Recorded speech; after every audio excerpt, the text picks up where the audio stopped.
demand for Scrum Masters is high and continues to grow as organizations adopt agile methodologies for software development and project management. According to recent surveys, there is a growing demand for Scrum Masters with experience in facilitating agile process and leading cross-functional teams, and is expected to remain strong in the coming years, especially in the industries such as technology, finance, and healthcare. Hello everyone and welcome to this session. You're currently watching an Edureka Scrum full course video.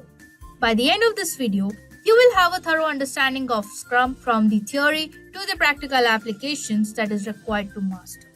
Now, if you love watching videos like these, then subscribe to Edureka's YouTube channel and click the bell button to never miss out any updates from us.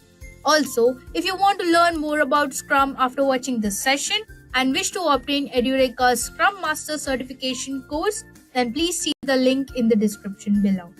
Now, it's time to begin with our agenda. Here, we will have a brief overview of what we will cover in this Scrum full course video. We will start with what Agile is and why should we learn it. After which, we will get introduced to Scrum and then compare Scrum to Agile. After this, we will move ahead and see what is meant by sprint plans. Now, once this is done, we will then talk about the roles and responsibilities of a Scrum Master. After which, we will then discuss how to become a certified Scrum Master. We will also compare Scrum with Kanban. We really do hope that this video helps you secure a job in the industry. So to promote this intention, the first thing that we will focus on is getting certified Scrum product owner. Now after all this, we will head over to Scaled Agile Framework. At last, we will cover some of the best practices in Scrum before heading over to our Scrum interview questions. So stick till the end. Now let's get started with our first topic, that is, what is Agile?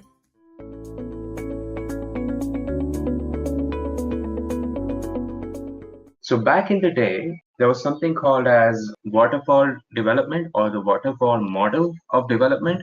So when I say waterfall, you can think about something like, a banking application or an insurance application or some police department application. So the moment I say waterfall model, you can think of like a really huge application, which is, made up of small chunks of code.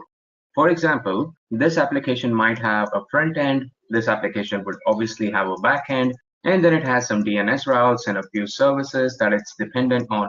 So it doesn't really matter how many services are a part of this application, but this entire application was shipped as a one whole application. That's how things used to happen back in the day. And this was referred to, or this method of development, the waterfall method, the application was referred to as a monolithic application. Now it's called monolithic, if I can write it properly, monolithic application. Now, everything was fine and dandy unless like 2000s and 2002. That's when things started to become a bit extreme because the clients would have 10 different requirements that would change almost every day. Now, if you have one single application, you have a single point of failure. So if you were changing even this little part of this application, and if this part was to fail, this entire application would stop working. That's when people started brainstorming about better approaches to software development. And how can you meet the requirements of the millennium, of the today's world, without actually affecting how the software is written or any application is written in the first place? That's where the ideas of agile development came into the picture. So that was one part of the problem. The second part of the problem was because it was a monolithic application, the time that it required to actually push the changes. For example, let's say you have an application up and running in your production environment, and your development team actually created a new feature, or they modified the existing feature. Now that feature is supposed to go in production, right? But it actually used to take days and months back in the day because you would never really know what's going to happen if you put it to production today. There are so many moving parts that you're never sure if it's going to break the existing application that you have. So people used to actually schedule the maintenance. I'm pretty sure you would have received those emails, right? Like, we will be unavailable during this weekend because there is a scheduled downtime. Now that's what used to happen. Now that cannot really fly anymore, right? Think about companies like Netflix, Uber, Amazon. They can't really be down even for a moment because you never really know how many people are accessing the service.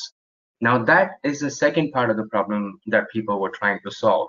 That's when Agile came into the picture. Now, Agile, put in simple terms, is a philosophy to rapidly deploy an application in much more organized way. Now, obviously, there's a lot more details than meets the eye, but in a simple sentence, that's what you mean by Agile. You want rapid deployment of the software or the code that you're writing without having to wait for a longer time. At the same time, you want to make sure that you have small chunks of code that can be shipped to the client or whichever application you're working with. That's the reason Agile exists today. And now we're going to look at what do you mean by Agile and how can you actually implement this. So I hope we are pretty clear about why was there a requirement of Agile to begin with. This is what you mean by waterfall model. Now, this is the traditional software building practice, right? So you would gather the requirements, you would design or architect how you imagine your software to be, and then there would be actually coding that would be executed, there would be verification, and there would be maintenance post deployment. So this is what has been happening for the past 4 decades, but this won't really fly in today's world because there are multiple changes being pushed every single day. So you can't really just go through the months of planning for a little change. So the way applications are developed have changed, and so is the way applications are deployed. So that's what you mean by waterfall model. Now, I think I have explained it pretty well.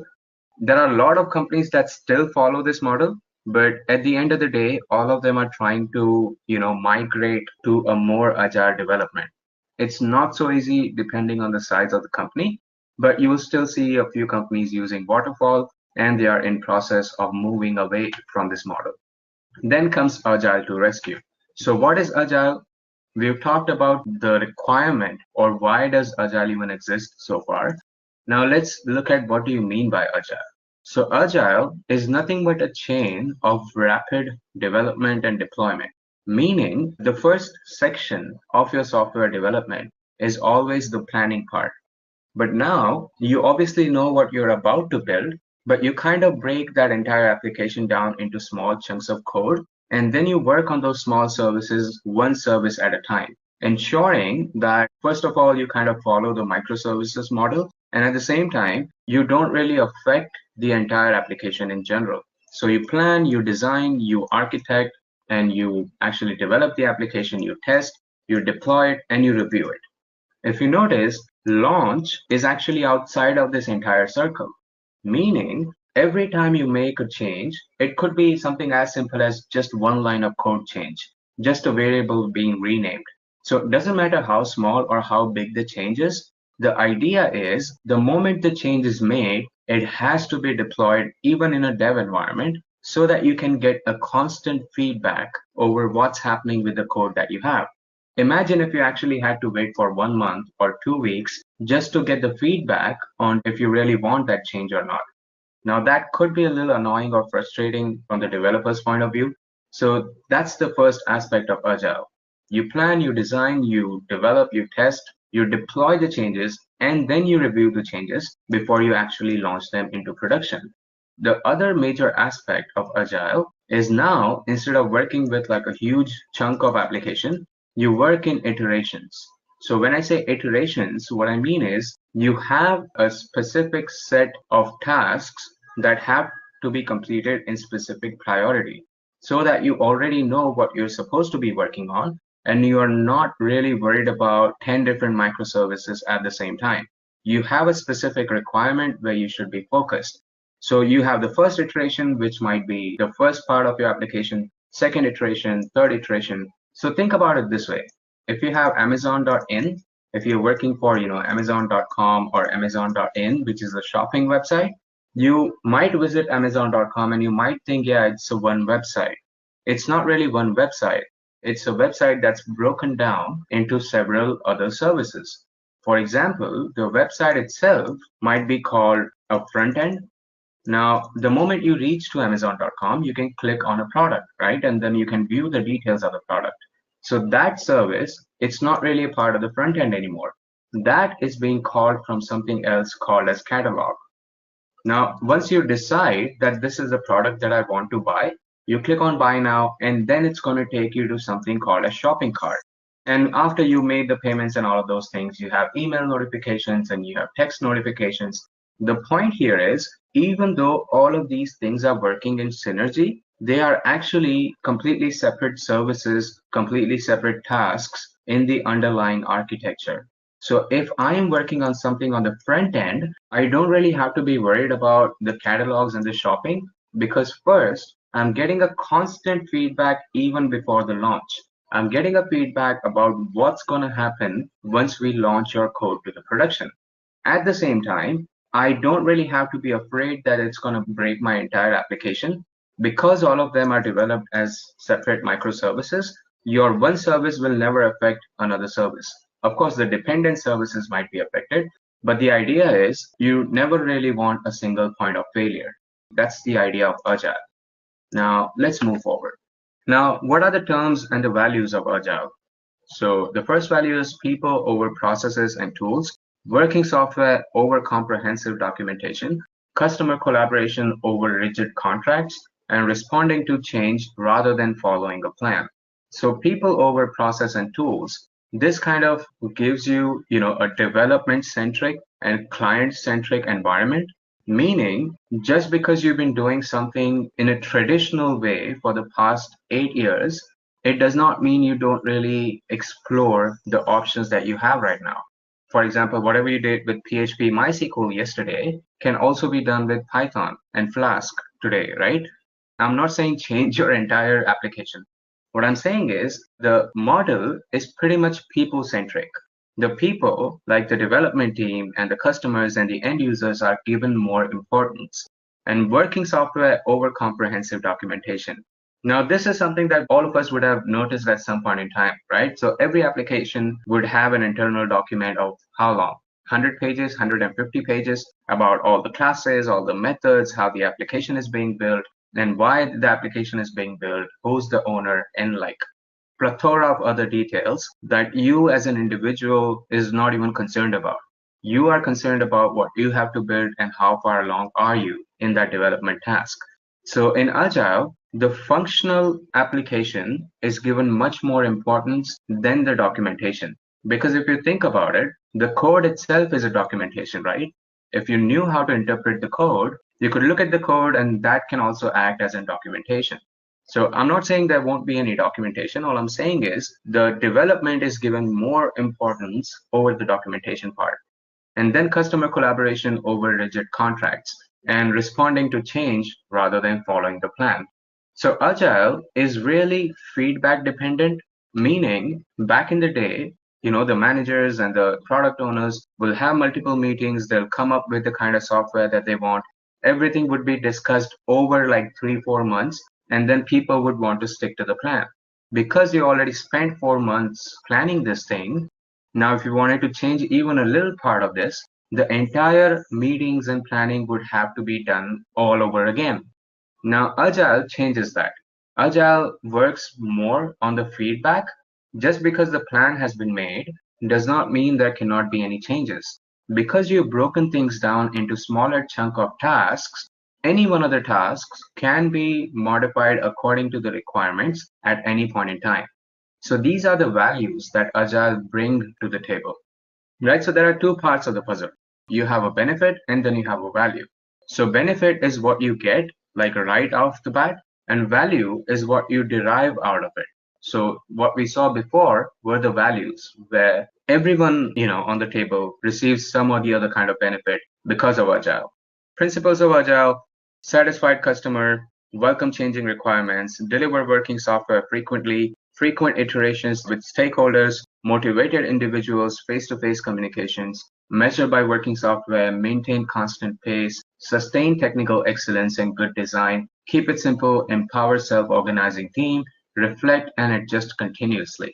Now, this might look more like a textbook thing, like here are the 10 benefits, just go with Agile. But that's not really the case. We are actually going to look at how all of this materializes, like, over the future slides when we actually talk about how can you implement Agile in the working or the team that you're working with. So let's move on. Now, advantages of Agile, we pretty much kind of, touched upon all of these things for now. Persistent software delivery, increased stakeholder satisfaction, inspect and adapt, welcome to changes at any stage, design is important, and daily interactions. Now comes the meat of the entire presentation. Now you have a basic idea of Agile, right? But question that everybody has at any point in time is what's in it for me? Okay, you told me what's Agile and how can it help? But how can it help me as an individual, or how can I actually implement Agile? So there are multiple frameworks or philosophies when it comes to Agile. So Scrum, Extreme Programming, Lean, Kanban, Crystal are some of the examples. The most popular one out there, it's called Scrum. Now, again, these philosophies are not really set in stone. It's not like if you're following Scrum that, it's 100% what Scrum dictates you how to do it that way. That's not really the case. In majority of the cases, what people do is they primarily implement Scrum, and then they have some ideas from Kanban, Extreme, and Lean, and then they kind of have their own philosophy that works for their organization. But Scrum is the one that's used by the majority of the people. Scrum was one of the philosophies or framework. Then you have something called as extreme programming. Now, this was one of the first ones. A group of developers came up with it back in 2001. I think the guy was called Kent. So they kind of came up with the idea of agile development. They came up with a set of best practices, and then they even signed a manifest. So they actually came up with a manifest that, these are the things that we should be following in the industry. These are the best practices and these are the principles, and they even signed it. So extreme programming has been around for almost a couple of decades, and Scrum is kind of the next iteration of extreme programming. It's a bit different, but as I said before, majority of the organizations use Scrum programming. So in extreme programming, they came up with, the basic sets of principles like people-centric environment, discipline, and then you have rapid deployment. So project requirements, stories, test cases, task, completion, customer input, iteration planning. Now, both of these things are happening in parallel. So you have project requirements, you have stories, test cases, task, and completion. And at the same time, you have customer input, and at some point you have customer iterations in the meeting. For example, you developed 20% of the application, and your end user or your client came back with a better idea, or if they need some modifications. So those are the changes. Then you have your UAT testing, you have client-side UAT testing, and acceptance at the end of it. So extreme programming, the ideas are somewhat similar to Scrum, but at the end of the day, all of these philosophies are trying to make the lives of developers, the end users, better, and not compromising on technicalities. Rather, making the shippable product better and faster is the idea. All right, let's move on. Then you have lean programming. So lean principles, even this has been around for a while. So eliminate waste, amplify learning, decide as late as possible, decide as fast as possible, empower the team, build integrity, and see the whole. Yeah, so you could call it a framework, you could call it a philosophy or methodology. Now, it really depends on, the word that you want to use. But at the end of the day, it's again trying to become developer centric and people centric, and setting best practices to make sure everyone in the team knows exactly what they're supposed to do. And you have a cross functional team. When I say cross functional, essentially, I'm pretty sure if you're watching this video, is because you have some or the other development experience. And if you do, then you would have come across this point, right? When you talk to someone, hey, have you seen that feature? Have you looked at the code? And that guy would be like, that code doesn't concern me. It's none of my concern. I'm working on something completely different. Now, we are used to that sort of development, right? Where people individually know what they're supposed to do, and they're not even worried about what the other person is doing. Now it's time we actually break the silos. Just because you're not coding that part does not mean that the code does not concern the part of the code that you are writing. So everybody has to come together and work on the same application, which is what you'll call a cross-functional team. in the Scrum example, once you have the user stories and the backlogs that you're supposed to work on in the next 2 weeks, it doesn't really matter what role do you play in the team. It's your team's responsibility to make sure that the task has been completed. And the task has also been designed with the timeline in mind. So it's not like you're expected to do 6 weeks worth of development in 2 weeks. So the task itself is designed with the timeline in mind. And then you have something like Kanban. So Kanban is similar to Scrum. The difference here is, in case of Scrum, you have smaller chunks of backlogs that you're supposed to work on for the next 2 weeks or 3 weeks. In case of Kanban, it's a continuous process. So there is no such thing as sprint in Kanban. What you do in Kanban is you have a list of tasks that are supposed to be done. And for example, you have something like a whiteboard. You have a build queue, you have a test queue, and you have a ship queue. Now, this is a hypothetical example. You would obviously have plan and the rest of the things. But the point is, you might have 4 things that have to be built, or let's just say 3 services that have to be built. And once the first service has been built, it actually moves on to the testing queue. And then this place is occupied by another service. And once this is done, this is moved on to testing, and this is occupied by another service. Meanwhile, if this testing is done, it will move to the ship queue and it will eventually be shipped.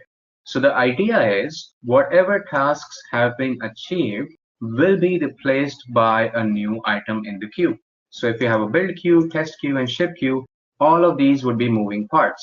So if your job is to build this, and let's say your colleague's job is to test this, the moment you push this first item into the testing queue, another item will replace this first item so that you know what is the next thing that you are supposed to be working on. So Kanban is more like a continuous implementation of the software development. So that's what you mean by agility in general. Even if you think about it, the English word agility means to be really rapid, right? Agility would mean whatever you're doing is happening in rapid successions, right? That's what you mean by agility in general. So in case of development, by bringing agility to your team, you're ensuring that everyone's happy at the end of the day, and you still have a technically smarter team that's able to get instant feedbacks. Now, I'll give you a quick example of this. Now, I'm pretty sure all of us, or at least most of us, are aware about Netflix. Now, you would be surprised to know that Netflix is pushing more than 1,000 changes every day into their productions. If you actually worked at a Netflix development team, you would know that these guys are pushing 1,000 changes in production every day. Now, how do you think that's possible? Obviously, they are not pushing it to production without reviewing it or without testing it. Even with all of those things in place, how are they able to deploy more than 1,000 changes every day? Now, these could be very little changes, like, some UI fixes, some database fixes, some payment processor fixes. So we are not really concerned about what the changes are, but I know for a fact that that's the number. That's the amount of changes that they actually push every day. That's possible because you mean rapid deployment by agility or by becoming agile.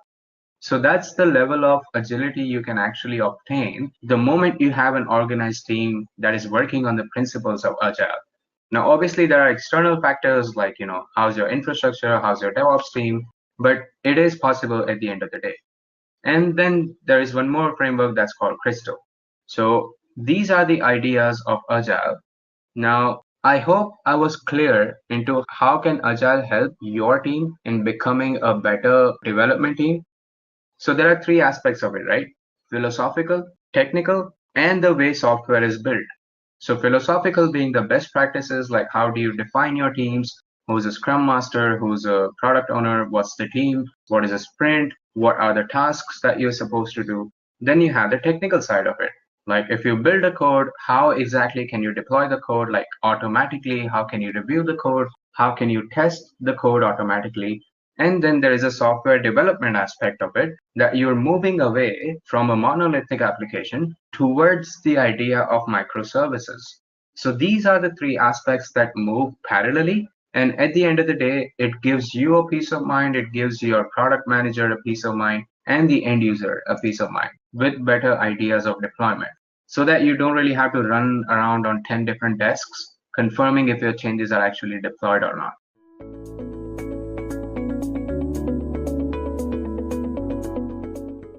So what is this agile testing? Now, agile testing is basically a software testing process that follows the principles of agile software development. Now, agile is basically an iterative development methodology where requirements evolve through collaboration between the customer and self-organizing teams, and agile aligns development with the customer needs. It is not sequential but a continuous process. Now, this methodology is also called release or delivery driven approach since it gives a better prediction on the workable products in short duration of time. So let's move on and have a look at the different principles of agile testing. Now, the first one is that testing is continuous. Now, the agile team tests continuously because it is the only way to ensure continuous progress of the product. Then we have the continuous feedback as well. So, agile testing provides feedback on an ongoing basis, and this is how your product meets the business needs and also satisfies the customer requirements. Then we have the tests performed by the whole team. Now, in a traditional software development life cycle, only the test team is responsible for testing. But in agile testing, the developers and the business analysts also test the application. Next up is the decreased time of feedback response. Now, the business team is basically involved in each iteration in agile testing, and continuous feedback shortens the time of feedback response. Then we have the simplified and clean code. So all the defects which are raised by the agile team are fixed within the same iteration, and it also helps in keeping the code clean and simplified. Next is less documentation. Now, agile teams use a reusable checklist. The team focuses on the test instead of the incidental details. And finally, we have the test driven. Now, in agile methods, testing is performed at the time of implementation, whereas in the traditional process, the testing is performed after implementation. So these were some of the principles that are followed while performing agile testing on any software. Now let's move on and have a look at the different advantages of agile testing. So the first benefit is that it saves time and money. Now, with the help of agile testing, you get to know about the problems in your software in the earlier stages, and this saves a lot of time and money as well. Next up is the documentation. So, agile testing basically reduces a lot of documentation involved in the process. Then we have the flexibility and adaptability. So, agile testing is basically flexible and highly adaptable to changes. So you would not face any trouble if there are any changes that are to be made in the software during the process. It also provides a way for receiving regular feedback from the end user. So the more amount of feedback that you receive, the easier it becomes to solve the problems and also meet the requirements of the user easily. And finally, there's better determination of issues through daily meetings. So there are daily meetings happening for the agile testing that lets you know about the whole process and also the improvement that is happening. So these were some of the advantages. Now let's have a look at the different testing methods for agile testing. Now there are various agile testing methods. So first we have the behavior driven development, then the acceptance test driven development, and finally there's the exploratory testing. So the first one is the behavior driven development. Now, the behavior driven development improves communication amongst project stakeholders so that all members correctly understand each feature before the development process starts. Now, there is continuous example based communication between the developers, testers, and business analysts. Now, these examples are called scenarios, which are written in a special format. The scenarios hold information on how a given feature should behave in different situations with different input parameters. These are called executable specifications as it comprises of both specification and inputs to the automated tests. Next up, we have the acceptance test driven development, that is the ATDD. Now, the ATDD focuses on involving team members with different perspectives such as the customer, developer, and tester. So the Three Amigos meetings are held to formulate acceptance tests incorporating perspectives of the customer, development, and testing. So the customer is focused on the problem that is to be solved. The development is focused on how the problem will be solved, whereas the testing is focused on what could go wrong. The acceptance tests are a representation of the user's point of view, and it describes how the system will function. It also helps to verify that the system functions as it is supposed to.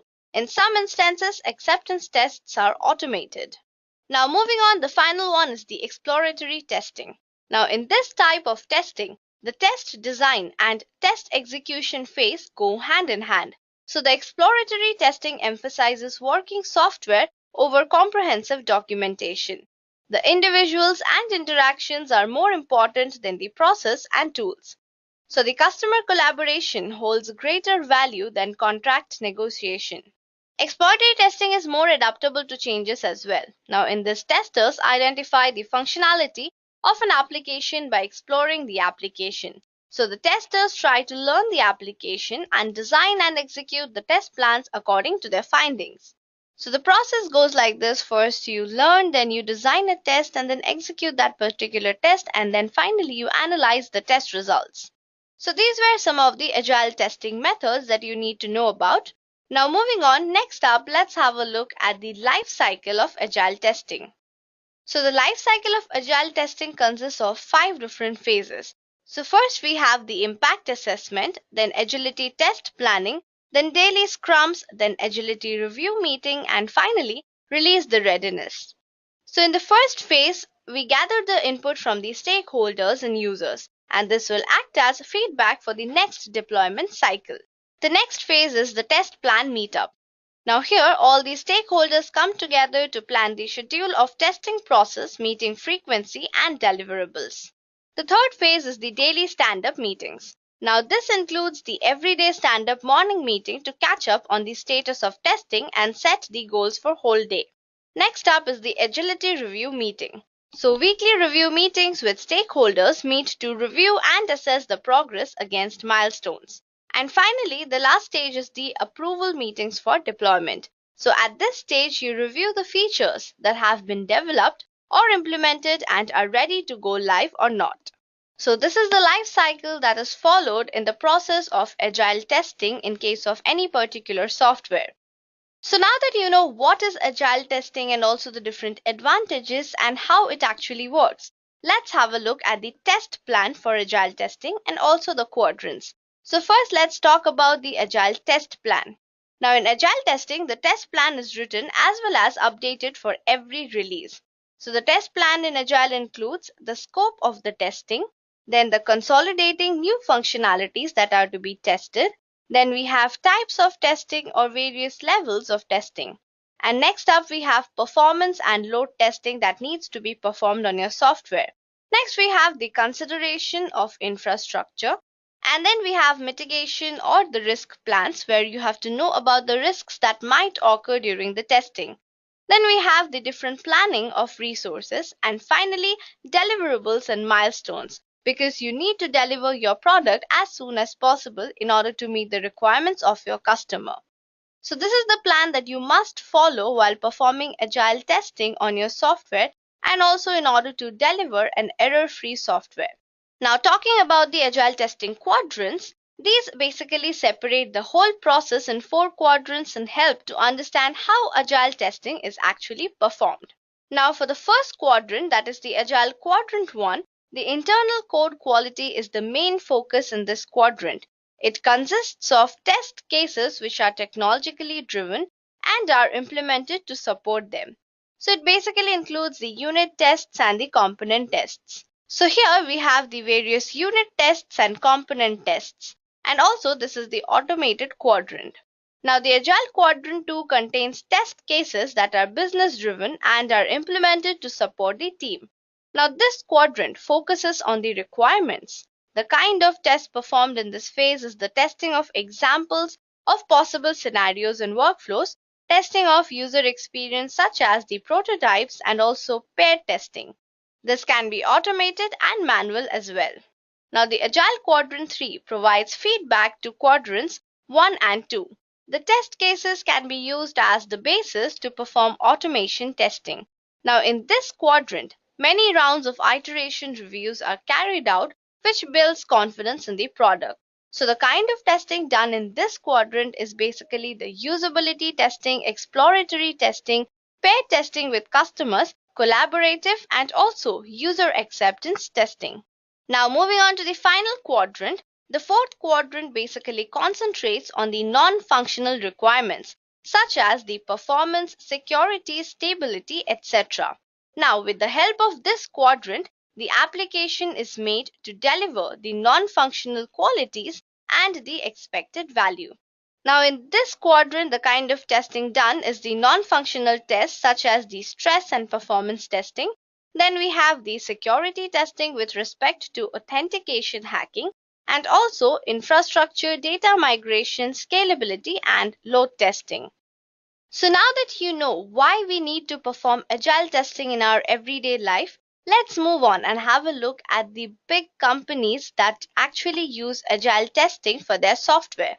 So let's have a look at some of the big names.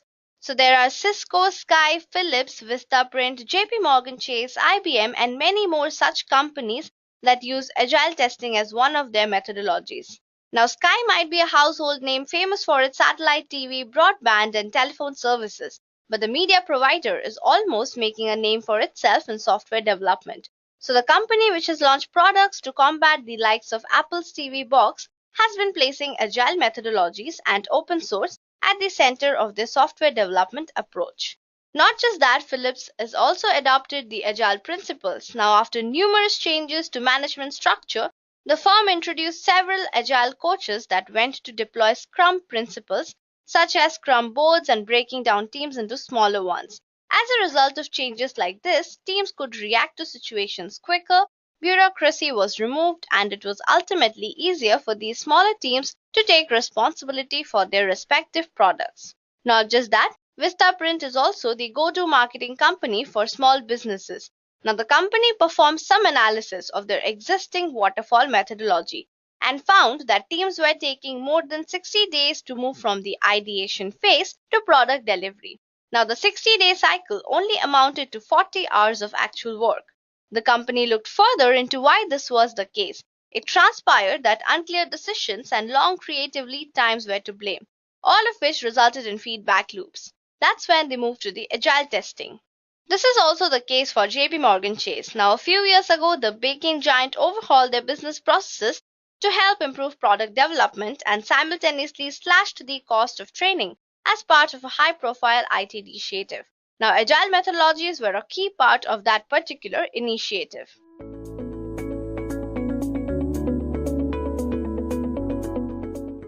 So what is Scrum? Now, to understand the importance of Scrum, let's look at how Scrum compares to the older alternative, which is the waterfall development. The waterfall model consists of a long time which is involved in planning. Then again, by long time, I mean a couple of weeks, maybe a couple of months. Then it might take about the same amount of time to build the product, say a couple of months more. Then testing, followed by reviewing, and then finally deploying the product. At this point, you might end up bringing the wrong product according to the market demands to the market. Because when you started out with planning this product, it was almost a year ago, and now the market demand might have changed. Now, I'm sure a lot of you might already have guessed what the problem is with such a model. Firstly, the entire plan should be complete before you start building or testing your product.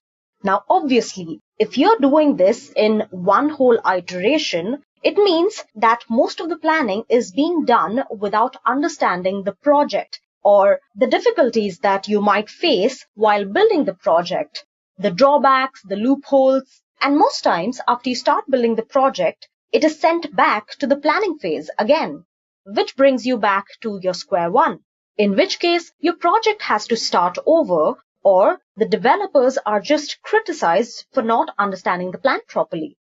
This process can be repeated many a times, which consumes a lot of time, followed by the product getting thrown over the fence to test, where, in case you encounter problems, the project is thrown back to the building process or sometimes again back to the planning process. And the same thing can happen over the next few steps, including a lot of backstepping and doing over. This can lead to lag times and many months or several years in order to get a product out the door. Scrum solves this problem by breaking the project into smaller parts. First, you start out with just enough planning to get the project started. Next, you build the project with the minimum amount of features, which is like your base features. And then you test for the same and review for the same. And once this cycle is complete, you have in your hands a potentially shippable product. Now, this process takes around 2 to 4 weeks and it is repeated time and time again, reducing the time taken for the cycle of planning to testing to reviewing a certain product. This way, you end up with several different versions or several different incremental releases, each taking lesser time than the previous or just about the same time. And by the time you have 5 iterations of these, you already have 5 vividly improved versions of the same product, each keeping up with the market development that's going on outside of your company. And this is called Scrum. So Scrum is a framework within which people can address complex adaptive problems while productively and creatively delivering products of the highest possible value. Now you need to understand 3 things about Scrum. Firstly, Scrum is lightweight. Second, it is simple to understand. And third, it is very difficult to master. Scrum itself is a simple framework for effective team collaboration based on Agile. And it is the opposite of a big collection of interwoven mandatory components which are a part of the previously discussed waterfall alternative. Now, Scrum promotes developing products through processes, techniques, and practices with various iterations and increments to deliver maximum value, as I had mentioned before. So that way, the first cycle of your planning, building, testing, reviewing shall be called your first iteration. The second one will be your second iteration. The third time you plan, build, test, and review will be your third iteration, followed by the fourth, and finally the fifth. Now, these iterations are called sprints. And at the end of each sprint, you have the launch of a potentially deliverable software. Each software version much better than the previous one. Each sprint takes up about 1 to 4 weeks, and you keep repeating these sprints until your product is feature complete. Sometimes you might even end up shipping your product after just the second sprint.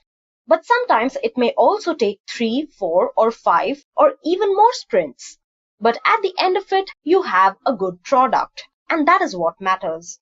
Now, Scrum follows an agile approach to tackle complex problems. Now, Agile is not a methodology or framework or a process. Now, Agile promotes self-learning and self-organization as opposed to a lot of planning and a big collection of interwoven mandatory components. It implements a scientific method which replaces a programmed algorithmic approach with a more heuristic one, with respect for people and self-organization to deal with the unpredictability of complex problems. This approach basically means not planning the whole entire process to create a potentially shippable product, but to only plan enough to start out with and then react to the responses that you get with each sprint or each iteration. Now, there are 3 roles in Scrum. First of all, you have the person with the bright ideas who is the product owner. Next, you have the Scrum Master who is the one basically implementing Agile and preparing the team to follow the Agile approach and making them more efficient. And finally, you have the team. Mostly, the team consists of developers, testers, writers. It can be anything. Each of them can be replaceable by either one of them. So on certain days, you might find that developers are testing, testers are writing, so on and so forth. The main objective here is to create the product in the best possible way. There are a lot of reversible roles that are being played in the team. Now, to make you understand the approach of the Scrum Master or the Agile approach, let me take a problem statement. So take, for example, there are a number of people in the room and they have to queue up according to their respective heights, taking as less time as possible. So there are these many people in the room. Now to this problem, there can be two solutions. First of all, we have the supervisor approach. Here, we have a traditional supervisor or a manager. And basically what they do is they arrange people one by one, taking up the time for each person to align themselves, which basically takes up a lot of time. And also, as a team, you learn nothing about organization. But then you have what you call the agile approach. Here, let's bring about the same number of people, and we have a Scrum Master. Now, what the Scrum Master does is he allows the team to organize themselves, and in the end, he brings about whatever changes he deems necessary. And that, my friends, is the agile approach. Now, the agile approach, which is mostly used for software development, is an approach under which requirements and solutions evolve through the collaborative effort of self-organizing and cross-functional teams. So basically, people here are self-organizing, which consumes less time under the continuous guidance of their Scrum Master. So what it is that it's a set of practices that promotes continuous iteration of development and testing throughout the development cycle of the project. As I had mentioned before, it promotes self-organizations and assists teams in responding to the unpredictability of the problem in hand. And the person that promotes such an approach is called the Scrum Master. He or she is a person which allows the team to self-organize and manages the process for how information is exchanged. Now, there are a few anti-patterns when it comes to the Scrum Master. First, the Scrum Master is not a supervisor. Now, this problem is quite common with people that are usually old project managers. Being a Scrum Master is completely a different role than a project manager, and therefore the way the individuals act must be completely different. Typical project managers tend to organize the work of the people instead of allowing them to self-organize. They tend to say how, by whom, and by when the work must be done, not giving the team much space to think on their own. The result of this is basically a team full of robots instead of people who have the mind to think on their own. A Scrum Master must be aware of his behavior to be able to correct it. It's not easy. Usually these people have worked for several years in a typical project management position, and simply deleting this behavior will take up some time. But being aware is the first step. Let people grow, let people have their own breathing space, and do not try to be a supervisor. It is not a control situation here. Second, the Scrum Master is not just a secretary. Now, many people think this way. In such a situation, I get extremely worried because it means that people do not know what a Scrum Master should do.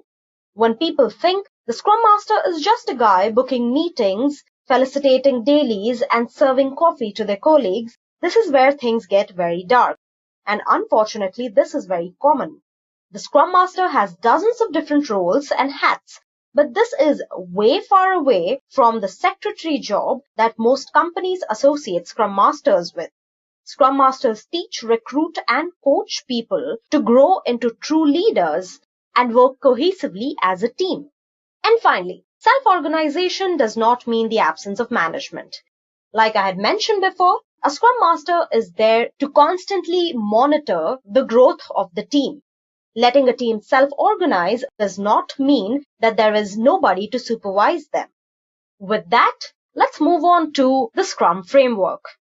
Now, Scrum is a simple, lightweight framework. It is not a methodology.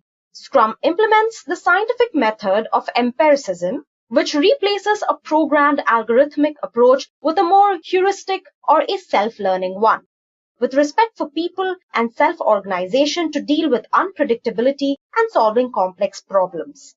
As you can see in the graphic in front of you, it starts with the inputs from stakeholders and then the product owner with the bright ideas, all the way till the finished product, which is then reviewed in the sprint retrospective.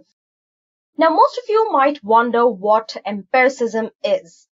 Now, empiricism basically means you're working in a fact-based, experience-based, and evidence-based manner.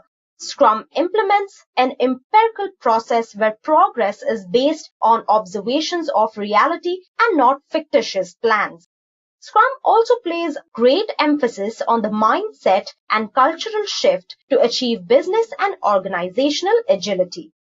So basically, there are three pillars to empiricism. First of all, you have transparency. Now, this means that you are presenting facts as is. All people involved, the customer, the CEO, the individual contributors, are transparent in their day-to-day dealings with others. They all trust each other and they have the courage to keep each other abreast of good news as well as bad news. Everyone strives and collectively collaborates for the common organizational objective, and no one has any hidden agenda. The next pillar of empiricism is inspection. Now, inspection in this context is not an inspection by the inspector or auditor or supervisor, but it is an inspection by everyone on the Scrum team. The inspection can be done for the product processes, the people's aspects, practices, and continuous improvements.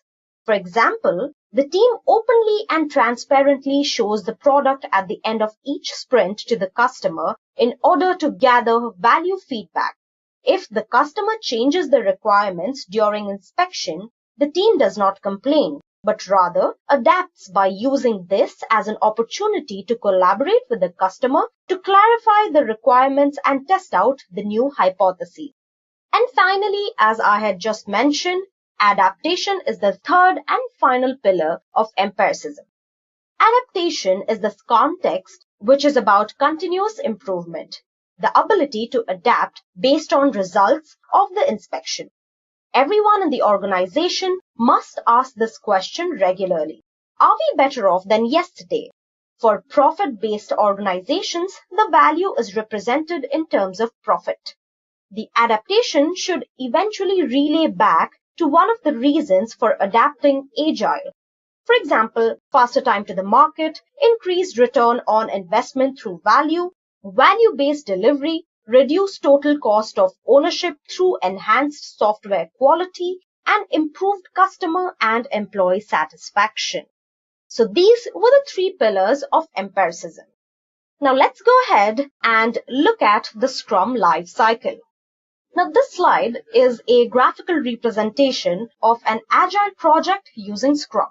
Starting on the extreme left, you can see the product owner owning the backlog and developing user stories with the team or requirements for the project or the product. The product backlog is prioritized with the higher priority items on the top of the backlog. The team with the product owner then decides to group the user stories into releases based on the product roadmap. Once the release plans have been completed, the user stories are then selected for a sprint. The sprint can be from 2 to 4 weeks or sometimes 1 to 3 weeks. The team then disaggregates each user story into tasks. And then in each sprint, the product is developed. And as the code is written, it is integrated into the system. And daily scrums are held. At the end of a sprint, there is a sprint review where the working software is demonstrated and presented. Then it is presented to the customer for acceptance. The team then conducts a sprint retrospective to ask themselves the question, what could be done better?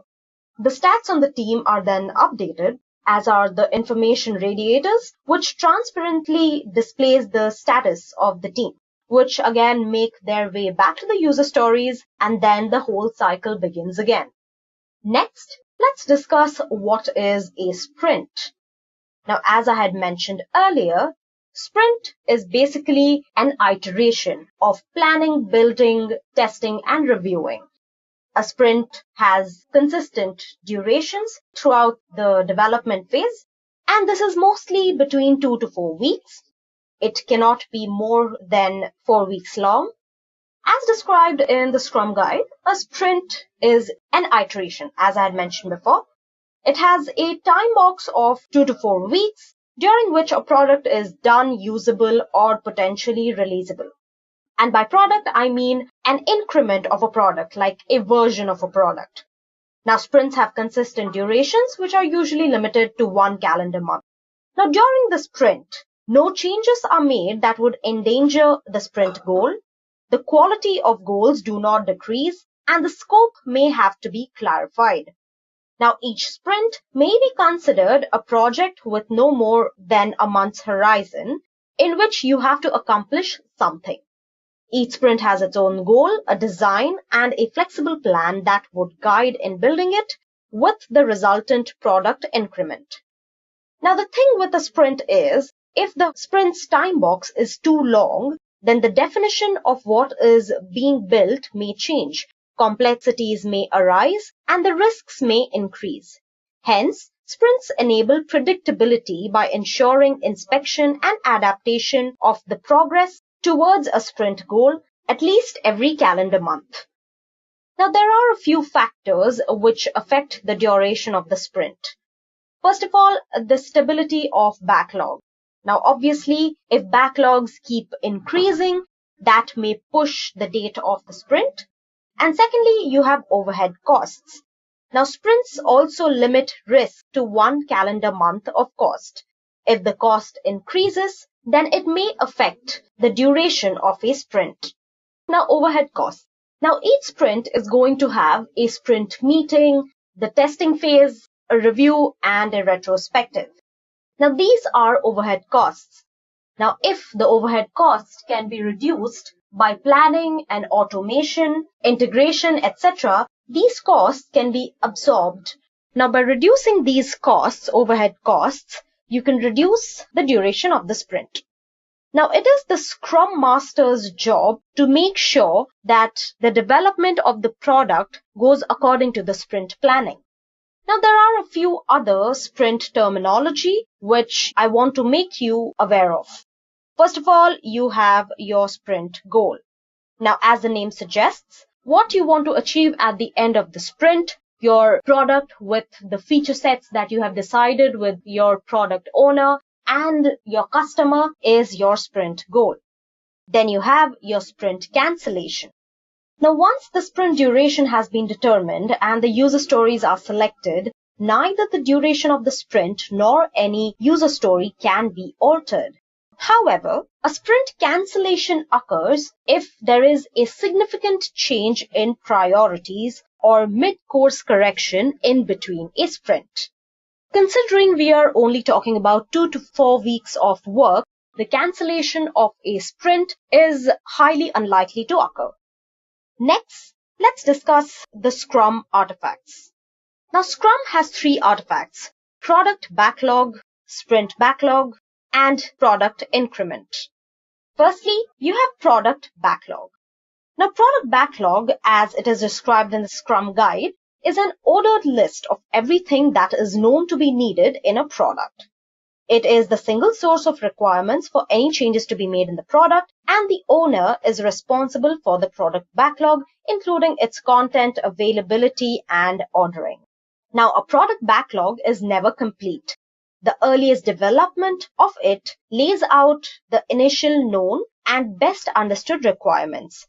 The product backlog evolves as the product and the environment in which you're going to use it evolve continuously. It is dynamic and constantly changes to identify what the product needs to be appropriate. It is competitive and useful. If a product exists, the product backlog also exists.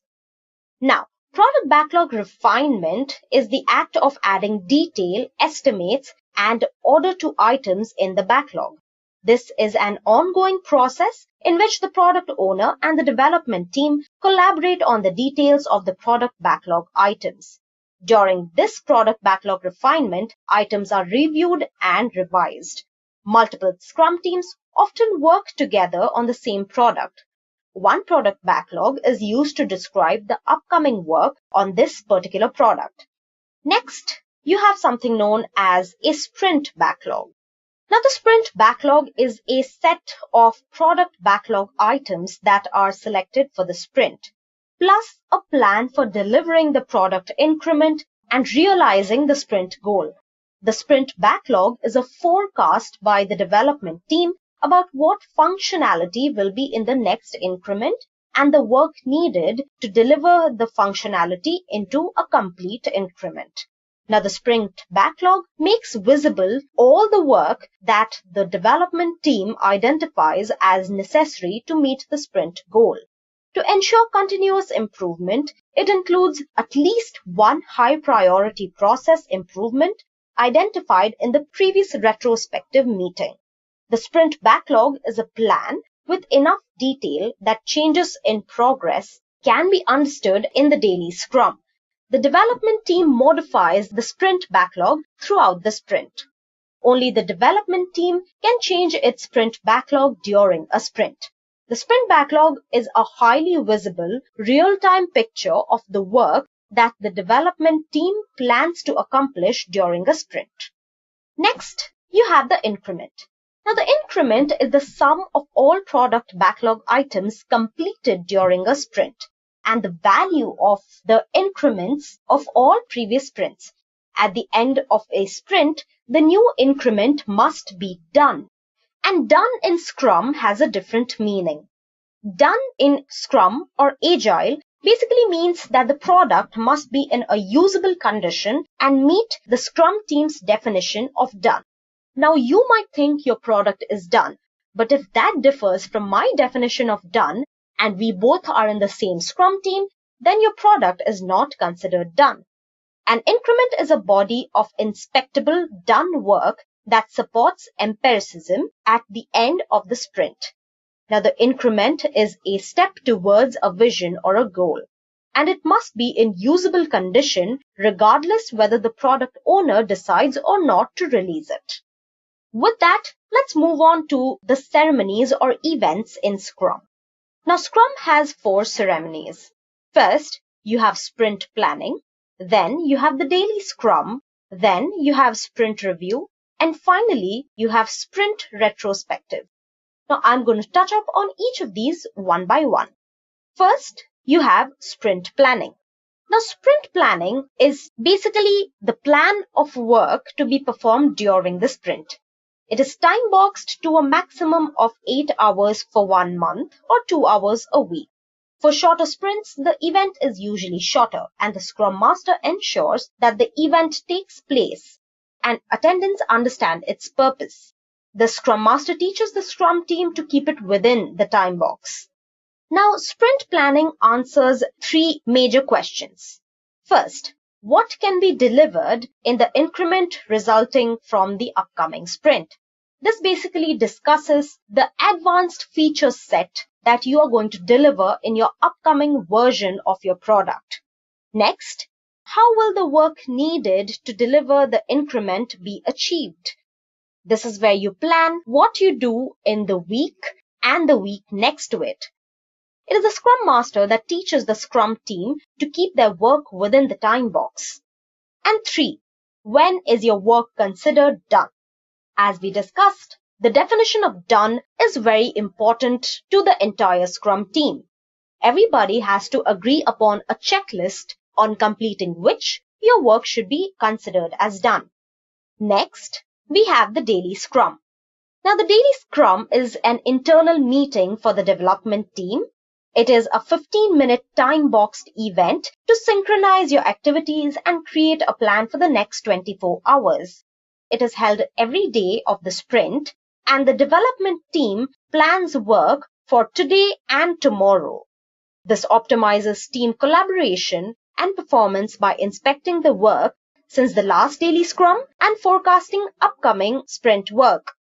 The daily Scrum is held at the same time and place each day to reduce complexity and answers fundamentally 3 questions. What did I do yesterday? What am I going to do today? And what are my impediments? By impediments, I mean challenges and requirements that you have while completing your work. It is very important that your Scrum Master know the challenges that you're facing and why you couldn't complete your work yesterday or why it might be difficult to complete your work today. The Scrum Master ensures that the development team has the meeting but the development team is responsible for conducting the daily Scrum. The Scrum Master teaches the team to keep the daily Scrum within the 15-minute time box, and he or she also ensures that if there are others present, they do not disrupt the meeting. Next, we have the sprint review. Now, sprint review is an event to inspect the increment and adapt the product backlog if needed.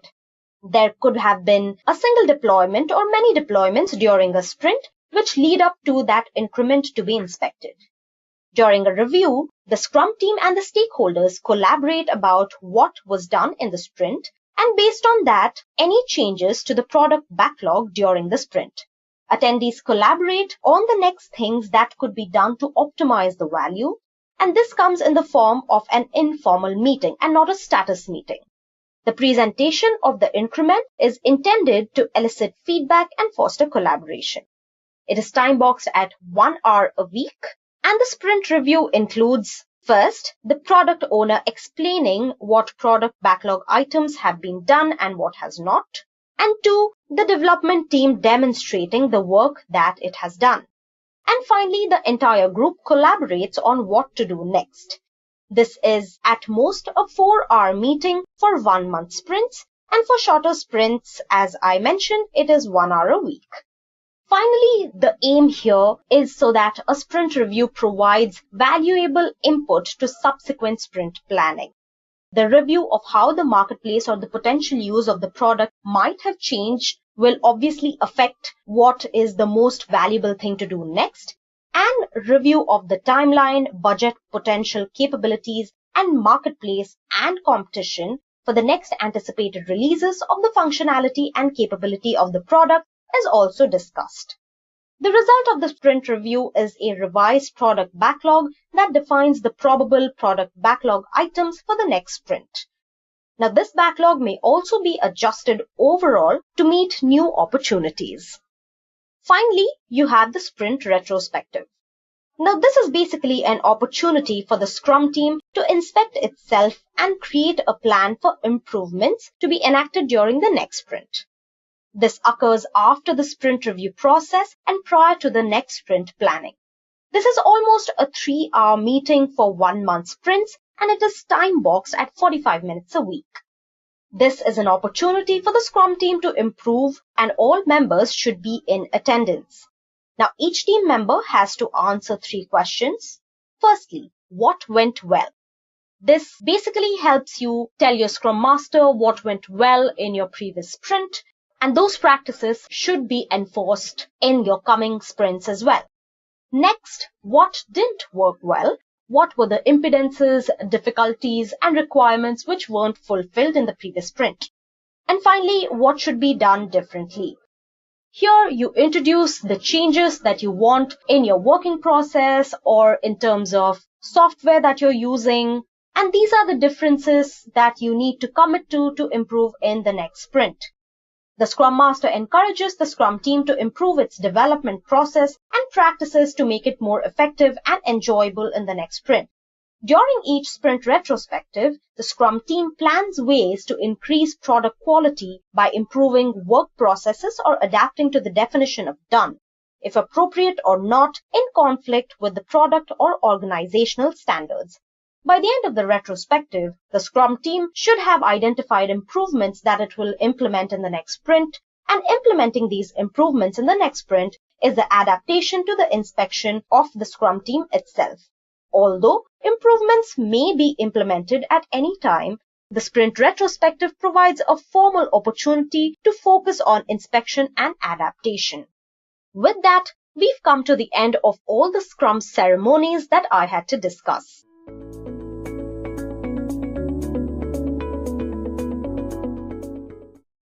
Building a new product or a feature isn't an easy task, and having it succeed in this competitive marketplace is even more of a challenge.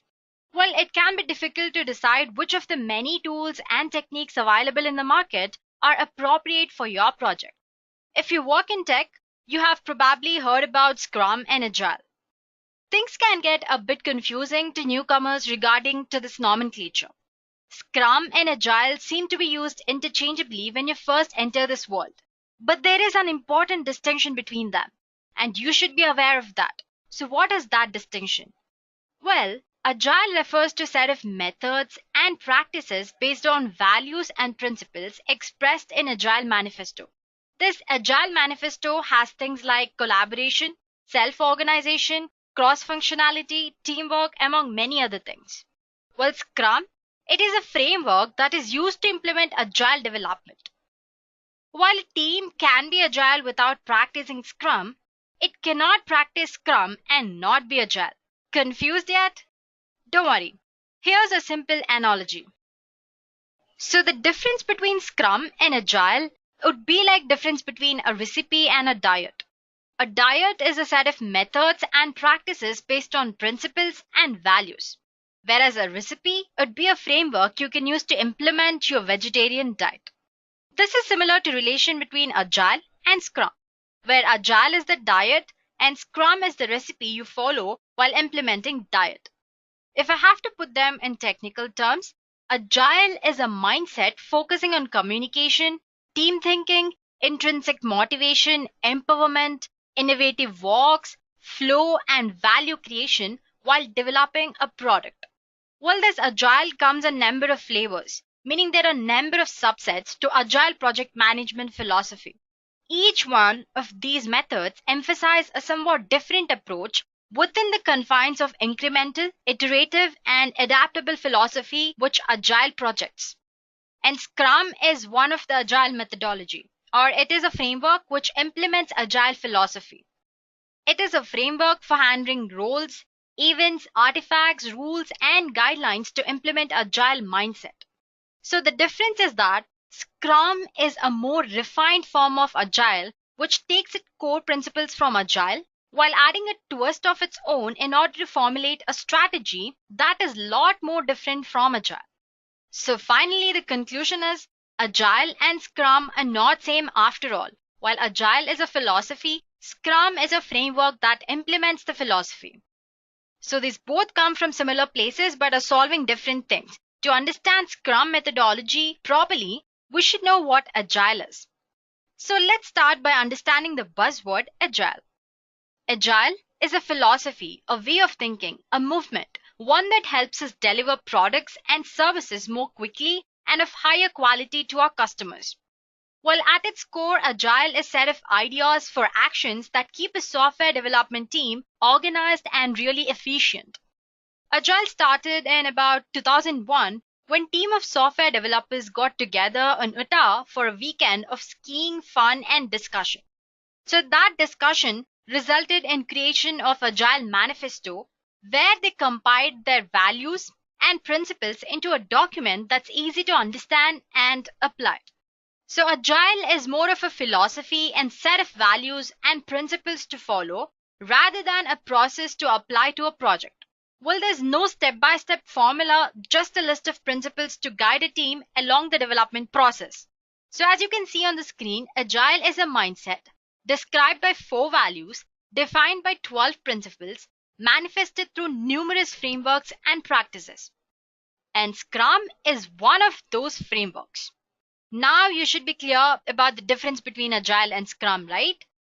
So when people talk about an Agile project management methodology, what they're usually describing is a flexible, iterative design and build process. Agile projects are characterized by a series of tasks that are conceived, executed, and adapted as the situation demands. Well, rather than a pre-planned process, Agile is based on the response you're getting, you see, and act. So this Agile offers a lot of benefits for development teams. If you ask me what are the benefits that you can avail when using Agile, well, you can have early delivery of your products, at least increments, and Agile easily adapts to changes, which is very much required when you're developing a product.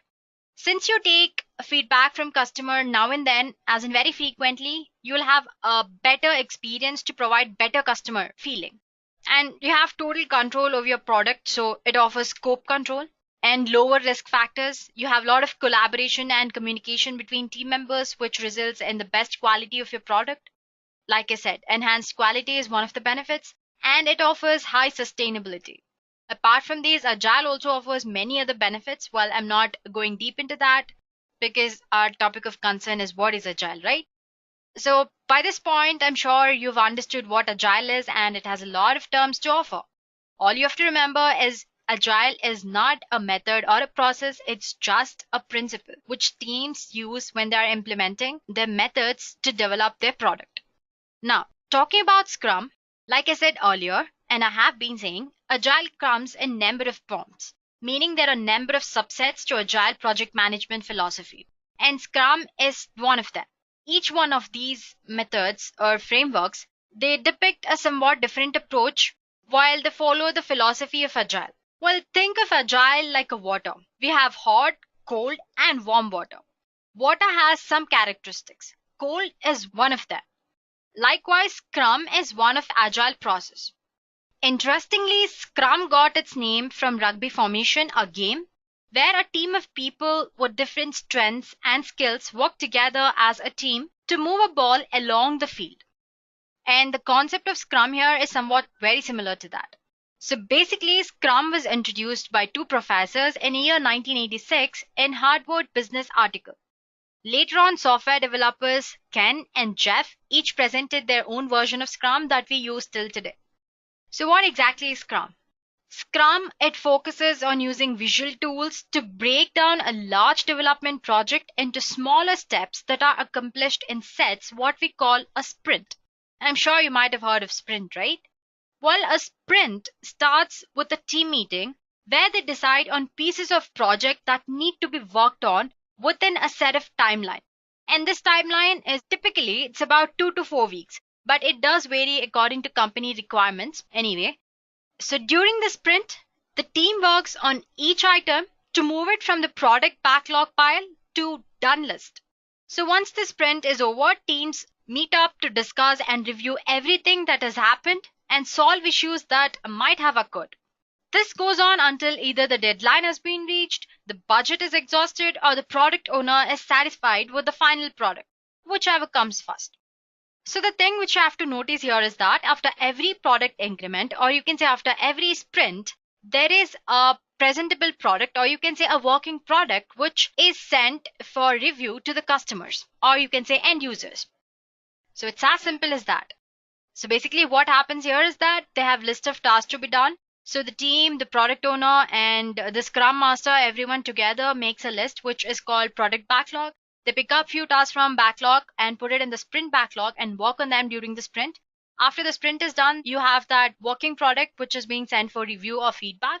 And the same cycle again begins the same. And during the sprint, we have different kind of meetings that have been going on or that keeps going on. Like you have sprint planning, daily scrum, sprint review, and sprint retrospective, and many more. So in a nutshell, that's how Scrum works. Anyway, there are certain key terms that you should know when we're talking about Scrum. So a Scrum project is comprised of 3 vital roles, which are product owner, Scrum Master, and development team. Then you have 4 events, or sometimes they're referred to as ceremonies as well, which are Scrum planning, daily Scrum, sprint review, and sprint retrospective. And there are 3 artifacts, or you can say things that are used to note down. You have product backlog, sprint backlog, and product increment. You also have something called breakdown charts as well.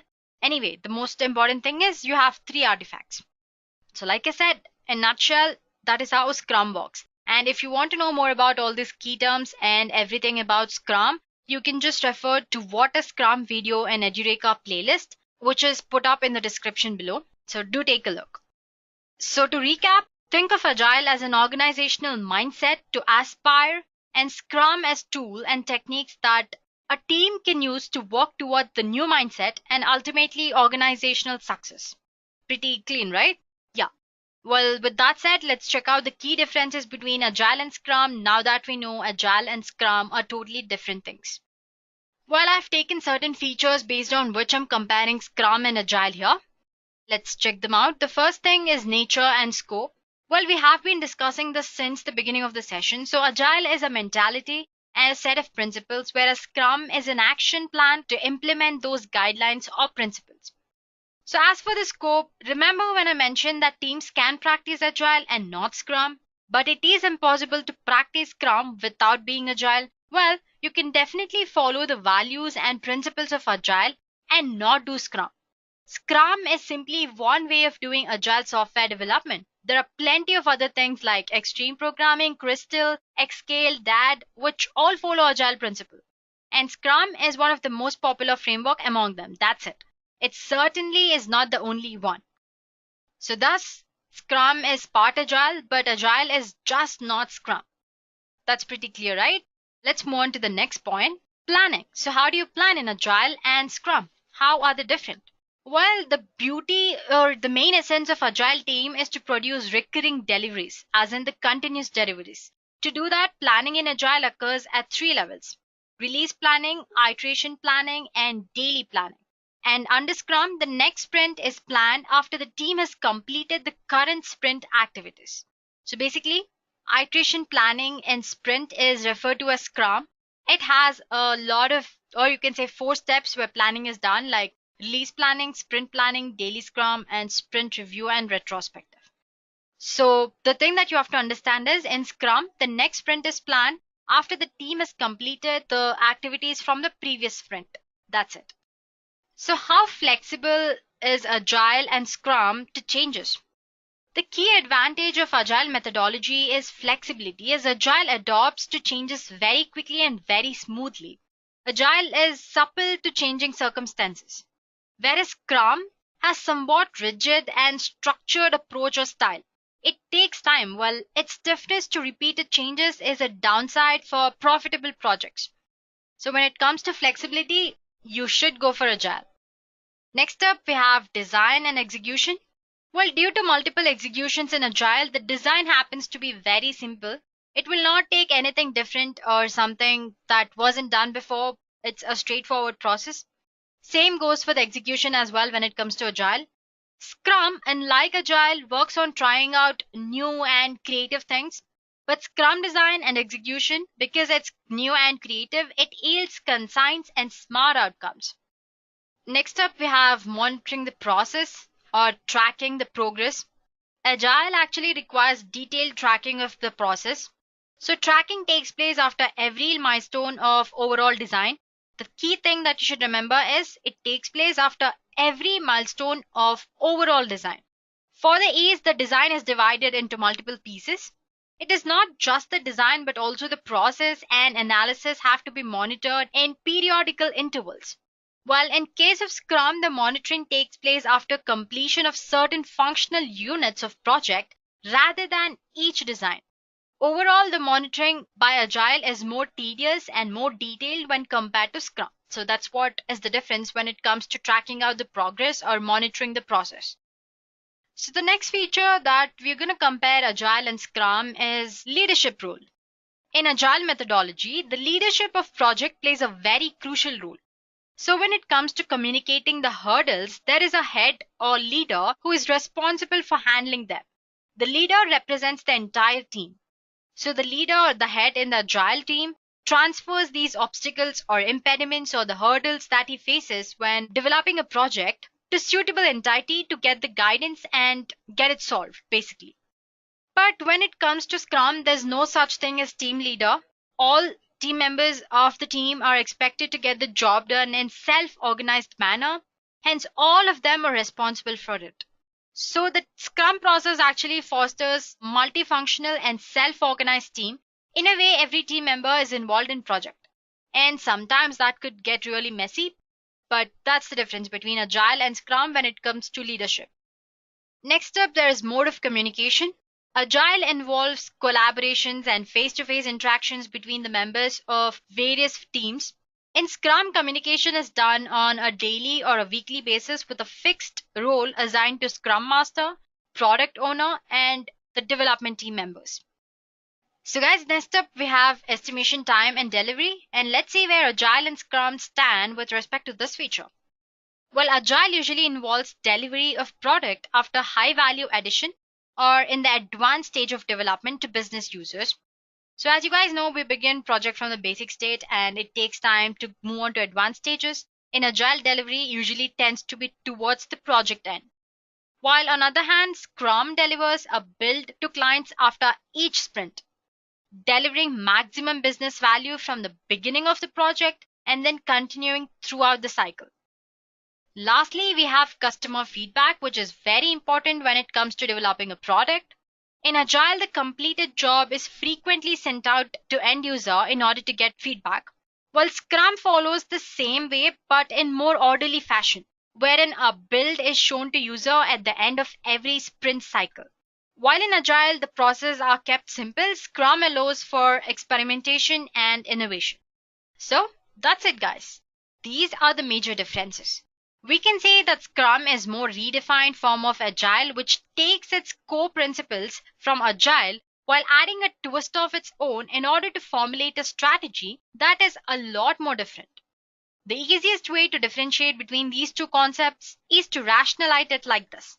Agile explains why and Scrum explains how.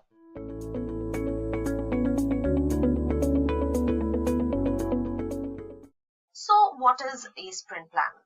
So for the development of any product, you need a plan where your team can figure out what is their goal, what has to be done to achieve that goal, and how that goal has to be achieved. Now, a sprint plan is meant to answer all these questions in the Scrum framework. So these sprint plans are meant for the team to determine the product backlog items that they will be working on during the period of that sprint. Now, this part discusses their initial plan for completing what needs to be done in the most optimized fashion. Now, most teams may find it highly helpful to establish a sprint goal and use that as a basis by which they determine which product backlog items they will be working upon during the phase of that sprint.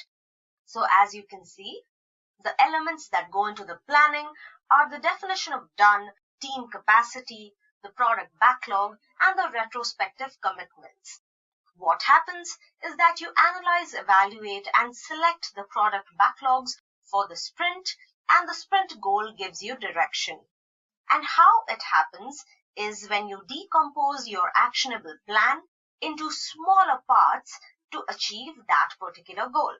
And the result of all this is your sprint goal or your forecast of the sprint goal, and you create a sprint backlog, which is a list of things that has to be done during the phase of this sprint. Next, let's look at who are its participants.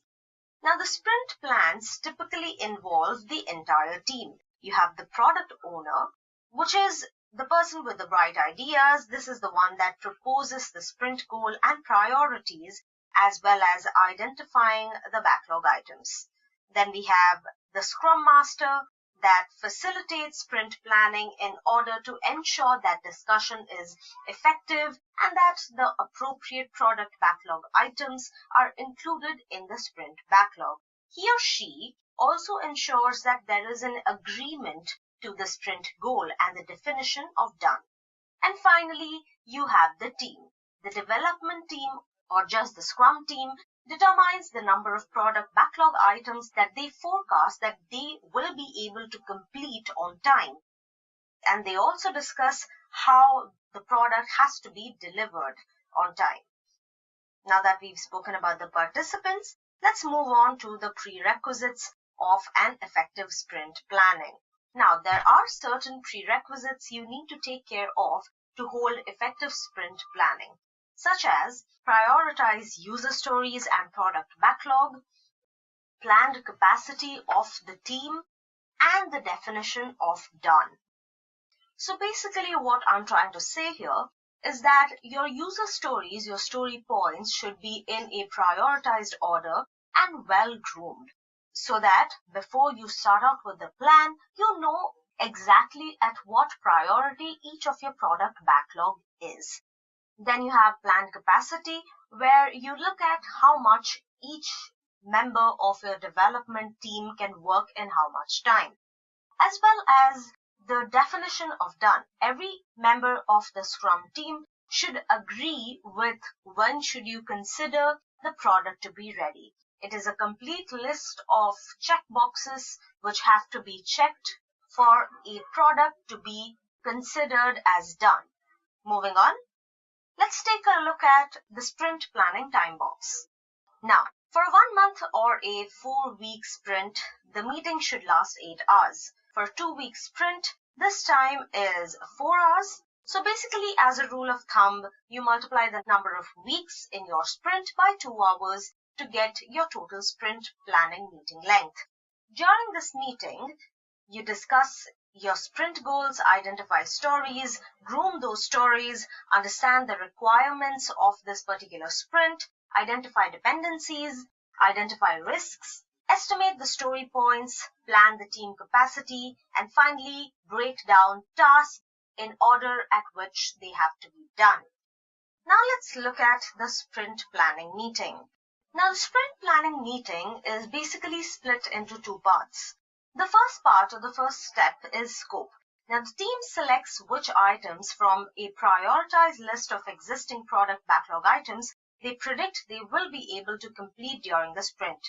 The following questions are the ones which may be asked on the meeting agenda. What is the sprint goal? Now this is a decision filter to determine which product backlog items to include in the sprint. What product backlog items are ready or already done and contribute towards the sprint of the goal. Who is available for this particular sprint? Here you are trying to identify any vacations, holidays, or other activities that will impact everybody's availability during the sprint. What is the team's capacity? Assuming everybody is available. As we have discussed before, here you talk about the sprint capacity. What has to be included in the sprint backlog based on the sprint goal and the team's capacity? And finally, how confident does each team member feel about meeting the sprint goal? After discussing all these potential questions, you go ahead with the plan. Now in this step, the team discusses how they will deliver the selected product backlog items in detail.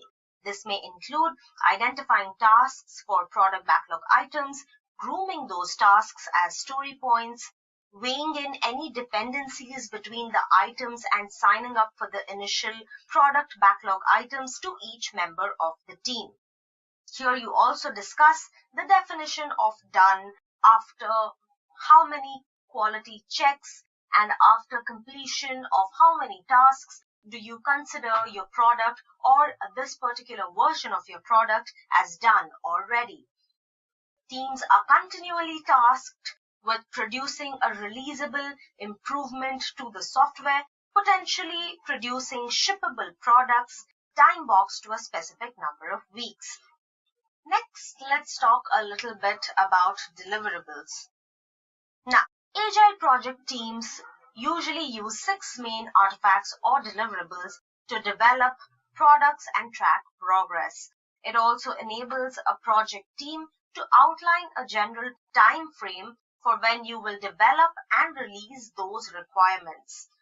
Now, created during the sprint planning meeting, the sprint goal is this aim for the sprint. It can be met through implementation of product backlogs, and it provides guidance to the development team on why the increment is built. Now, the sprint goal or the deliverable gives the sprint some flexibility regarding the functionality implemented within the sprint. Moving on, let's discuss the summary report.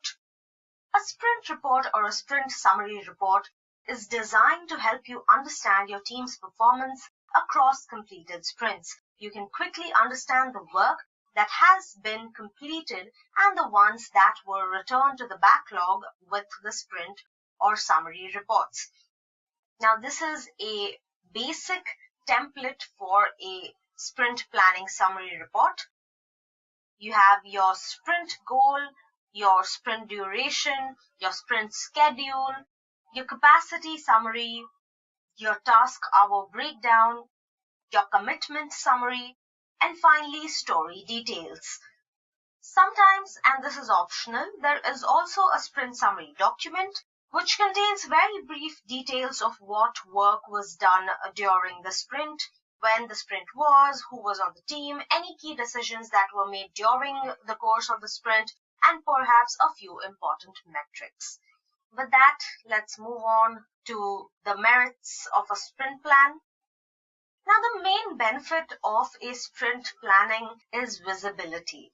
This allows a team to start a new sprint with an understanding of what they will work on for that particular sprint.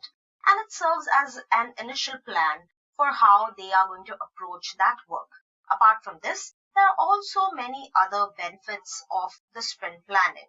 Mainly, you have scope visibility, task discovery, optimal usage of capacity, improvement in team collaboration, and controlled scope creep, which basically means continuous uncontrolled growth of the scope. Now, sprint planning can become highly ineffective when your team does not have a well-refined product backlog from which you have to draw product backlog items. But this can be easily addressed by establishing a consistent backlog refinement process that results in a set of product backlog items that meet an agreed to definition of done. Now, these product backlog items can then serve as the potential product backlog items to consider for the inclusion in the sprint. Another common obstacle that arises when you don't establish a specific goal for the sprint and wind up with a set of unrelated items that everybody has to work on. Now, this results in a sprint's worth of work but no noticeable progress. Having that said, sprint plans are one of the most original Scrum events and were created as a part of the framework, typically used when your team is following either Scrum or Scrumban or any other time-boxed iteration. If you follow a flow-based approach, you may still find it effective to understand this subject to build a shared understanding of the items that are queued up to work on next.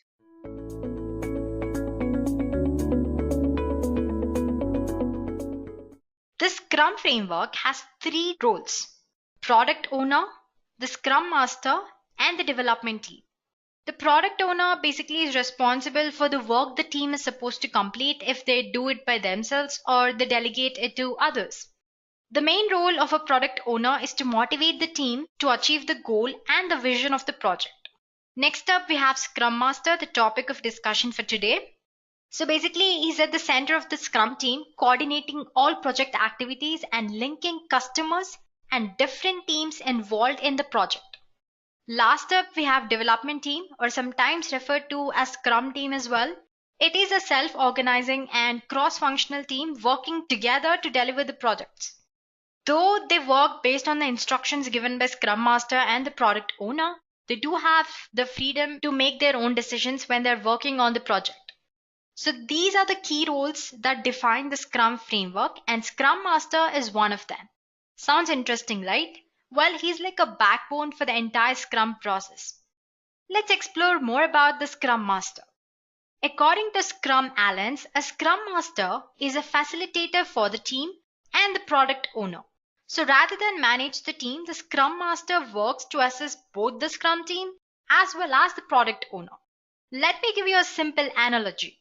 A Scrum Master is like a lighthouse in a Scrum team, which is composed of product owner, development team, and the Scrum Master himself, just like we discussed before. So is like a lighthouse.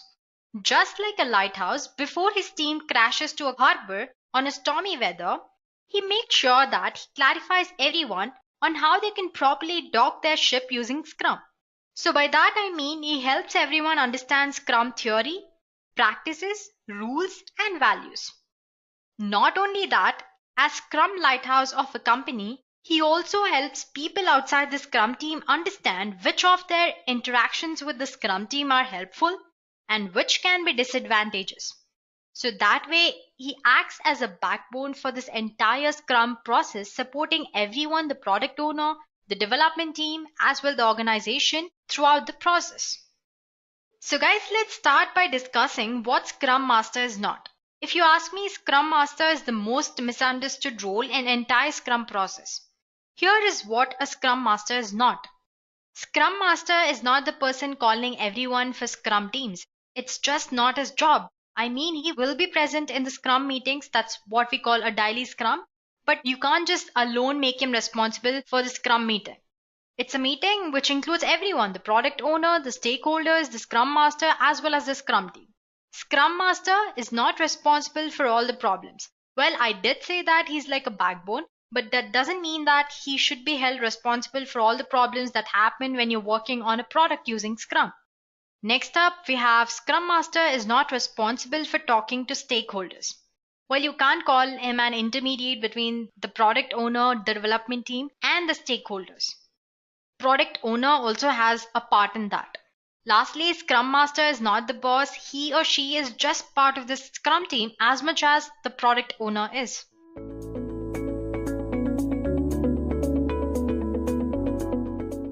So basically, Scrum Framework has three important key roles: product owner, the Scrum Master, and the development team. The product owner is responsible for the work the team is supposed to complete. The main role of product owner is to motivate the team to achieve the goal and the vision of the product. Next up, we have Scrum Master. He is at the center of the Scrum, coordinating all project activities and linking customers and different teams that are part of the project. So you can say he is the heart of the Scrum process. Next up, you have development team. So basically, development team is a self-organizing and cross-functional team who carry out the work which happens during sprint. So they all work together to deliver projects. Let's explore more about Scrum Master. So guys, according to Scrum Alliance, an official website regarding Scrum, a Scrum Master is a facilitator for the team and the product owner. So rather than manage just a team, the Scrum Master works to assist both the team as well as the product owner. Let me give you a simple analogy. A Scrum Master is like a lighthouse in Scrum team, which is composed of product owner, development team, and the Scrum Master himself. A lighthouse helps sailors navigate easily through areas of danger, harbor entrances, and reach the shore safe and sound in one piece. Similarly, a Scrum Master helps the team overcome impediments and guides them to achieve the best result at the end of every sprint. He ensures that the team understands and lives by values and principles of Scrum. That's who a Scrum Master is. He makes sure that everyone is following Scrum rules and practices. But unlike other roles in the Scrum team, Scrum Master does not seem to be a straightforward role. He is not a project manager, neither a boss. He is not responsible for talking to stakeholders. He is not the one who will be held responsible if something goes wrong. He's not the person calling everyone in the Scrum meetings. So if not all the above, what does a Scrum Master do then? Let's have a closer look at the role played by Scrum Master. Scrum Master is responsible to demonstrate various traits to maximize the Scrum team's performance and productivity. So he or she is responsible for making the team do their best by overcoming plausible obstacles that they might come across when they're working. And to do that, Scrum Master plays different roles. Basically, he serves three groups of people: product owner, development team, and the organization. Let's discuss how he serves each one of them in detail. First up, we have product owner. Scrum Master serves the product owner in multiple ways. First of all, he helps product owner find effective techniques to manage product backlog effectively. He ensures that the product owner knows how to manage the product backlog to maximize the value of the team and the work they are doing. He also facilitates Scrum events like meetings, reviews, retrospective as and when needed by the product owner. He also helps product owner understand and practice Agile principles very thoroughly. He makes sure that the goals and the scope of the project are understood by everyone in the team. This way, the product backlog, which is owned by the product owner, is in perfect shape. Lastly, he also imparts the understanding of product planning in an empirical environment. So naturally, a Scrum Master is adept at being agile and can practice agility. They know Agile as a way of approaching a project and can set up meetings as and when needed to direct or pass on information about the process. And they also make sure that the product owner have an idea about empirical environment or empirical concept which the Scrum is based on. Well, that's about the product owner. Let's see how Scrum Master services the development team. So when it comes to Scrum team, a Scrum Master acts as a coach, helping them to self-organize and work cross-functionality. He also assists the team in creating a high-value product by removing obstacles or what we call impediments in their process and coaching them through different meetings or other venue whenever help is needed. So basically, if you're wondering what an obstacle or impediment is, it can be anything that slows down the team's progress and it's stopping them from doing their work. So the Scrum Masters removes all such bottlenecks, impediments, obstacles and all that and make sure the Scrum team is working with perfect pace and performance. Just like he did for the product owner, he facilitates Scrum events as and when requested by the entire team.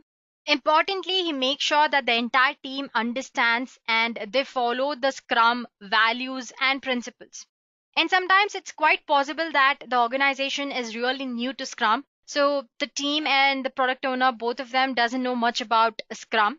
So in such cases, Scrum Master, who is well versed in Scrum principles, guides the team when Scrum is not yet fully adopted and understood. So apart from serving the product owner and the development team, the Scrum Master also contributes his services to organization as a whole. But how? Let's check it out. So Scrum Master serves organization in multiple ways. Like first of all, he guides and coaches organization in adopting Scrum Framework and Agile principles, or you can say Agile Manifesto, the 4 values and the 12 principles. He also makes sure that all the employees and the stakeholders in organization, it can be external or internal stakeholders, understand and implement Scrum practice with ease. He also helps them understand Scrum empirical theory, thoroughly plans Scrum implementation within the organization. He boosts up the communication and collaboration amongst different stakeholders and team members. He also works with other Scrum Masters to increase the effectiveness of the application which is developed using Scrum. Not only that, he also makes changes to increase the productivity of the entire organization and the Scrum team. So this sums up different roles of a Scrum Master. This is how a Scrum Master serves product owner, development team, and organization as a whole. This way, Scrum Master is at the center of the Scrum team, coordinating all the project activities and linking customers and different teams that are part of a project. So after listening to all this, Scrum Master may sound like a new term for project manager. Those familiar with the Scrum, however, know that the truth is really different. Instead of telling, Scrum Master coaches. Instead of directing, Scrum Master guides. Instead of being the authority, Scrum Master serves. The Scrum Master role is designed not to manage, but to facilitate the team orientation of the project. In this way, Scrum Master and project owner are not really the same. So now let's talk about the responsibilities of Scrum Master, which I just listed out in detail. So the first thing that a Scrum Master does is it removes or clears the obstacles and impediments. In Scrum terms, an impediment is anything that keeps the development team from making a decision or moving forward with the task that they are doing. Obstacles can come in many forms and from different directions. Like, for example, it could be technical or operational issue. It could be team seniority issue, or it can be project blockade that impede the progress of the team. It can be business problems or external issues such as weather, war, and all that. Or it can be lack of skill or knowledge. Or it can also be missing project resources. All these are nothing but impediments or obstacles that might hinder team's progress. So all of these that cannot be solved by the team comes to Scrum Master for resolution. Scrum Master then prioritizes these impediments based on their impact and the risk they might have on the team and start resolving them one by one. At times, they even anticipate when such problems will arise and lay the groundwork before itself so that they can avoid the problems. So how does a Scrum Master actually clear the obstacles? They have their own ways. Importantly, they use their connections and hence by relying on the support from executive level management. And that is why engaging executives and finding project champions is also important for the success of the Scrum. So basically, if the Scrum team is stuck on an issue and requires outside opinion for help, the Scrum Master needs to help produce that assistance right away. This way, he removes impediments and obstacles that might hinder the progress and the speed of the team. Next up, Scrum Master is a team's facilitator. The word facilitator itself tells everything. A Scrum Master facilitates and organizes all Scrum events requested by the product owner and the development team as and when needed. He is responsible for cultivating the right working environment for the entire team. This includes everything from a physical workspace to communication tools to make sure that the team follows Scrum values and all that. Regarding the Scrum team environment, Scrum Master's responsibilities take several forms. For example, he ensures that each person on the team receives an equal voice. They have their choice or chance to voice their opinion. He facilitates the team in making important decisions that would increase the productivity of team as a whole. He fosters an environment where everyone feels safe sharing their viewpoint and rest of the members in team value that viewpoint. So Scrum Master never masters the team ordering around, rather he helps them in achieving it by coaching and guiding. This way, a Scrum Master is team's facilitator. Most important thing is Scrum Master as a servant leader. Servant leadership mainly focuses on collaboration, trust, empathy, and the usage of power ethically. Scrum Master is often called as a servant leader of the Scrum team. So, as a servant leader, what does Scrum Master actually do? As a servant leader, Scrum Master is basically responsible for setting up Scrum team as a servant process, but not as a commanding process, guiding the development team towards self-organization and cross-functionality, shielding the team from disturbance and external threats, helping the team make visible, remove, and prevent impediments, leading the team through healthy conflict and debate. So as you can see, I've mentioned few points and you might have heard words like setting up, guiding, shielding, helping, leading. So all these words indicate nothing but servant as well as leader. So in this way, Scrum Master is a servant leader. As a servant leader of team, he should have certain characteristics like he should be humble, he should have a foresight, he should be able to listen and observe the team as and when needed, he should be trustworthy, he should be able to coach and guide and many other things. So basically in simple terms, Scrum Master is someone who asks, what can I do to help the team achieve their goal rather than ordering around saying, do this task by the end of the sprint. So he's not a master of the team, but a master at encouraging, enabling, and energizing the entire team and making them realize their potential. Next up, we have Scrum Master addresses team dynamics. So because team dynamics is at very heart of Scrum, Scrum Master must address the issue where the team orientation is not being met. So as you know, product owners are the liaisons between the team and the business. They're responsible for maintaining the backlog, which we discussed earlier, the product backlog, which is the team's to-do list. They're also in charge of prioritizing the user stories that will be included in each production sprint. It's imperative that product owner and the development team are on the same page. Making sure that happens is the responsibility of Scrum Master. So skilled Scrum Masters will know when and how to dissolve the tension between the product owner and the development team and when to let it play out. In such a way, he should address team dynamics. As you know, just like any family, tight-knit development team will have conflicts now and then, right?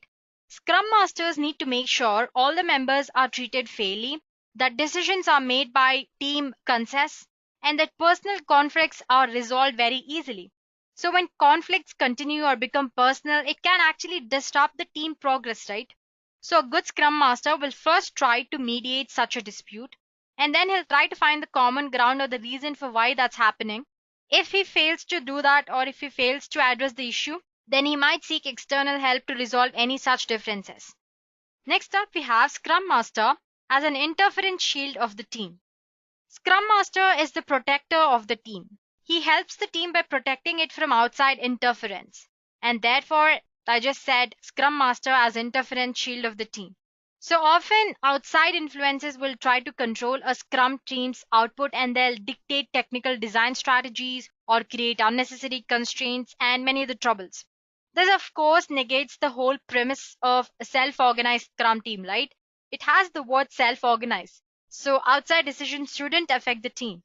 The Scrum Master must protect the development team's ability to make their own decisions. Scrum Master must use his connections and the support of executive level management to avoid this kind of influence. So basically, in simple terms, Scrum Master must protect the development team from any other external influences and help them make their own decisions. Lastly, Scrum Master coaches the team in the Scrum. Last but certainly not the least, the Scrum Master is typically the most familiar with Scrum practices and guidelines, right? So they must coach the team on how Scrum works and, more importantly, why. When every member can see the value of Scrum and operate effectively within the Scrum team, it's when you achieve the best results. And Scrum Master somehow makes sure that this happens. He makes sure that everyone in the team understands what Scrum is and they adhere to the Scrum values and practices to achieve the best results and achieve their individual goals as well. And like any good guide, the Scrum Master does not solve the problems faced by the team himself. Rather, he helps the team understand the problem that they're facing and realize or make them realize how to solve the problem. So, in this way, a Scrum Master plays a pivotal role in balancing the interest of the other two Scrum roles, who are product owner and the development team. Now that we know what are the roles and responsibilities of a Scrum Master, let's conclude this session by listing out the qualities that a good Scrum Master must and should have. Like I said earlier, a Scrum Master is a servant leader of the team. The term servant leader itself lists out many qualities, like you should have observation skills, you should be able to listen to others' opinion without any partiality, you should have the foresight of predicting the troubles or obstacles that the team might come across and that might hinder their performance. He should be humble, trustworthy, approaching or approachable, transparent as such. Apart from this, first of all, he should be influential as well. Like, he should have the command to make the stakeholders listen to him and adopt to the Scrum practices and values in the organization.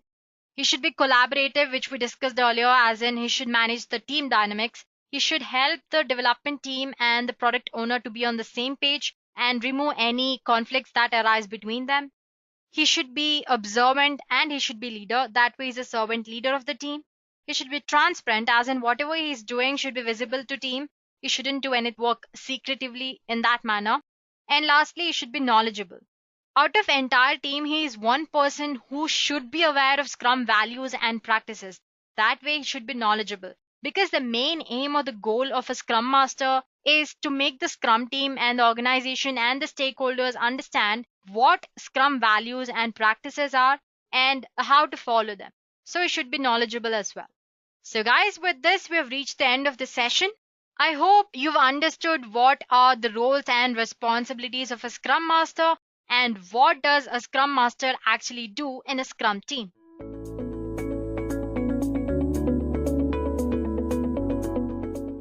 Why should you be interested in being a certified Scrum Master?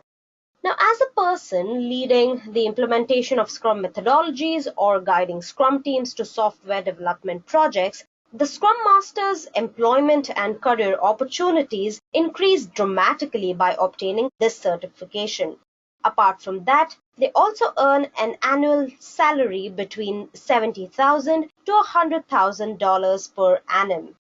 Now that you know what are the benefits of being a certified Scrum Master, let's see how can you get certified.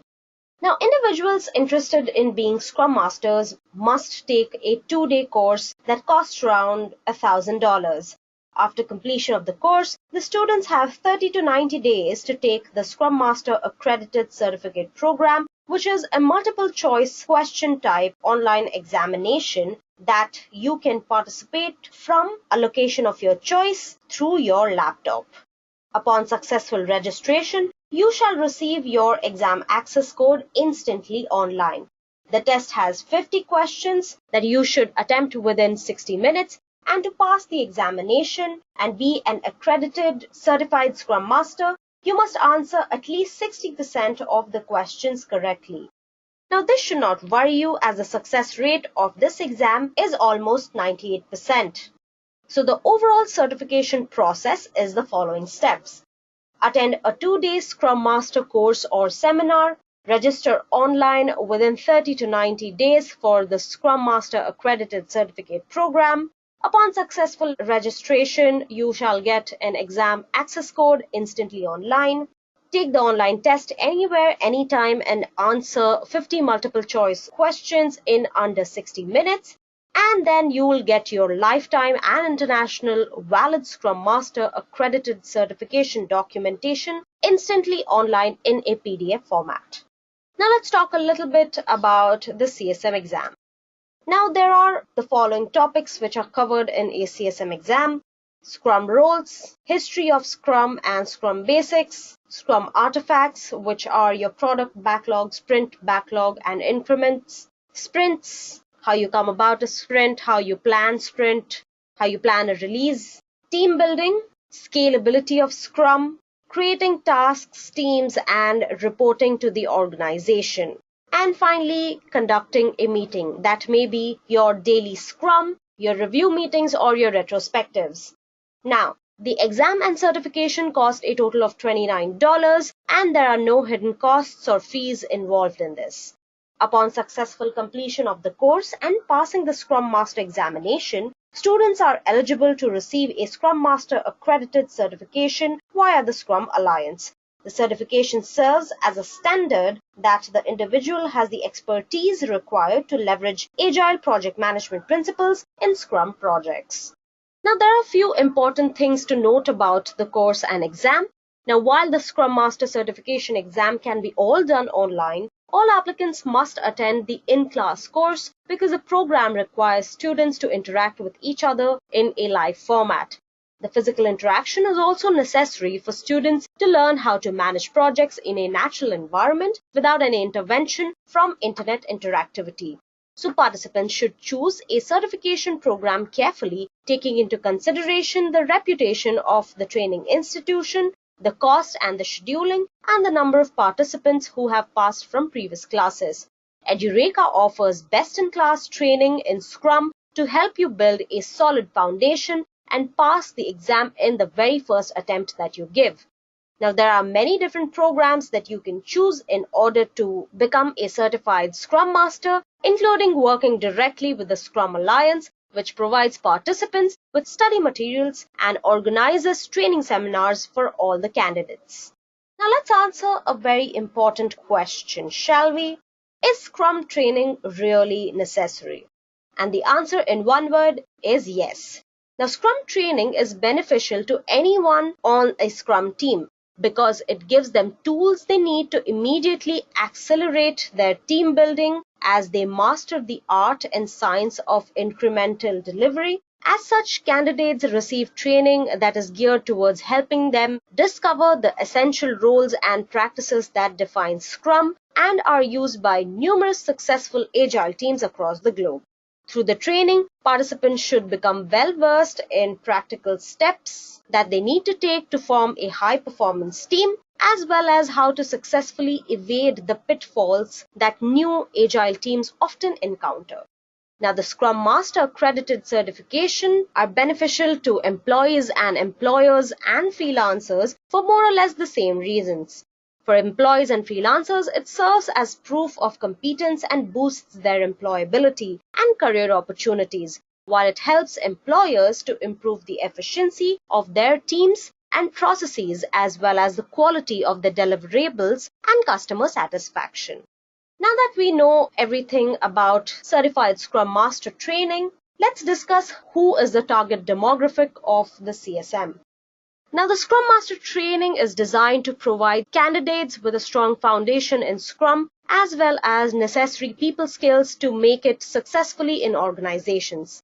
As such, all stakeholders can benefit from learning about its implementation for the program or project management, including team leads, team members, developers, architects, analysts and testers, project managers, product managers, and development managers. But the Certified Scrum Master program is best suited for 1. Project managers, the development team members, team leaders, and business analysts, and software engineers as well.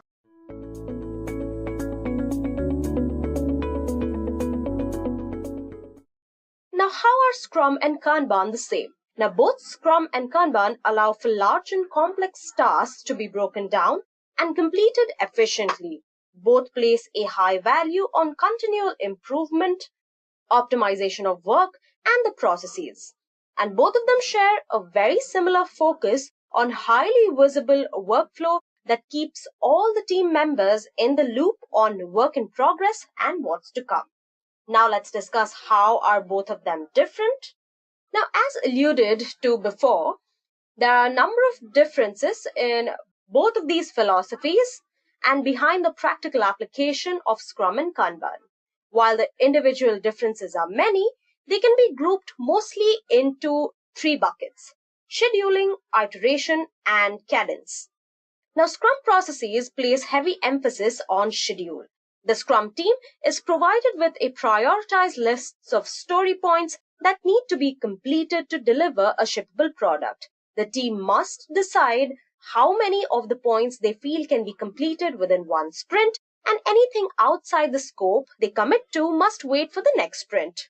Optimally, an efficient Scrum team will quickly learn the capabilities over the course of several sprints, and the estimates which improve to be optimized as time goes on. Then, every 2 weeks or however long their sprint is, the team produces a shippable product which carries out a retrospective to discuss the optimizing of the process and moves on to the next sprint. This iterative process is designed to allow for accurate estimations of workflow and effective management of multiple projects.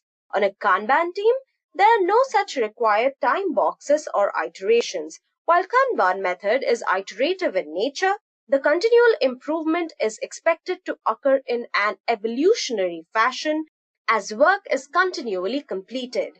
The limitations based on various conditions in the workflow will be regulated early in a team's or an organization's use of Kanban until an optimal set of limits is arrived at to keep the flow steady and efficient.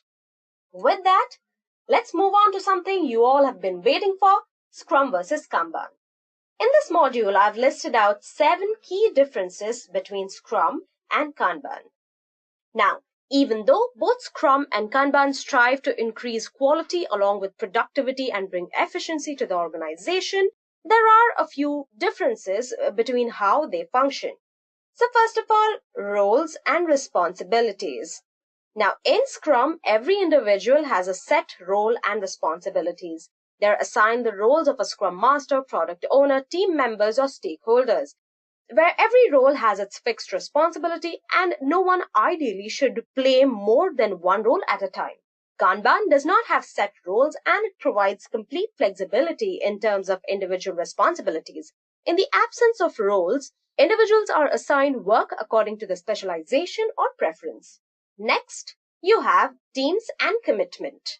Now, Scrum teams are required to commit to a specific amount of work, and it is important to identify all the tasks, prioritize them, and estimate the number of hours each task will take or the number of story points that is assigned to it. A commitment should then be provided based on this estimate. Now, commitment is optional for teams following Kanban. Thus, teams work at their natural speed. Sometimes they may deliver more, while other times they may deliver less in the same duration. Next, we have addressing challenges. Now, since Scrum demands commitment, any obstacles or challenges that arise need to be immediately dealt with. The earlier it is done, the better they can retain their momentum and deliver accordingly. The work in progress in Kanban is completely transparent, and so the teams can spot obstacles and bottlenecks pretty easily. They are thus able to avoid such obstacles or challenges and ensure a smooth flow of work. Types of teams. Now, in Scrum, most of you might already know this, cross-functional teams are necessary as they are better able to deal with any disruption that may cause a bottleneck in the process. However, cross-functional teams do not mean that everybody is equipped to perform every task. It means that certain members of different teams should be equipped with various other important skills and utilize them as and when required.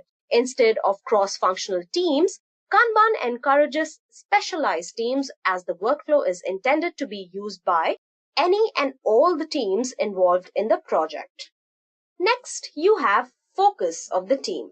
Now, in Scrum, all the teams focus to collaborate and complete the tasks to produce something of a greater value.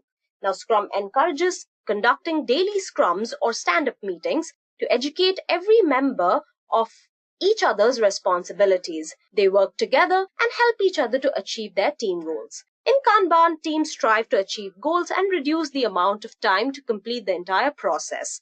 A reduction in the average time cycle is one of the main indicators of success here. Next, we have iterations. since Scrum places heavy emphasis on its schedules, new items cannot be added to ongoing iterations. Only when the current sprint is completed can they take on another sprint.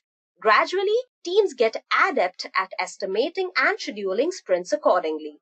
In Kanban, it is more iterative in nature due to the lack of time frames, and so new items can be continually added whenever additional capacity is available.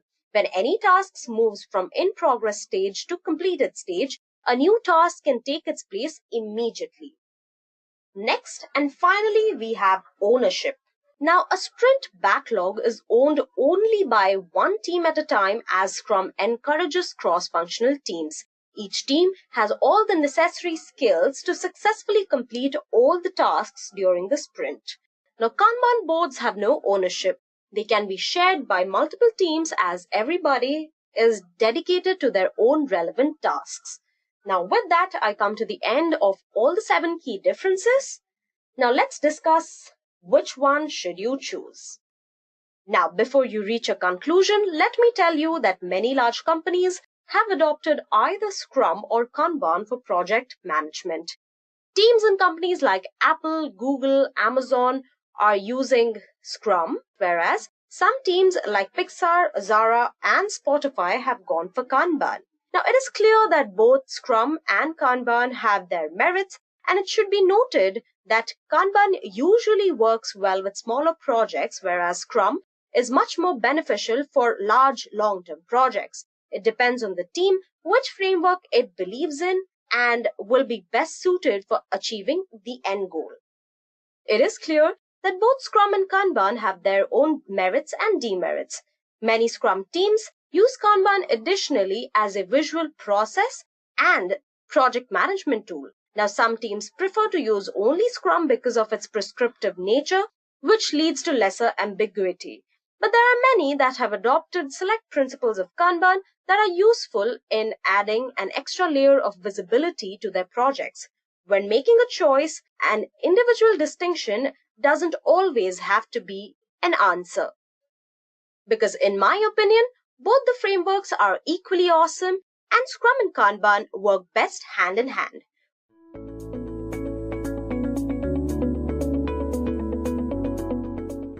So before understanding who is a product owner, let's try to step into the shoes of a PO and see what do they do. So what you're seeing right now is a picture of what we call a product backlog. A product backlog is basically a list of requirements that are set according to the order of prioritization. So the requirement of most priority is going to stay on top and the one with the least priority goes to the bottom.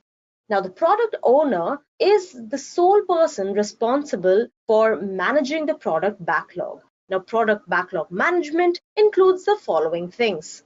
Firstly, you have to clearly express the product backlog items in the product backlog. Then you have to order these items in the product backlog to best achieve the goals and missions of that particular sprint.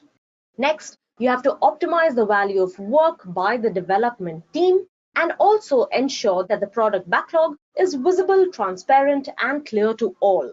Also make sure that this product backlog shows what the Scrum team will be working on next. Finally, you should be ensuring the development team understands the items in the product backlog to the level that is needed. Now, somebody that does all of this is known as a product owner. So as described in the Scrum guide, a Scrum product owner is responsible for maximizing the value of the product resulting from the work of the development team.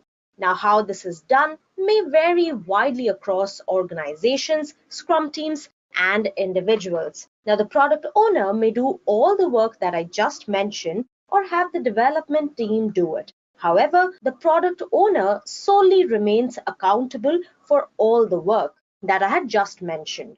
One peculiar aspect of a product owner's responsibilities, they must be available invariably to the development team to answer any queries regarding the customer's view of how they are implementing a product feature. The product owner is one person, not a committee. But They may represent the desires of a committee in the product backlog, but those wanting to change a product backlog item's priority must always address the product owner first. So for the product owner to succeed, the entire organization must respect his or her decisions, and the product owner must make sure that their decisions are visible in the content and ordering of the product backlog. No one can force the development team to work from a different set of requirements. Now that we know what a product owner is, let me bust a very common myth regarding the product owner. Now, a lot of people might get confused between the job roles of a product owner or a PO and a product manager. So let us understand how the both of these are different. The key difference between a product manager and a product owner revolves around their mindset when approaching a problem to be solved. A product owner basically focuses on the internal issues, requires implementation inside of the company and the development process, whereas the product manager has an external focus. A product manager will mostly talk about long-term strategy and markets and customers' needs. If I had to explain it to you in simpler terms, I'd explain it to you like this. So given a task or funding, the product manager will respond, if you give me this resource, I will deliver you this business result. Whereas it is different for the product owner. The product owner, on the other hand, will say, if you're going to spend this money, I am going to make sure you get the most value from your development investment. And that is how both of their approaches are different, both being equally important to an enterprise. But in a lot of smaller enterprises, you will see that the product owner is the product manager and vice versa. So with that, let's move on to the product owner roles and responsibilities. Now, obviously, as most people know, product owners are at the eye of every development cycle. But what do they actually do? What do their responsibilities include? Though product owner's role can vary depending on what kind of environment it is, they typically have several essential roles and responsibilities encasing all the things from business strategy to product design. So first of all, you have defining a vision. In an agile environment, the product owner is the person on the product development team who defines goals and creates a vision for development projects using their high-level perspective. Now, these product owners are responsible for communicating with the stakeholders across the board, including customers, business managers, and the development team, to make sure that the goals are clear and the vision is aligned with the business objectives. Having a product owner with a higher perspective ensures that the team maintains a cohesive vision despite the flexible and often fast-paced nature of the agile product development. Everyone needs to be on the same page in order for a project to work efficiently. A product owner can help the team maintain the vision by creating a product roadmap. Now, the product roadmap is a high-level, strategic, visual summary that outlines the vision and direction for a product offering over time. Now, it is both a strategic guide for stakeholders to reference as well as a plan for execution for the development team. Next is something that you all must be pretty familiar with. It is managing the product backlog. One of the most important responsibilities for a product owner is managing the product backlog. Now, this serves as a development team's to-do list. The product owner's responsibility is to create a list of backlog items and prioritize them based on the overall strategy and business aim. Additionally, the product owner will need to map out the project dependencies to inform the necessary sequence of development. The product backlog isn't a static to-do list though. It is a live document that should be continually updated dynamically based on the evolving project needs throughout the development processes.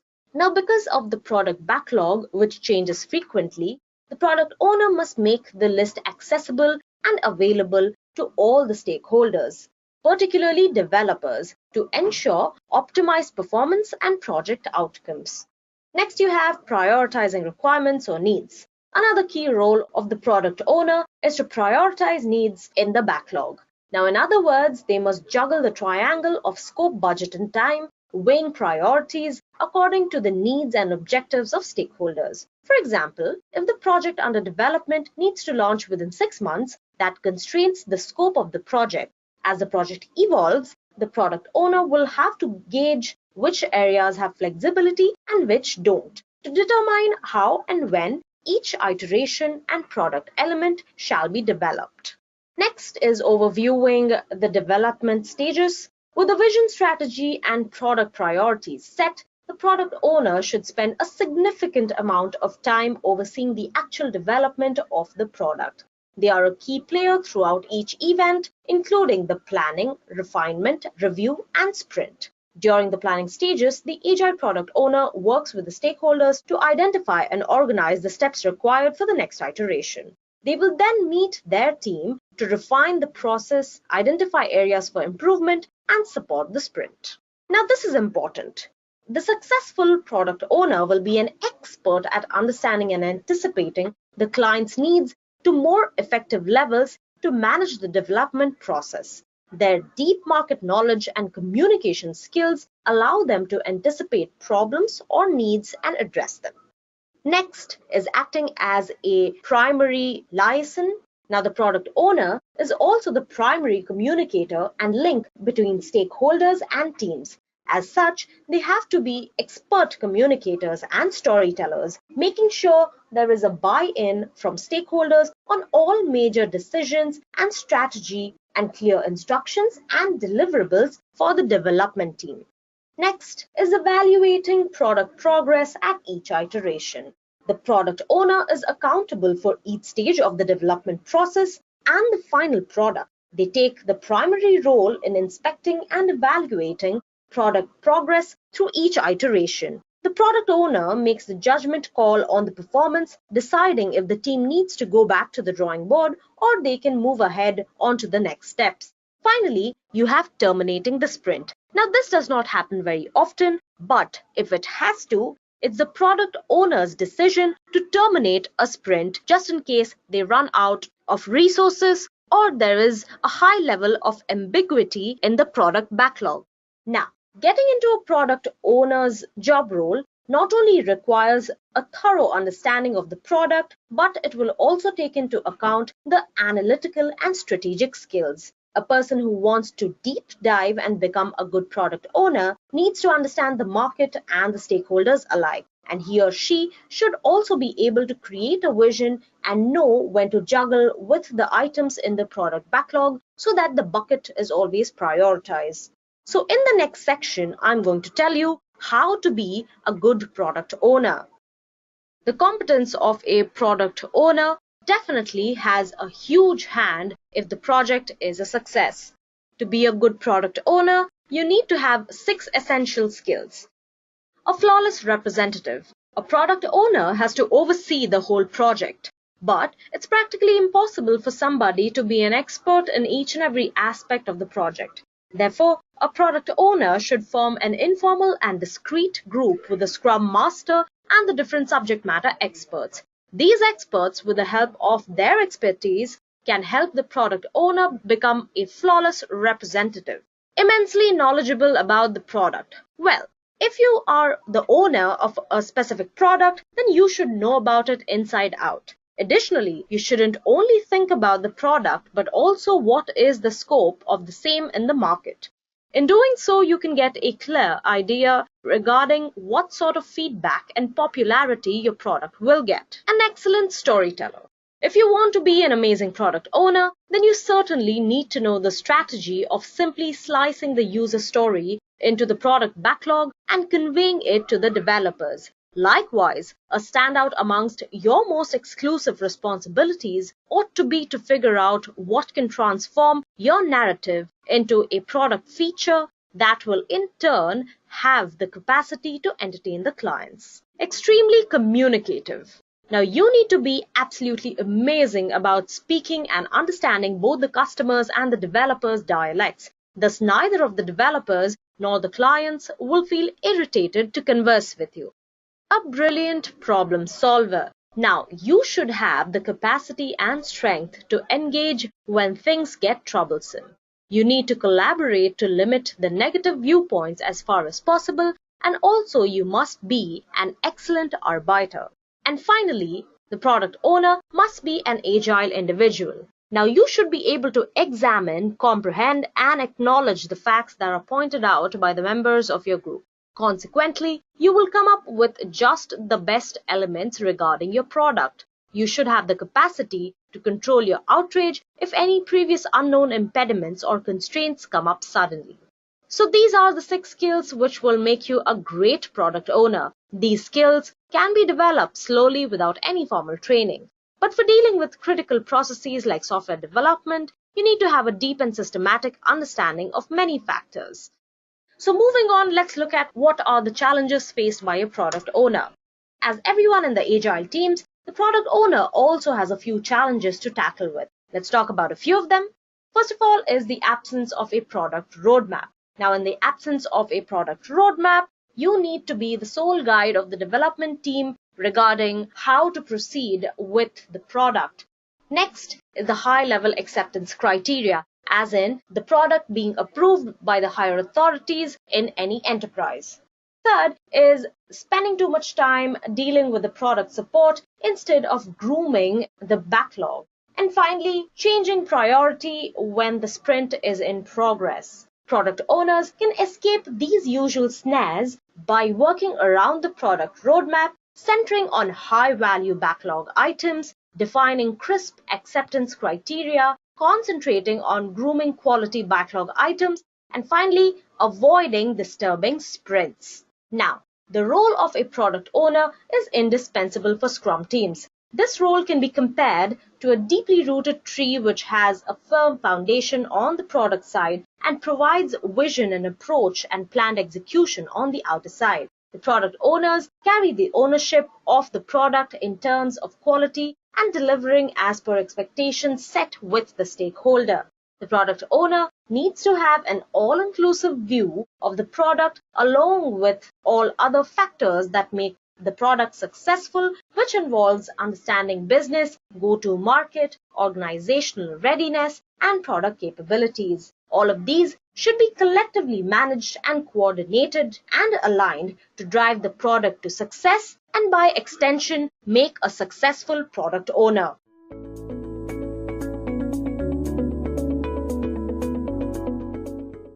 Who exactly is a product owner? Let's begin with a simple scenario. Imagine a piece of software. It can be a web application or an e-commerce shop, big data system or social media service or anything else which is worth developing. Let's say all these things are being built by development team as a product, right? Now, if you're a part of team working on that product or project, from business perspective, what do you need to consider for your product? What are the things that first pop up to your mind from business point of view? You have business goals, a specific group of target customers that you have to target on, set of features, competition in the market, market trends, different use cases that you have to consider, scalability, and many such things, right? There should be a person who is responsible for considering all these things in your team for the project to be carried out very flexibly, right? And that person who's responsible for all these things is a product owner. In simple terms, product owner is the one who considers all these factors and he acts as a value maximizer, meaning their main task is to maximize the value which is provided by the product. That's the product owner. Product owner's responsibility is to be aware of the business goals the product need to achieve and help the development team adapt according to these goals. So if I have to define in pure technical terms, product owner is a key stakeholder who represents the client side. You can say he's a customer proxy and is responsible for maximizing the value of the product and make the team get adapted to those goals. So I hope now you're sure as to who a product owner is, right?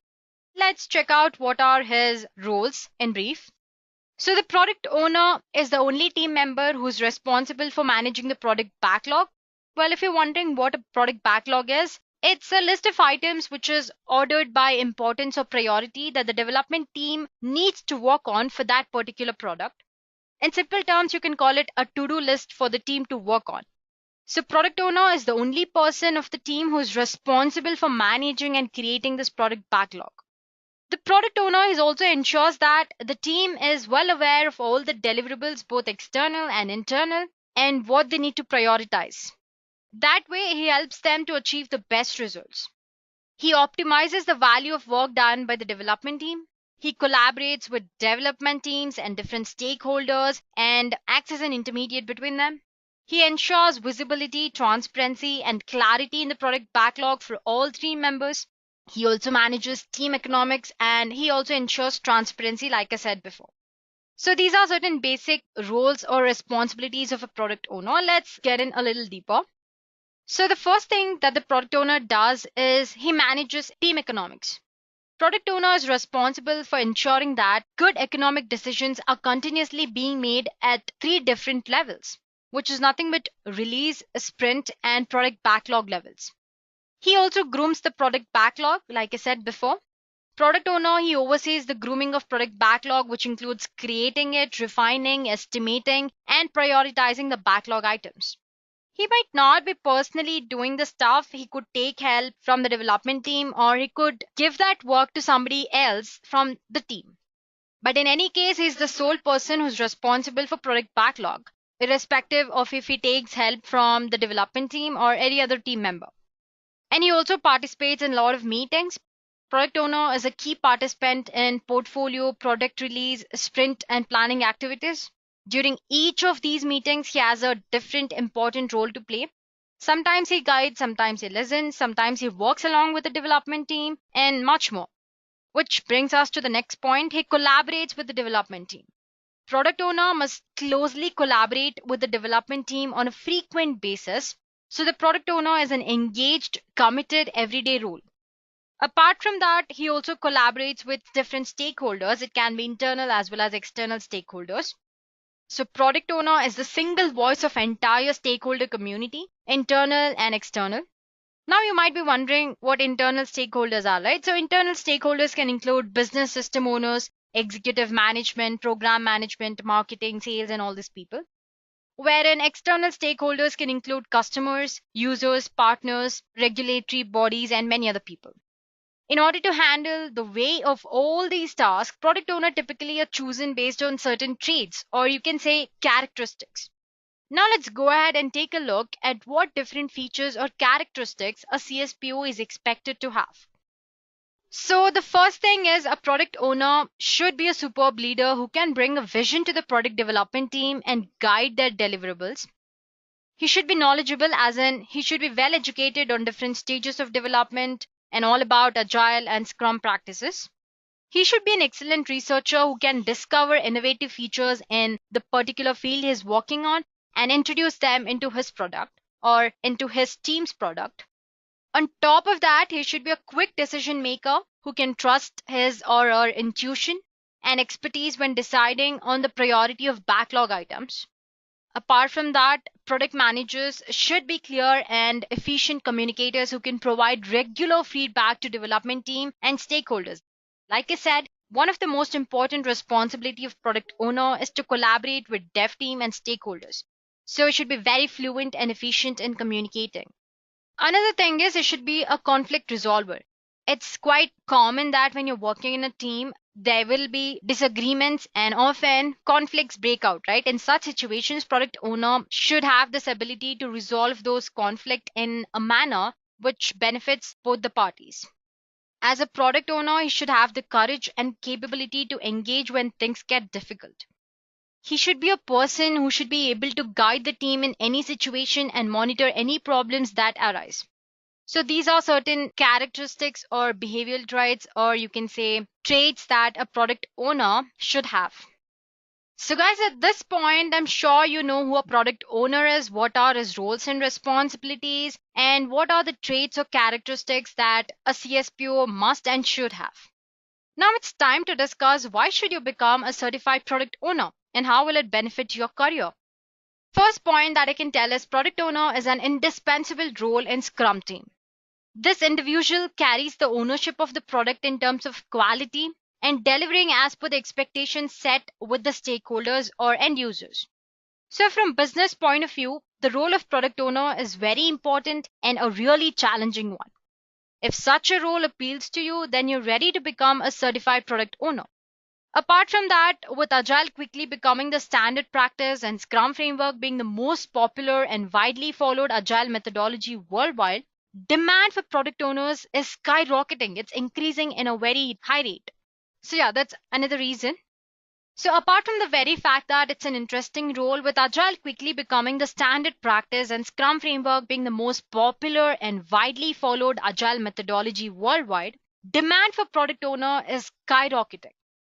Then there's salary aspect as always. According to Glassdoor, the national average salary for a certified product owner or CSPO is around 20 lakhs in India. You can also see the salary aspect in terms of experience is also really appealing. For 1 to 4 years, it's about 885k rupees. And for 5 to 9 years, it's about 1 million. And 10 to 19 years, it's 2 million. Sounds good, right? The demand for CSPO professionals continues to increase, and Fortune 500 companies like SAP, Amdocs, Cisco, Dell, HP, etc. are continually hiring CSPO professionals. Well, that sounds appealing.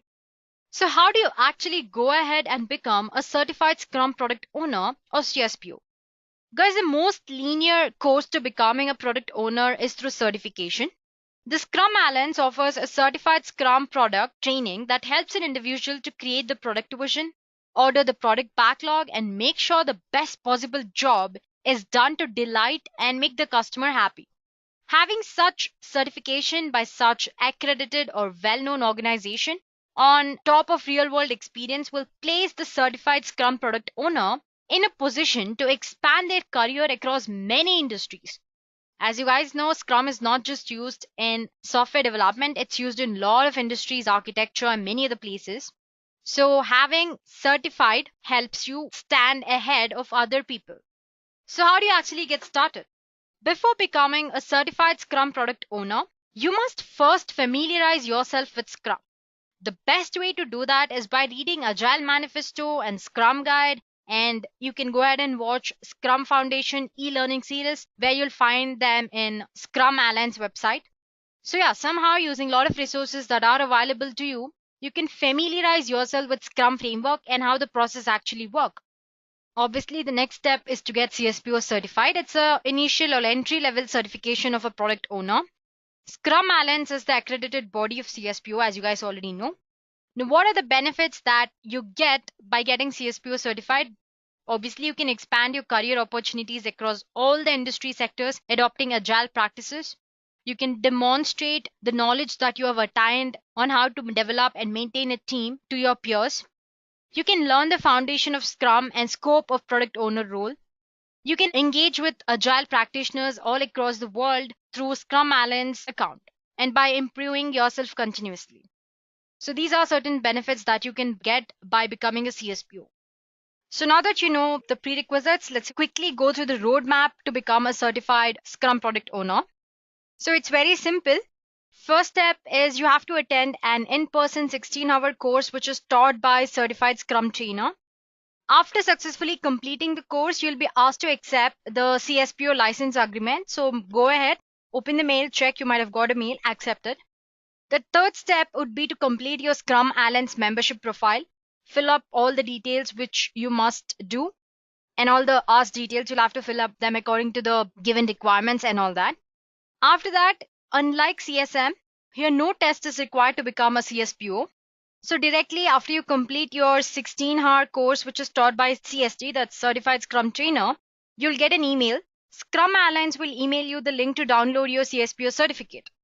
And the last step is maintain your CSPO certification by earning Scrum educational units, or what we call SEUs. And the thing is, the CSPO certification is valid for 2 years. After that, you have to renew the certificate by paying about $100. The important point here is that there's no exam from Scrum Alliance on the CSPO certification. So let's quickly go through the process again. All you have to do is attend a 2-day course taught by Certified Scrum Trainer, accept the license agreement, and fill up the membership profile details which you are asked to do. You'll be getting an email of your CSPO certification. Download it. You do not have to attempt any test which is provided by Scrum Alliance for CSPO. So once you get certified, That's it. Well, you'll have to renew your certification every 2 years by paying $100. Simple enough, right? Now, if you want to go further to develop your skills, you can go ahead and become an advanced certified Scrum product owner or a certified Scrum professional product owner. Now, let's say you are willing to become a CSPO. Who are the people who can take up this certified Scrum product owner certification? Do you have the eligibility to take it? Let's quickly go through who can take up the certification. Taking the certified Scrum product owner or CSPO training and obtaining the certification can be particularly useful for members of Scrum teams such as developers and product owners, business analysts and senior business analysts, software developers, coders, team leads, project leads, automation engineer, system architects, and people from many other fields. Apart from all this, anyone who is interested in the business side of the project is probably the right person to attempt the CSPO certification. So in conclusion, being a great product owner is not really that easy. It is important for one to understand the requirements of the role before you actually go ahead and assume it.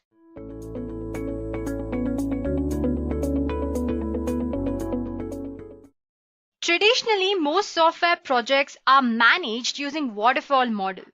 Waterfall model is a linear model and it delivers all the project deliverables at one go and usually at the end of the project. It can be tedious and time-consuming approach. You understand, right? You'll have to wait for the previous step to finish before you actually begin the next step. And because there is zero visibility and not much stress is put on client feedback, your product might not be what client actually wanted. Well, to avoid that, organizations started moving from traditional waterfall approach to agile model. Agile is an iterative approach to project management that builds software incrementally from the start of the project throughout the development lifecycle. So basically, here you're not waiting for finishing the previous phase before you actually finish the next phase. You're doing everything in an incremental and iterative manner. It means that the timeline for the project is fixed and it cannot be extended. While the timeline is fixed, the end products or deliverables of the product are prioritized and usually delivered in 2-week cycle, which we actually refer to as sprint or iterations. So this agile approach introduces many benefits which were not possible in traditional waterfall development, like delivering high value features within short value of time, improve the levels of customer satisfaction, deliver high quality software, and many more. And that is why Agile is very popular today and it's widely accepted everywhere. Though everyone is going Agile these days, a common complaint is that Agile development doesn't scale well. Many of the concepts like using small, self-managing teams work well for small projects. But what happens if you have like 20 to 30 teams? Guidance may be lacking when it comes to coordinating multiple teams which are working on a huge scale project, right? Especially in the early phases of project before you actually begin your coding. There are certain challenges that these organizations encounter when scaling agile principles and practices. For example, first of all, like I said earlier, you have huge amount of teams to manage, which is slightly difficult, because of which there might be no coordination between teams. Listing out few important reasons or issues that companies face, you have like lack of long-term planning. The development teams working on agile principle usually define their product backlog for up to 3 or 2 iterations. In larger organizations, the product marketing team requires a further plan to deliver the commitments to the market. Well, although the team works with high level like 12 to 18 months roadmap, usually the team collaborates on plans for about 3 months of work. You see the difference, right? So you have that lack of long-term planning when you're scaling agile. And there's this lack of agile practices at management levels. Well, the development teams usually work with frameworks which help them in defining how to be agile, but there is lack of framework for agile practices at management level. The cross-functional teams that can handle more abstract levels of responsibility and planning are literally absent. And then there's lack of synchronization. Like I said, you have multiple teams to manage, so there's no coordination between your teams. There's no one to manage them. The lack of innovation. Working with Agile at large scale, there's a need for an additional iteration after a release that helps to improve their practices, which we'll talk about more later on. But anyway, that's missing in your general Agile or scaling it to the large scale. So having this extra iteration which helps them to improve their practices and get feedback helps them to prepare for next planning increment. So basically these are few challenges that companies are facing. Well, a solution to this is there are a large number of scaling agile frameworks that look to solve the problems associated with agile at scale. Well, there are tons such as Nexus, Spotify model, Scrum at scale, and many others. The three leading frameworks are large scale Scrum, which we actually refer to as LESS. Then there's Scaled Agile Framework, also referred to as SAFe, and Disciplined Agile, DAD. Well, in this session, we will be discussing about SAFe, which is nothing but Scaled Agile Framework, its values, mindset, principles, its levels, configuration, and much more. Without any delay, let's get started then. So, Scaled Agile Framework, which is also known as SAFe, is an enterprise scale development framework which is developed by methodologist Dean Leffingwell. It uses a combination of existing lean and agile principles and combines them into a templated framework for large-scale projects. We will look into what those principles in the later part of the session. But as for now, SAFe is actually based on three primary bodies of knowledge, which is agile software development, then there's lean product development, and system thinking. It is designed to give a team flexibility and to help manage the challenges which companies face when they're scaling agile. It's designed not so much as a single methodology or a framework, but as a broad knowledge base of proven best practices that real teams can actually employ when they're working with agile at scale. Now, talking a little bit about its history, SAFe framework was introduced in year 2011. It was originally called Agile Enterprise Big Picture by software industry veteran Dean Leffingwell, who published the best-selling book Agile Software Requirement. Well, the big picture described how to leverage existing agile frameworks such as Lean, Kanban, Scrum, XP, and many more, and apply them at the team level, program level, and portfolio level. Well, I'm sure you might have heard of like Scrum, Kanban, Lean, and all, right? If you haven't, you can actually refer to the videos in Edureka playlist. That'll help you out. Moving further, Scaled Agile Framework is based on 4 values. So the 4 core values are alignment, built-in quality, transparency, and program execution. They represent the fundamental beliefs that are key to SAFe's effectiveness, as in key to Scaled Agile Framework's effective working. Let's quickly go through what each of these core values actually mean when you're working with SAFe. First of all, we have alignment.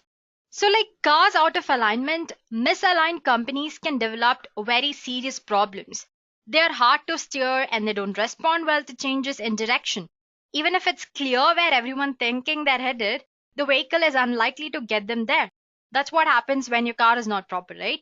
It is necessary to keep up with the rapid change, disruptive competitive forces, and geographically distributed teams and all that. And for that, alignment is really necessary when you're applying agile at large scale projects. It should be based more on enterprise business objectives rather than team goals. So that's what about alignment. Moving on, we have built-in quality. It's a very important value. Well, built-in quality actually ensures that every element and every increment that's been built are to same standards of quality throughout the development lifecycle. I'm sure you guys will agree with me when I say quality is really important, right? Without it, organization will likely operate with large batches of unverified, unvalidated work. So built-in quality is a prerequisite of lean and flow. Without it, the organization will likely operate with large batches of unverified, unvalidated work. So as a result, if your iterations or the product increments or the solutions or the systems that you get at the end of the iteration are not proper or not in quality, then excessive rework will be there and velocity at which teamwork might be affected. Moving on, there's transparency. Developing products in large scale is not really an easy task. To achieve best results, transparency with an organization is really important. So basically, this transparency is based on trust, and trust ensures that business and the development team can confidently rely on each other and act with integrity, particularly in those times when you're facing errors or issues. While without trust, working environments are a lot of less fun and less motivating. And lastly, we have program execution. Naturally, nothing matters if teams can't execute and continuously deliver the best results to the end users.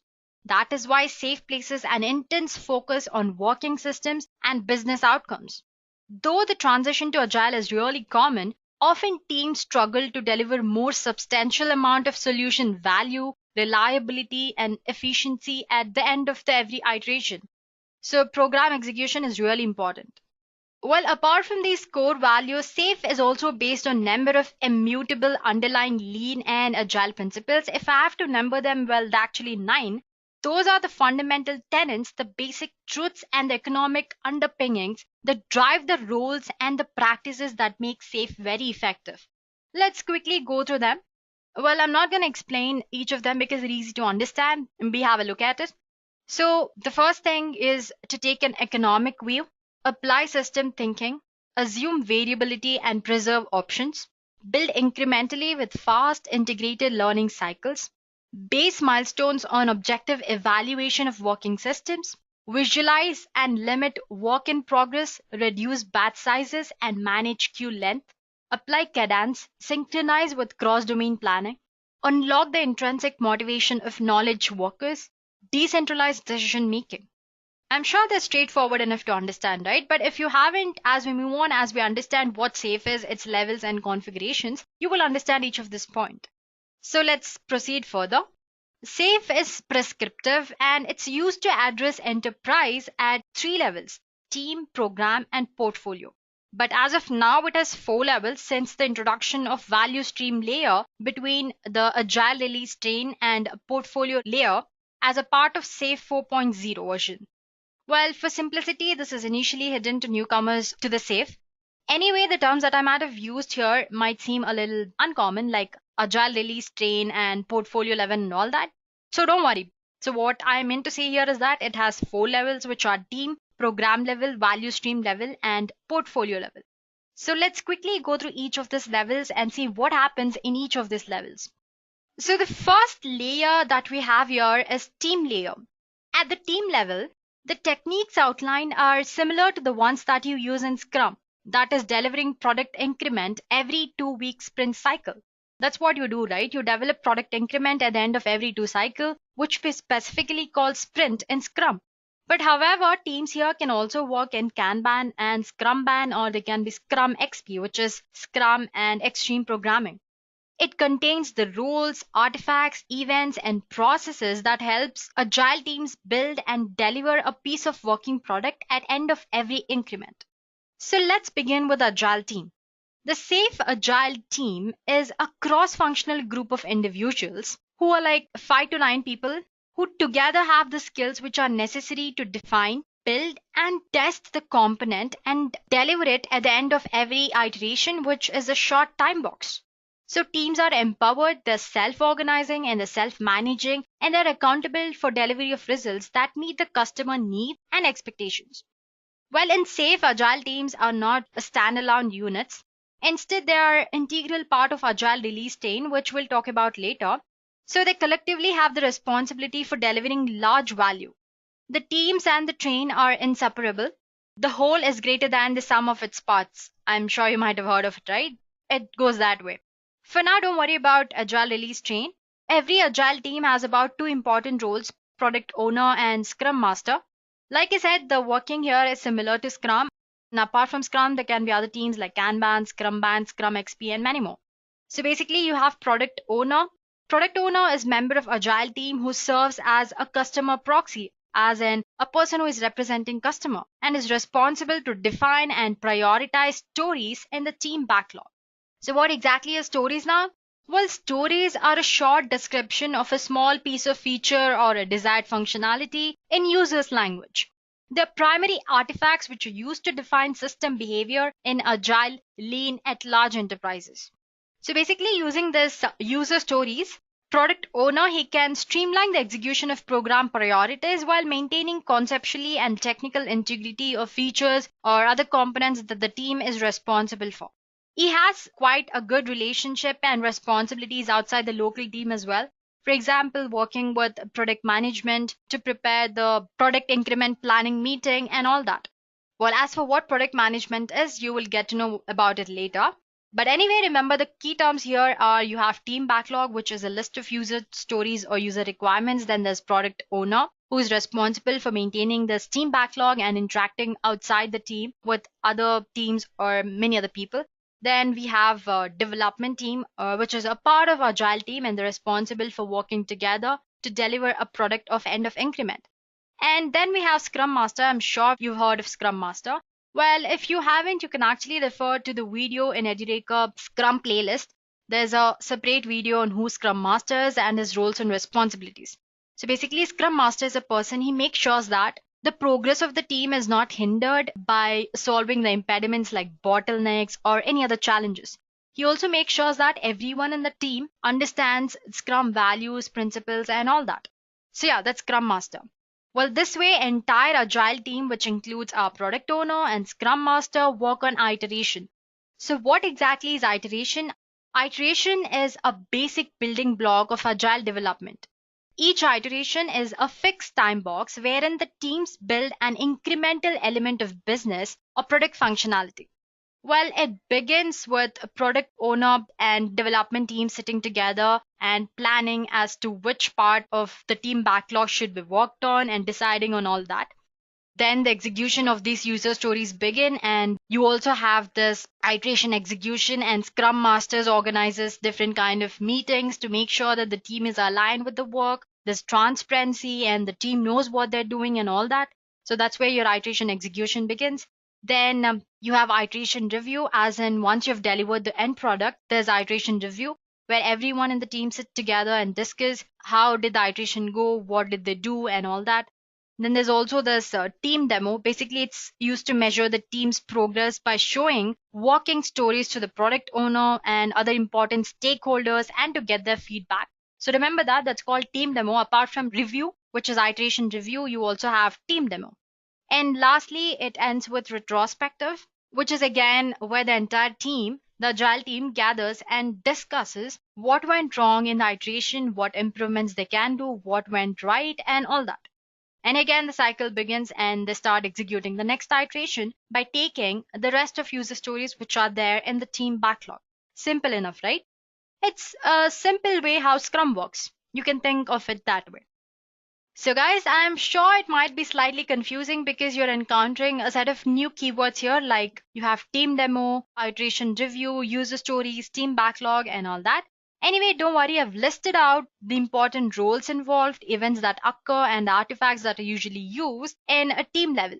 As you go for the roles involved, you have agile team, which includes your development team, product owner, and Scrum Master.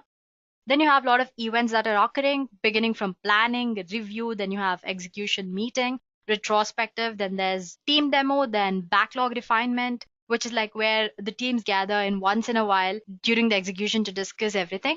Then there's artifacts used like user stories in the beginning, and you have enabled stories as well. There are a different kind of user stories. Then there's iteration goals which teams work on. Then there's team backlog and team objectives and all that.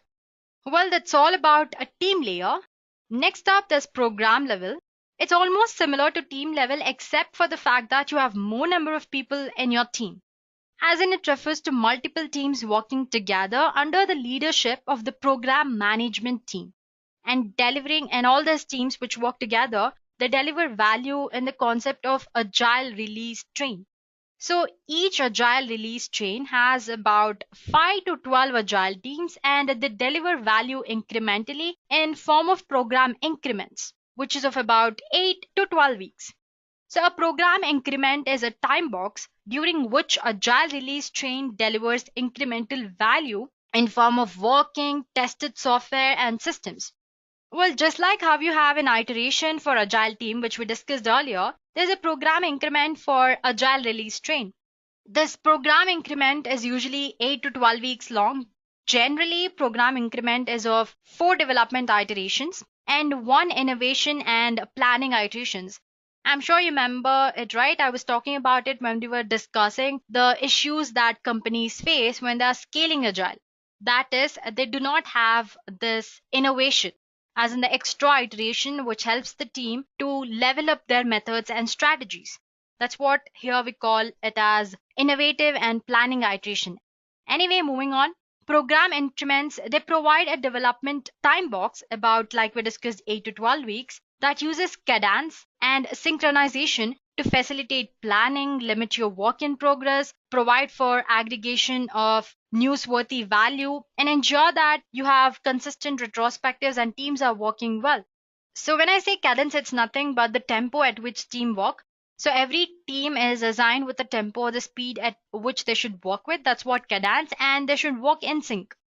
So I'm sure you've understood what product increment is, right? Just like you have iteration previously in the team level, you have product increment here.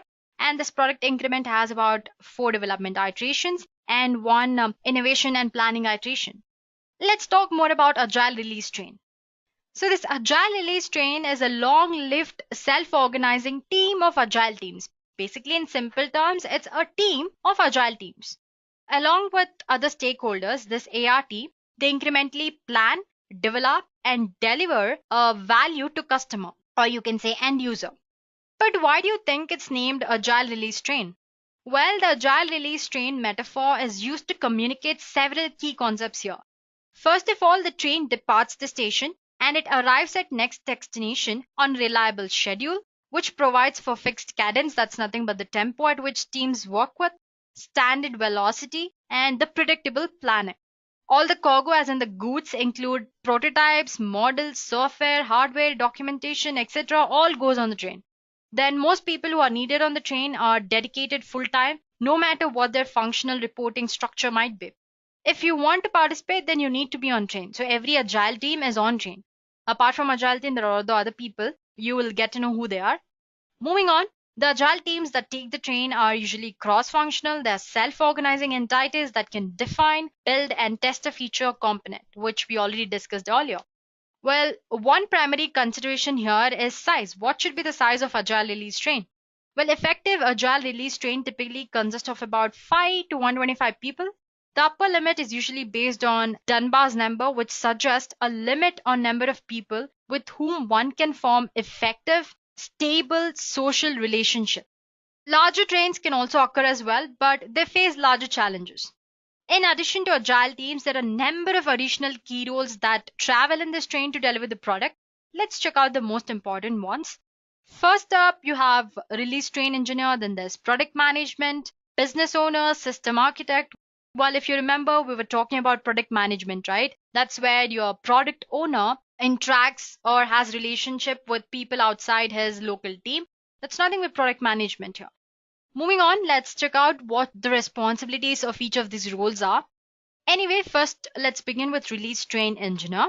So release train engineer, or RTE, is a servant leader and the chief scrum master for the Agile train.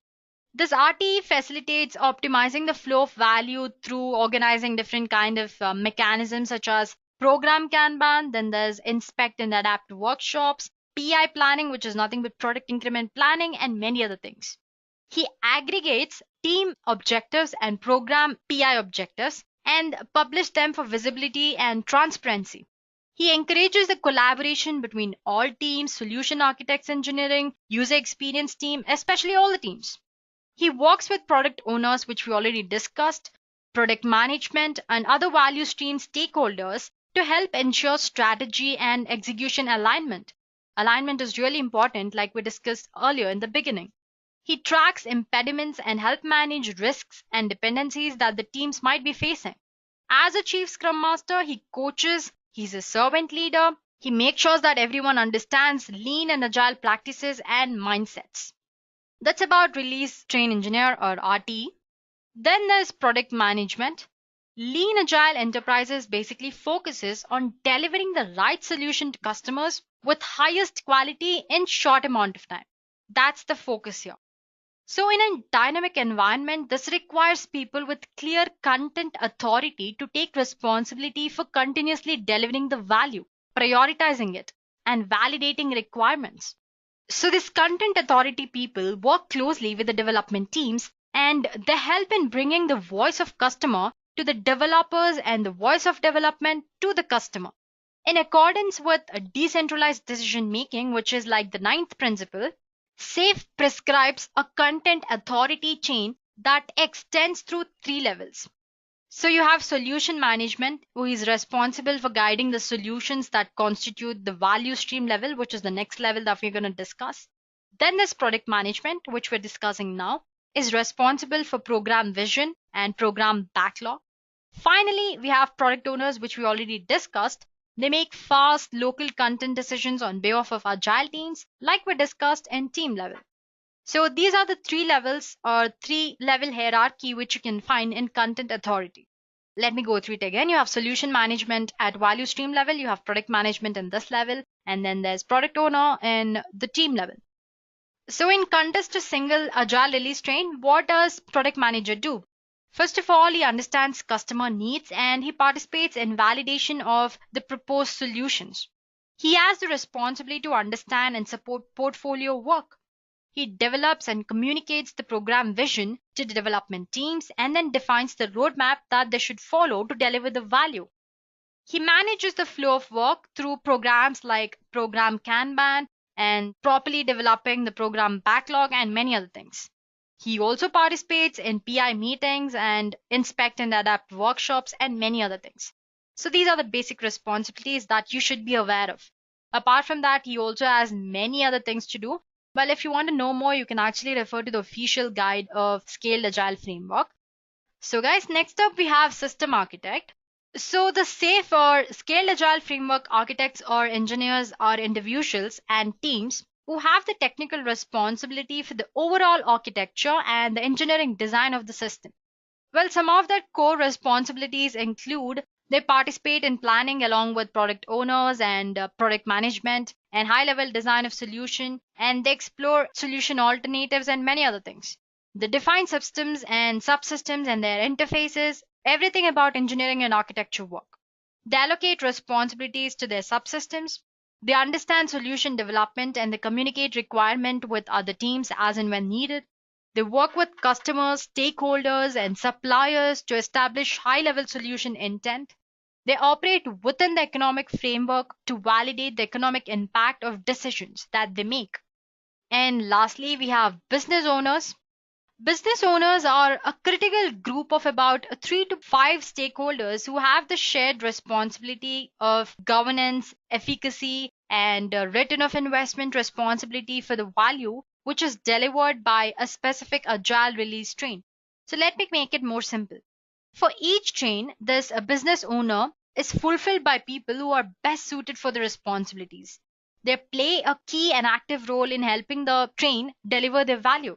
Among other duties, they have a specific responsibility during product increment planning, which we refer to as PI planning, where they participate in setting the mission, planning, drafting the plan reviews, and management review and problem solving, and many other things.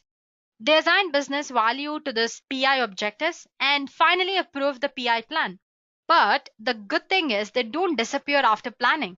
Active and continuous involvement by business owners is a determining factor in success of each agile release train. So they're involved after planning as well. So basically, these business owners have set of functions to do before planning, and after finishing the product. This is in no way the list of every responsibility that a business owner has. Well, to know more, like I said again, you can actually refer to the Scale Agile Framework official website. Well, in simple terms, that's what they do. Moving on, let's see how the flow of value actually happens in program level. Is it similar to that of team level? Let's check out. So first of all, product manager determines the content of a potentially shippable increment by means of program backlog. So in simple terms, just like you have team backlog, you have a program backlog in this level. So this backlog actually consists of upcoming features that are intended to address user needs and deliver business benefits, as well as enablers that advance learning and they help in building the architectural runway. For now, please ignore the term architectural runway. You'll understand it later by the end of discussion on program level. Moving on, so this backlog has features that actually mirror the user needs and deliver business benefits. So the items in this backlog arise from various stakeholders like customers, business owners, product management, product owners, architectures, and many more people. So all these people sit together, discuss what should come into the program backlog, and they start execution. But the thing you have to remember is the management of backlog is the core responsibility of program management. He is the one who is authorized or has the power to control the program backlog. Moving on, what exactly is a feature now? SAFe actually describes a 4-tier hierarchy of artifacts that describe the functional system behavior. As in, somehow the team has to know about the user requirements, right? So, to depict those user requirements, they have different artifacts that describe functional system behavior. And it's 4-tier hierarchy. So, you have epics, capabilities, features, and a story. We already talked about story, which comes in the team level.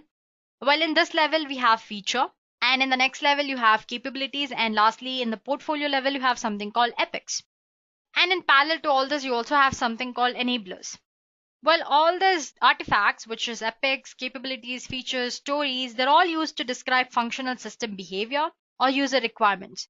So at this level, we have features and enabler features, which together piled up, they become program backlog. So what we were talking about, the flow of value in program level, right?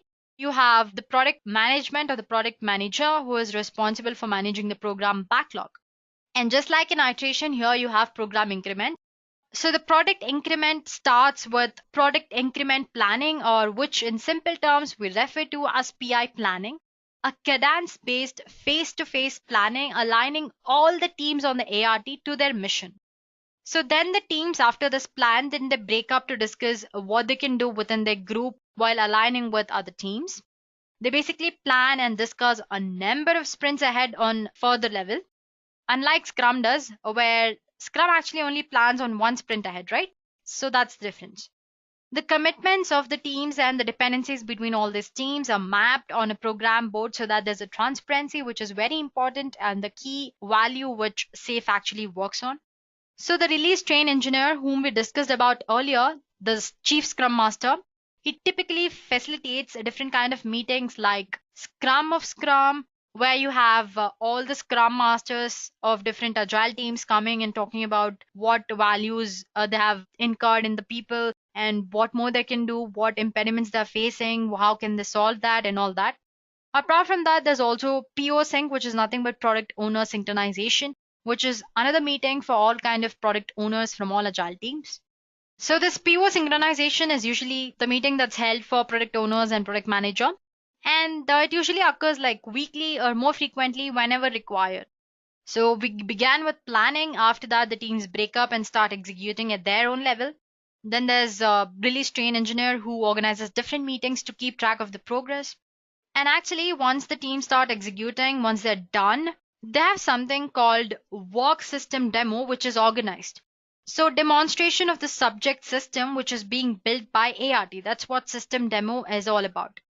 If you remember, we did have something similar to that in previous level, which is nothing but team demo. So here you have system demo. So the purpose of system demo is to test and evaluate the full system that the agile release train is currently working on, and to get feedback from the primary stakeholders, including business owners, executive sponsors, and other agile teams. You also have something called Inspect and Adapt Workshop. Well, it's a significant event held at the end of each program increment. This Inspect and Adopt workshop is a regular time to reflect, collect data, solve problem, and take action on implement actions which are needed to increase the velocity, quality, and the reliability of the next product increment. So guys, if you remember, when I was talking about product increment in the beginning of program level, I said it has 4 development iterations followed by 1 innovation and a planning iteration. So this innovation and planning iteration, it provides a regular and cadence-based opportunity for teams to work on that are difficult to fit in their regular schedule. While this can include time for innovation and exploration, as in organizing different kind of workshops that might educate the team or improve the team's knowledge level and all such sort of things, innovation and exploration. Then a dedicated time for the PI system demo, inspect and adapt workshop, PI planning, backlog refinement, and all those meetings. Final integration of solution, working on technical infrastructure, tooling, and other systematic impediments, enablement of continuous education, and all that. So that's what this innovation and planning iteration contributes to in Scaled Agile framework. So guys, I did tell we'll be discussing a topic called architectural runway, right? So this architectural runway basically consists of existing code, components, and technical infrastructure which is necessary to support the implementation of prioritized near-term features without excessive redesign and delay. Well, that sounds really lengthy and confusing. Let me make it more simple. Agile development actually avoids waterfall thinking and a big upfront design. It believes on a principle that the best architectures, requirements, and the designs all emerge from self organizing teams.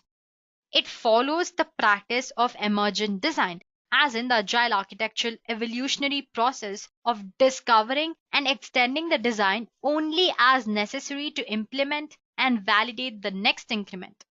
So instead of having the entire thing planned out or the design, you have this emergent design or a part of design which is necessary as of now. And you basically improve and add to it as you progress. So this practice actually works well up to a certain extent. But it simply isn't possible for all teams to anticipate changes that may occur well outside of their environment, right? And neither individual teams they can fully understand the entire system. This causes various problems like velocity, bottlenecks in implementation, then teams wouldn't have any synchronization when they're working, and many other issues.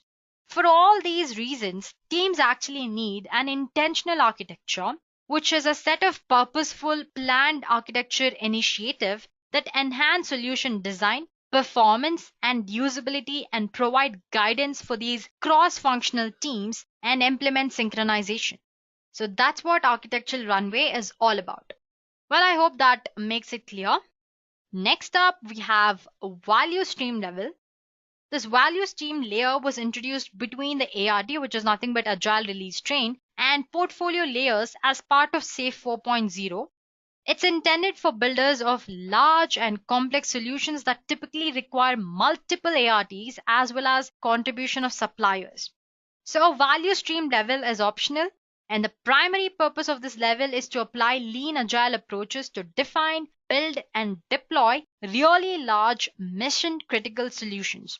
So building these complex, large mission critical solutions often takes hundreds, even thousands of practitioners, as well as internal and external suppliers, stakeholders, a different kind of roles, artifacts, principles, practices, and many other things. Remember that the systems that worked on in value stream level are really mission critical, and failure of such a solution or even a subsystem has unacceptable economic and social consequence. So now you understand the importance of value stream level. So guys, similar to program level, value stream level is organized around program increments, which are synchronized across all the agile release trains in the value stream. It provides for cadence and synchronization of multiple ARTs and suppliers, including the pre and post PI planning meetings and the solution demo. It also provides additional roles such as solution management, solution architect or engineer, the value stream engineer, and many other things. So it kind of looks similar to program level, right? You're just delivering a large and complex solution instead of a small system like you do in the program level. And the content authority here is solution management. So just like you have PI planning, system demo, and inspect and adapt workshops, even here you have solution demo, inspect and adapt workshops, PI planning, and many other things. Now let's talk about the key things, which is nothing but the key roles involved here, that solution management, value stream engineer, and the solution architect. So first up, we have solution management.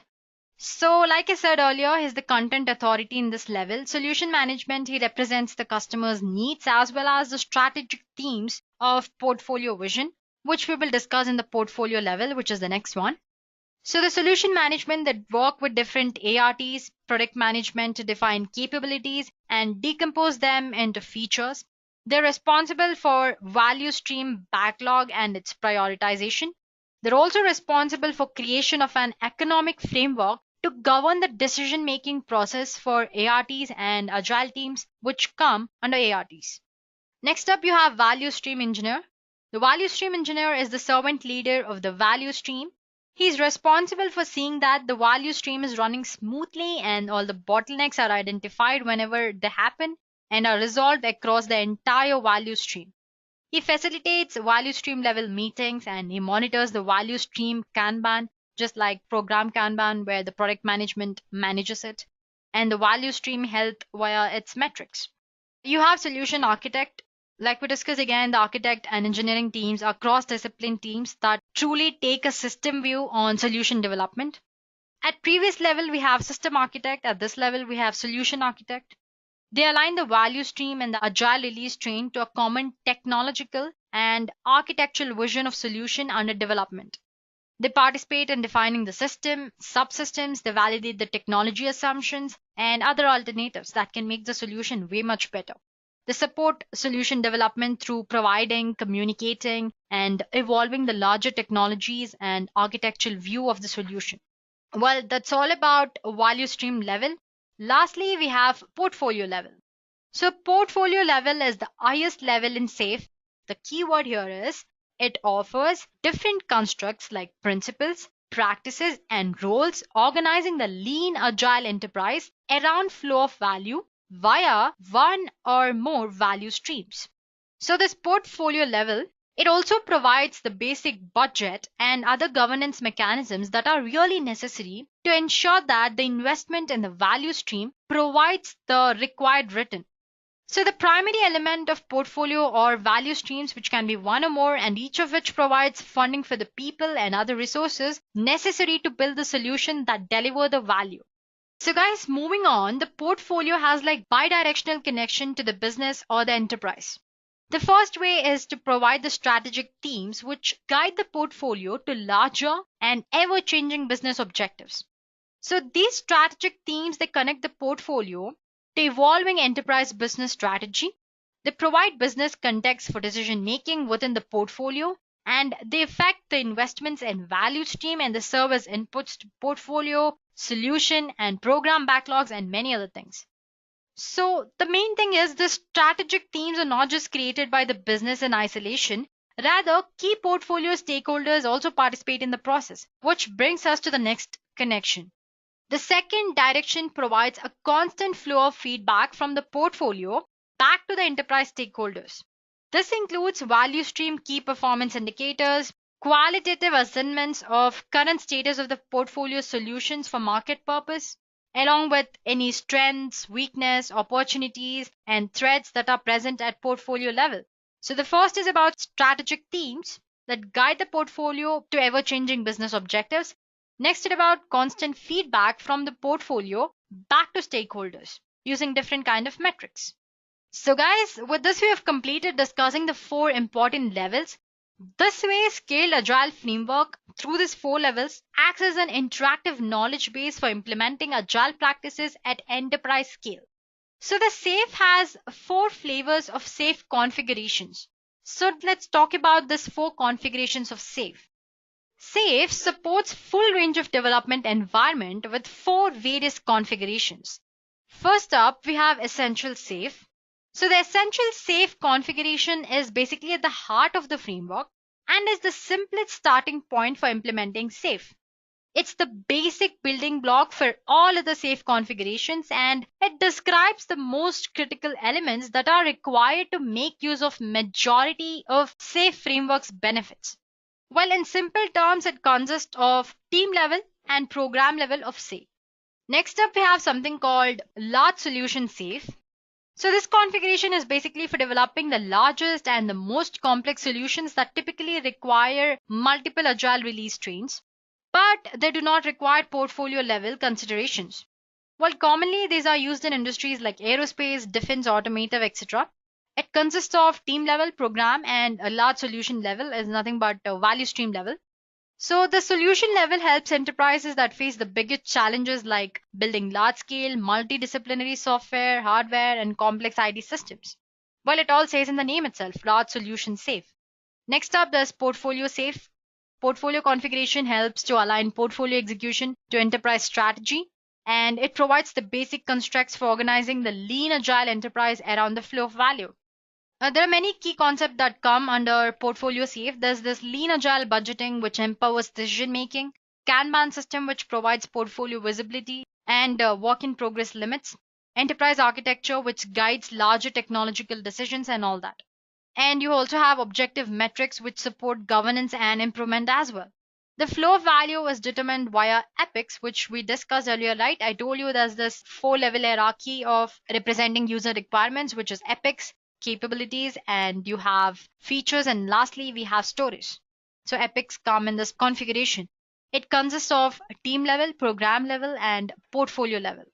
So guys, and lastly, we have full safe. It's the most comprehensive version of framework, and it consists of all 4 levels of safe, which is nothing but team level, program level, portfolio level, and value stream level.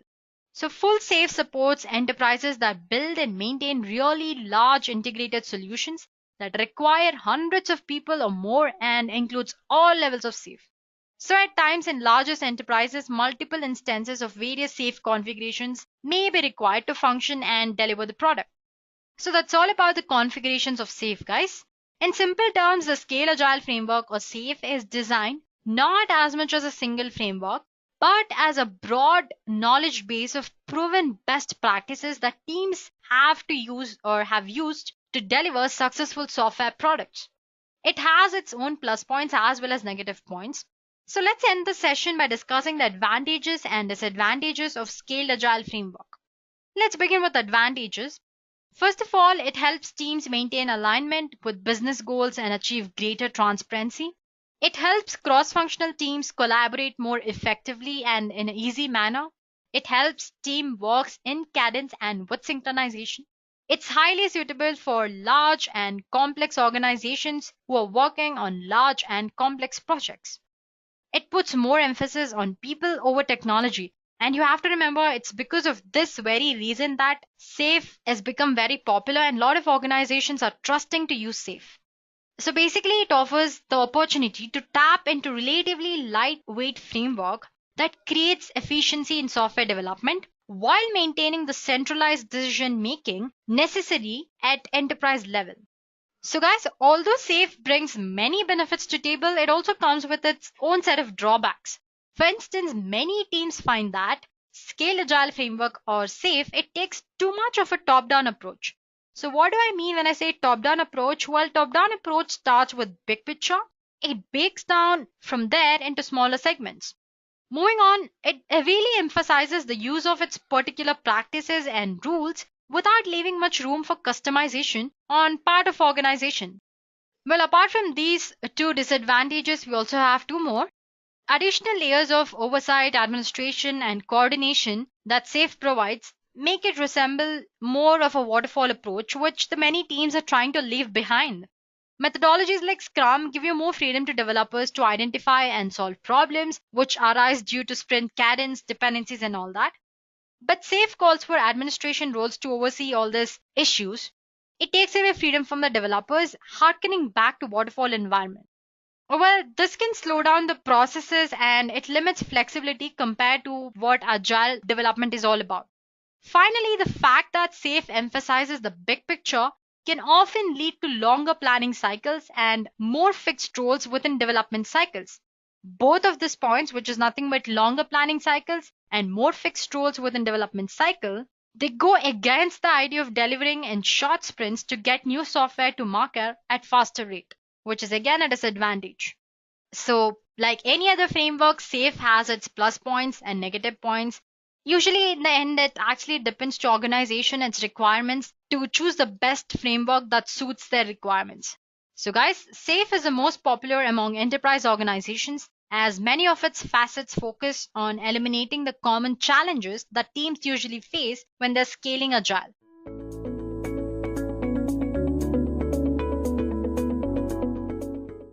Now, SAFe or Scaled Agile framework synchronizes alignment, collaboration, and delivery for multiple agile teams. Now, due to its scalability and ability to configure the framework, allows each organization to adapt to its own business needs. So basically, it is a curated solution for your business organization. SAFe supports smaller scale solutions employing about 100 practitioners as well as complex systems that require thousands of people, an extensive body of knowledge, and SAFe also portrays the roles, artifacts, and activities quintessential to implement lean agile development. Next, let's talk about why should you be interested in getting SAFe certified. Now, agile methods have been found to be applicable to a wide array of teams and organizations across the globe. However, with the rising complexity of team and project dynamics, the need for collaboration and scaling across teams and organizations has become more prominent. Now, the Scaled Agile frameworks has largely helped in bridging this gap and has facilitated collaboration across teams, complex systems, geography, in any scenario where Agile alone has failed to create the needful impact. SAFE essentially is a complete methodology that enables complex organizations to carry out Agile transformation at an enterprise level. This fosters sustainable growth, fastest time to market, and a steep rise in team productivity. Applying lean or agile principles and practices across all levels within an organization is the very first step of an agile transformation. It basically synchronizes alignment, collaboration, and delivery of multiple agile teams, leading the way to enterprise success. Apart from that, obviously, this certification is globally recognized, and this could bump up your average package to $70,000 to $100,000 per annum. And also, with more than 70% of the US Fortune 100 companies actively employing SAFE, it is clear that the demand for leading SAFE practitioners is on a constant rise. So basically, getting SAFE certified gives you a major lead over your peers and places you at the helm of agile transformation in enterprises. This certificate will not just merit a salary raise in your present organization, but also offer you several other benefits, as I have listed here. Next, let's talk a little bit about the SAFE certification training. Now, you will have to appear a 2-day SAFE training course that will prepare you for the SAFE 4.6 Agile certification. Now, this exam based on SAFE version 4.6, which is the latest version of SAFE, is the exam that you are going to give. Now, this benefits you as you will receive as an attendee in the prep class are the following. You'll understand the 5 core competencies of the lean enterprise. It'll help you become a lean thinking manager teacher. You'll learn to apply the values and principles of a lean agile mindset. Also, you would apply SAFE's lean and agile principles to the roles and practices of SAFE.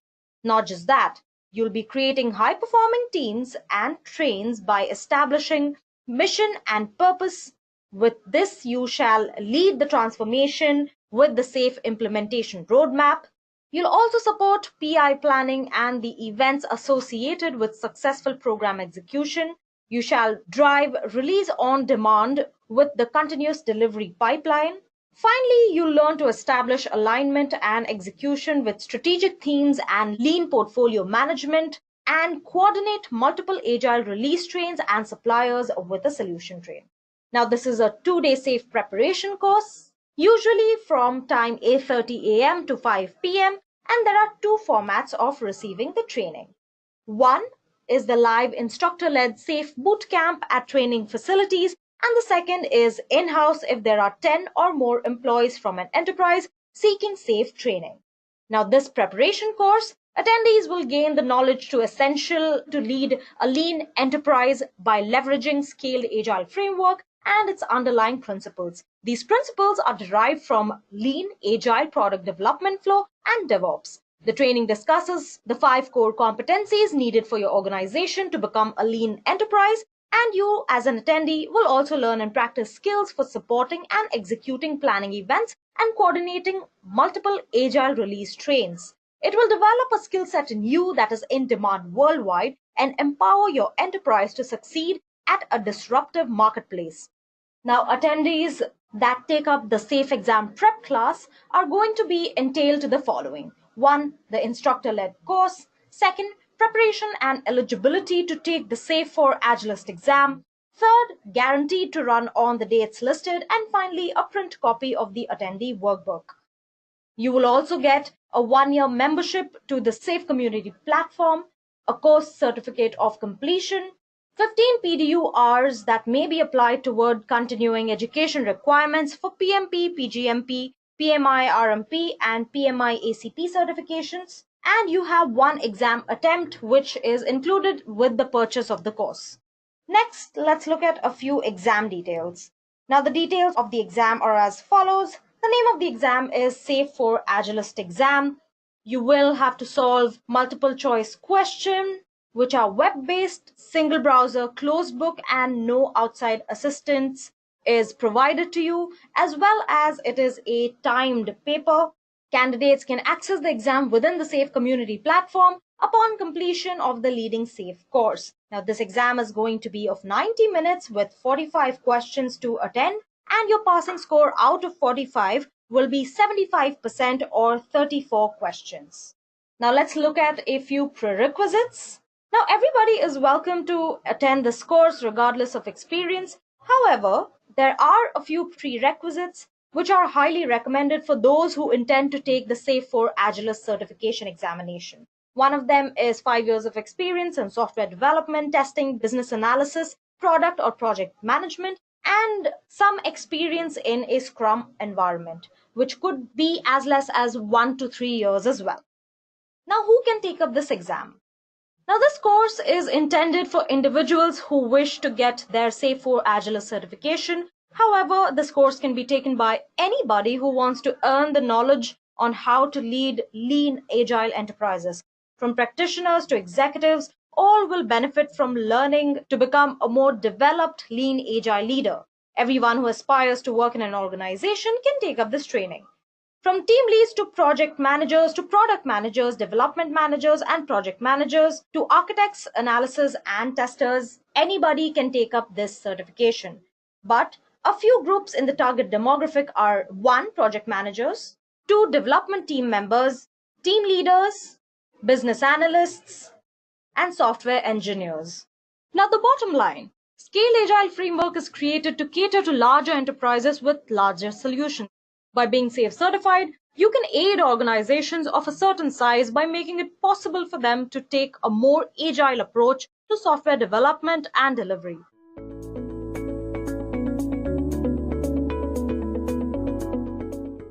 So the first difference is obviously the context of implementation. Originally, Scrum was used for software development, like I said earlier, but nonetheless, over time, its usage has spread over different disciplines.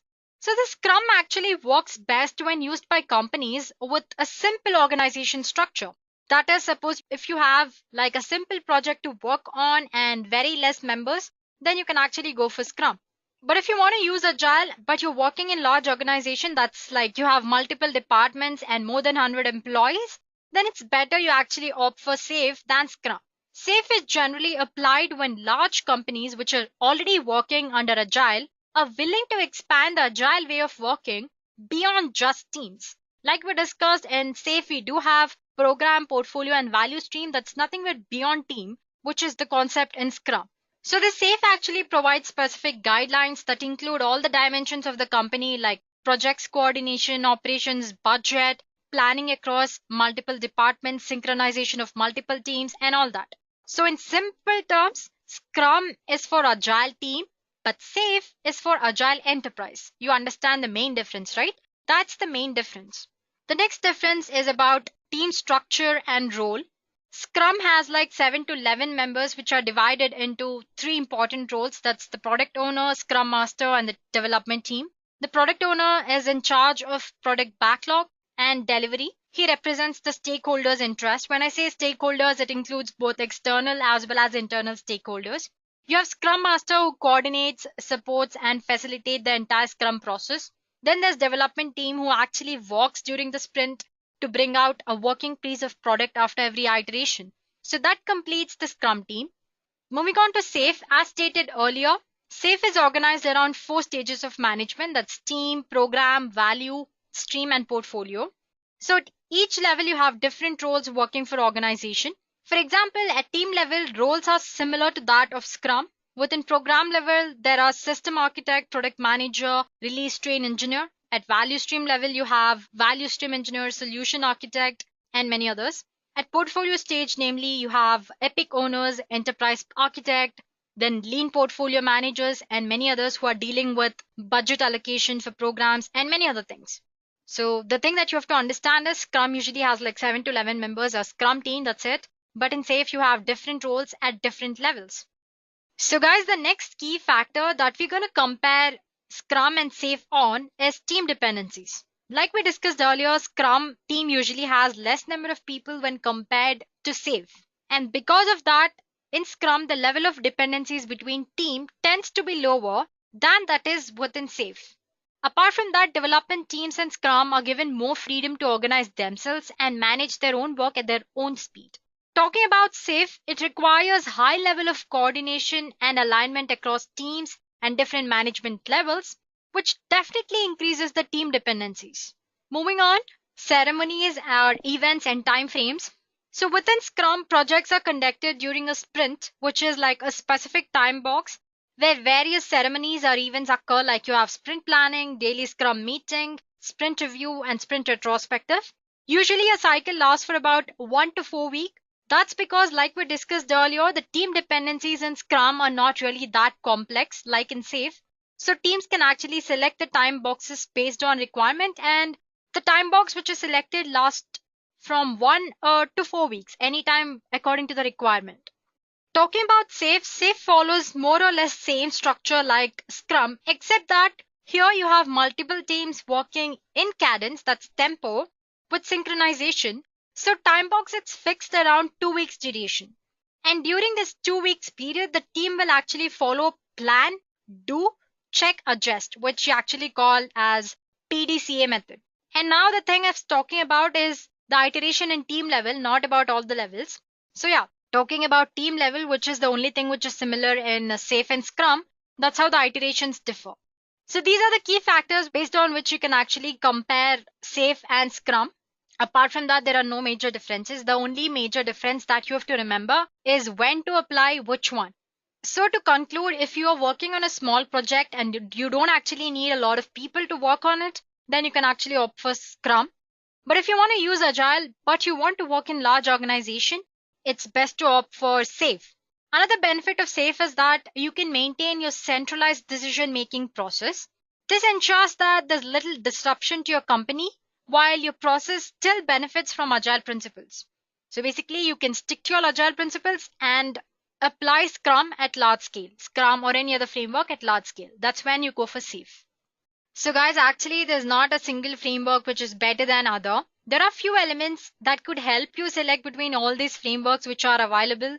So the first thing that you might want to consider is organization's objective. Like, is the Agile implementation directed towards specific team, as in locally, or does it involve entire organization? Based on that, you can go for simple frameworks or large frameworks. Then you have the level of involvement of management teams within the project. Then obviously the size, how many employees are working within the company. Depending on the number of employee, one framework might be easier to adapt compared to other. You also have other features like the entire company structure, the type of project that you're actually working on, stakeholders' requirements and opinions. So these are certain key factors that you can keep in mind when you're confused as to which framework to choose or which subset of Agile framework to choose. Well, guys, that's it. I hope you've understood the difference between Scrum and Safe and what Scrum is and what Scale Agile framework is that's Safe.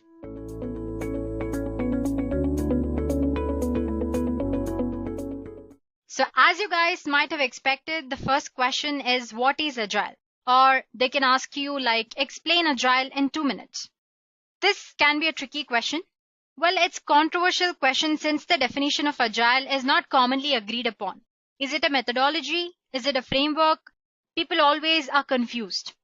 Agile refers to a set of methods and practices based on values and principles that encourage iterative development and collaboration between self-organization teams. So that's what Agile is all about. Values and principles. It's a philosophy rather than a methodology or a framework. Next up, we have when to use Agile model. Is it suitable in all the situations?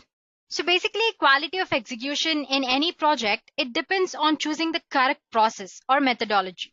In some cases, Agile will be an ideal option, but not always. A flexible development model like Agile should be applied in cases like when you have new changes that needs to be implemented very frequently, when you have complex and bigger projects so that you can divide them and then combine them, which is the basic principle of Agile.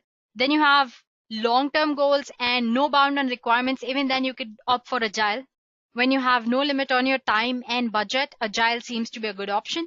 Another point is that when you have frequent changes throughout your development cycle, it's easy to use Agile because it allows for you to change the requirement throughout the development cycle.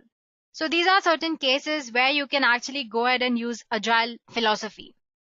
Next up, we have state some major principles of Agile.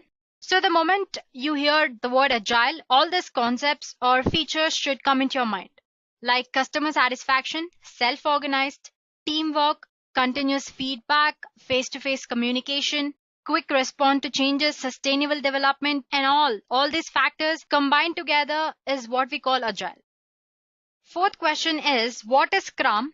How is it different from waterfall model? So this Agile model comes in number of forms, meaning there are number of subsets to this Agile project management philosophy. And Scrum is one of them. It's different from traditional waterfall model in multiple ways. For example, in Scrum, feedback is received at earlier stage, which is not the case in waterfall model. It minimizes risk in response to changes. The main focus in Scrum is all about teamwork, or you could say collaborative development. It also increases return of investment, which you get once you release your product to market. It even allows to roll back changes if you're not sure if those are the changes that you want to make or not. So this way, Scrum Framework is way much better than traditional waterfall model. The next question is, what is Scrum Sprint? What is the ideal duration for a sprint? To make it simple, or for purpose of ease, let's just call it a sprint. This type of question is a very common question in any of these Scrum Master interviews. So basically, a sprint is a regular repeated work cycle in Scrum methodology during which work is completed and made ready for the review. Generally, the duration of a Scrum sprint or a sprint depends upon the size of the project and the team working on the project. And on an average, the duration of a sprint is about 4 weeks, you could say for about 1 month.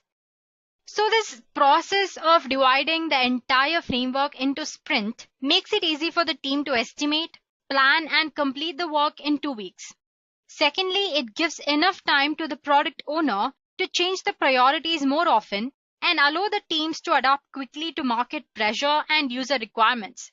All these are not possible in traditional waterfall approach. And sprint is a Scrum related word.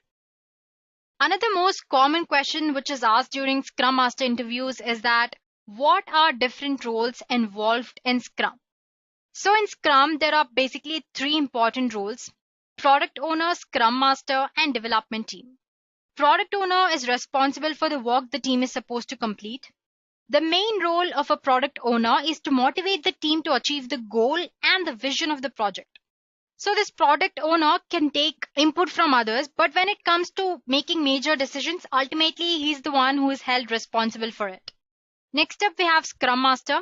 Scrum Master ensures that all the team members follow Scrum theories, rules, and practices.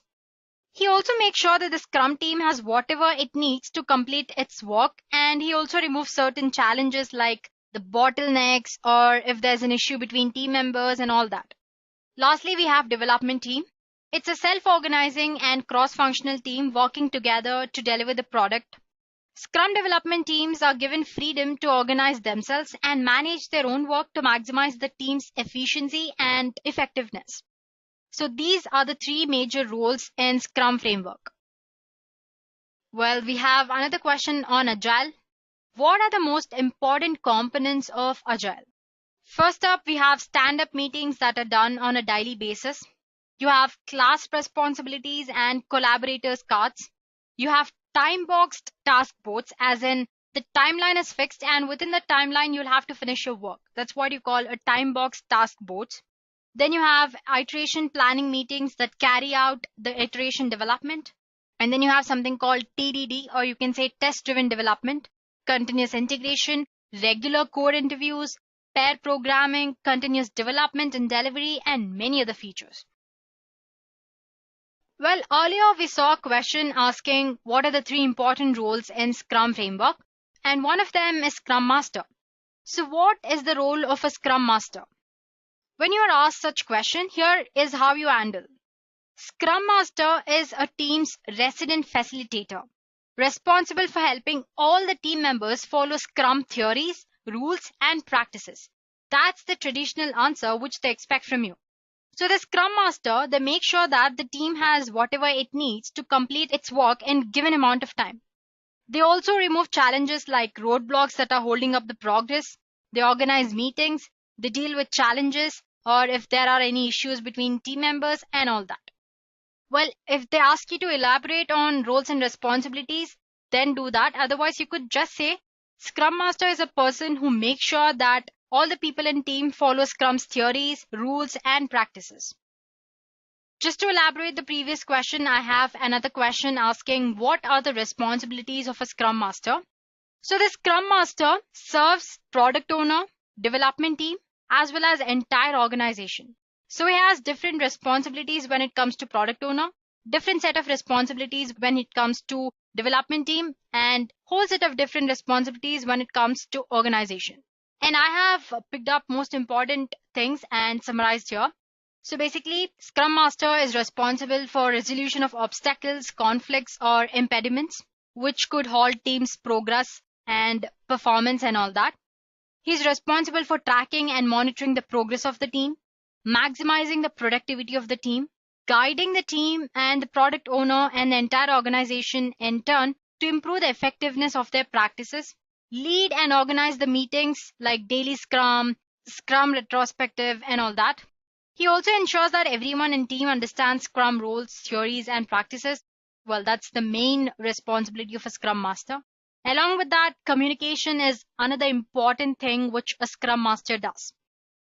Next question, what we have here is what is a story point? How do you calculate it?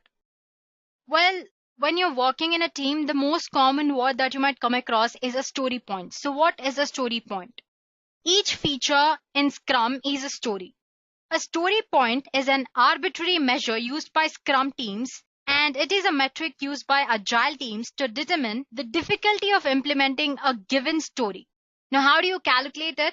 It's calculated by taking into consideration the development effort, testing effort, resolving dependencies, and other factors that you would require to complete a story. So basically, each feature in Scrum is a story, and a story point is a measure which you use to calculate the difficulty of implementing a given story. It's as easy as that. So you calculate it by adding all the development effort, testing efforts, dependencies, and many other factors. Similar to story point, we have something called storyboard. So the next question is what is a storyboard in Scrum Framework? An important principle in Scrum is the idea of transparency. All the team members involved should be aware of what everyone else is working on, progress that's being made, and what the team is trying to accomplish. That is why making things visible for all to see is an important factor in Scrum Framework. And a big piece of this is a storyboard. A storyboard is a visual representation of a software project progress. It has 4 columns usually, like you have to-do list and in progress, as in the tasks which are in progress are listed under this column. Then you have testing field, as in the features that's being tested are put under this field. And finally, you have something called done, as in the tasks which are finished are put under this column. So basically, everyone in the team knows what's happening here. That's what storyboard is all about. It helps maintain transparency in Scrum team. So another question that is asked frequently in all the Scrum Master interviews is that what is a daily stand-up and what does this meeting entail? Sometimes they may frame this question in a different way, asking you to explain what is a daily Scrum and what do they do in this meeting. So daily stand-up and daily Scrum mean the same, but what do they mean? So basically, each day at the same time at the same place, the entire team in the Scrum framework meets to give updates on their task and the tickets resolved for that particular day. This meeting is normally time boxed for about maximum duration of 15 minutes. So these meetings are what we call daily stand-up or a daily Scrum. To keep these meetings short, any topic that would enlarge the discussion is cut short and it is added to something called parking lot list so that it can be discussed later on. So basically in these meetings, 3 questions are used to structure the discussion. What are these questions? What have you completed since the last meeting? So the team discusses what they have completed since the last meeting. The next question is, what do you plan to complete by next meeting? So they discuss what have they planned to complete by the next meeting. And lastly, Are there any blocks or obstacles or impediments that keep you from the progress of your team? So these are the 3 important questions that are discussed in daily Scrum or daily stand-up. What have they completed since last meeting? What are they planning to do before next meeting? And are there any obstacles or impediments that are blocking their team progress or performance? So keep it simple and answer up to point. Next question we have is, what are the 3 main artifacts of Scrum process? You have product backlog. It is a simple document that outlines the list of tasks and every requirement that the final product needs. It's constantly evolving and it's never complete because the requirements that the team receives from end users doesn't end in the first step. Basically, the requirements are collected from users throughout the development process. So this product backlog is not a definite one. It keeps changing. For every item in product backlog, you have some components like description and where in the list should it come, estimate time, and how much value does it add to the business, all these features. Another important artifact is sprint backlog. Well, it's a list of all items from product backlog that need to be worked on during a sprint. So team members sign up for tasks based on their skills and priorities. Well, it's a real-time picture of work that the team currently plans to complete during that particular sprint. That's what we call a sprint backlog. And lastly, we have product increment. It's the sum of the product work completed during a sprint combined with all the work completed during previous sprints, just an increment. Apart from these 3, we also have something called burn down charts, which you will know later on. Let's move on to the next question. The next question is, what is a user story in Scrum? How does a good user story look? Does it have any framework or a particular template or any sort of such thing?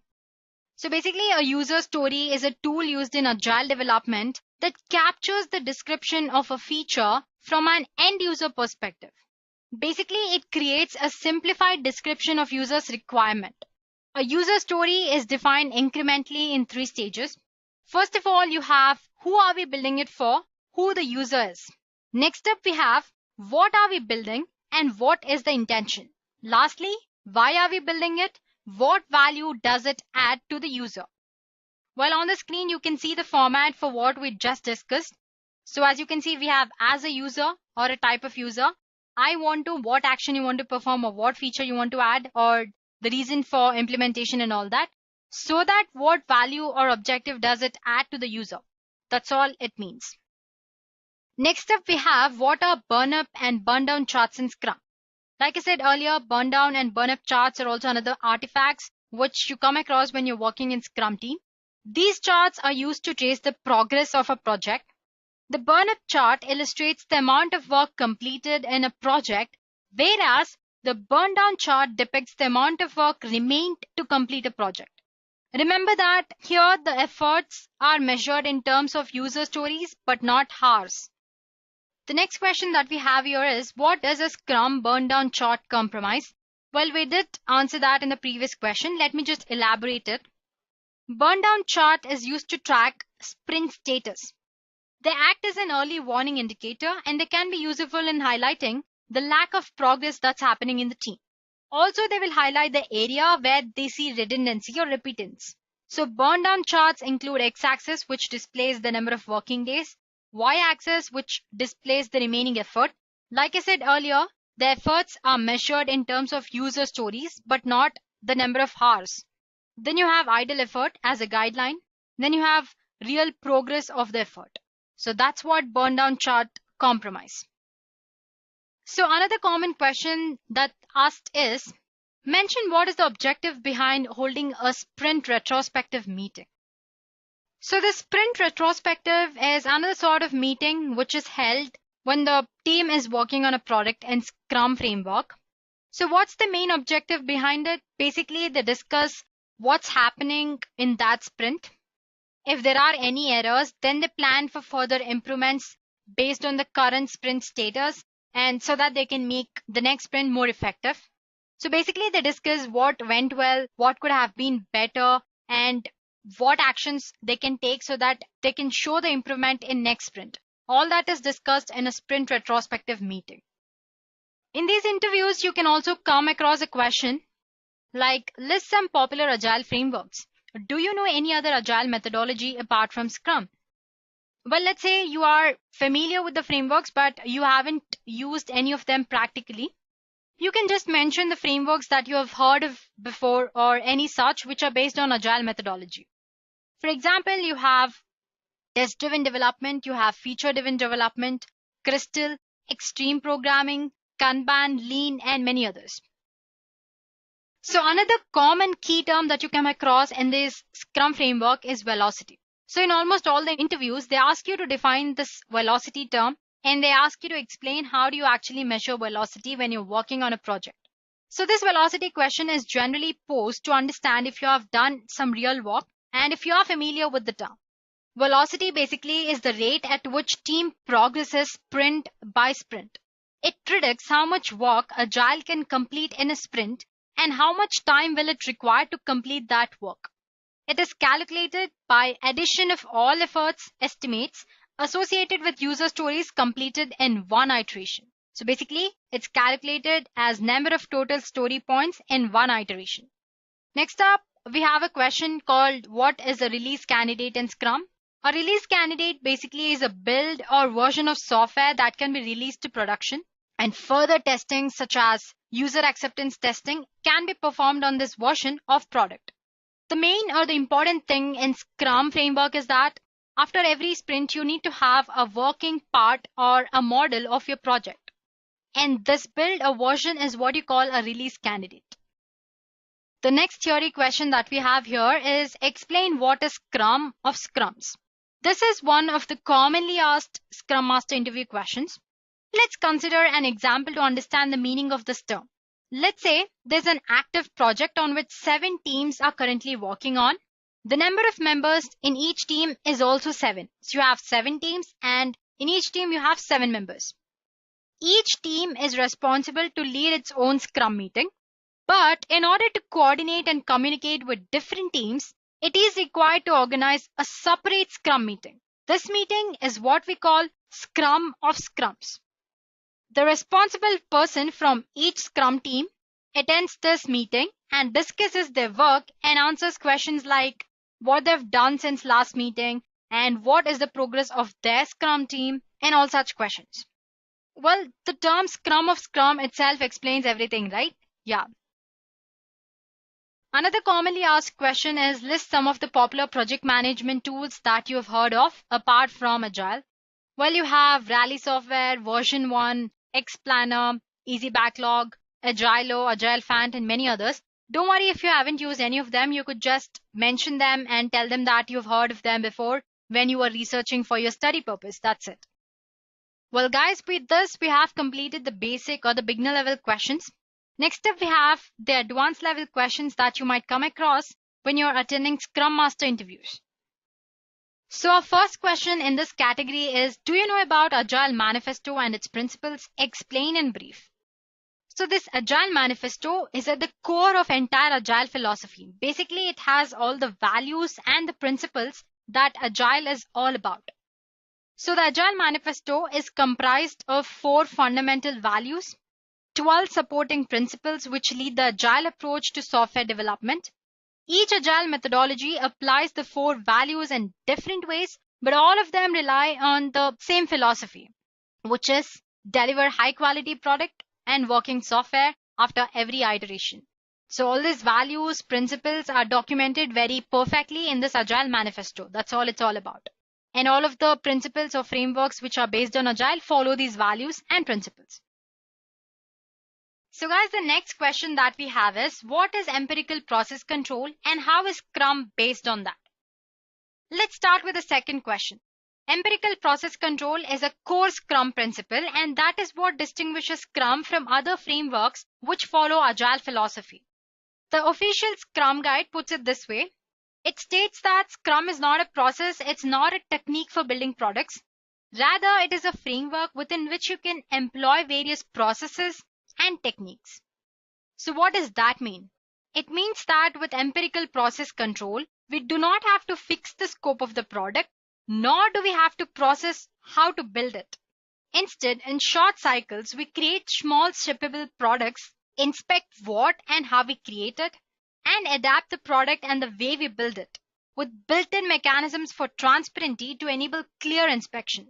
Well, it seems so much theory, right? In simple terms, it means using empirical process control, we ensure transparency, inspection, and adoption in Scrum Framework. So like I said, transparency is always an important or basic quality of Scrum Framework.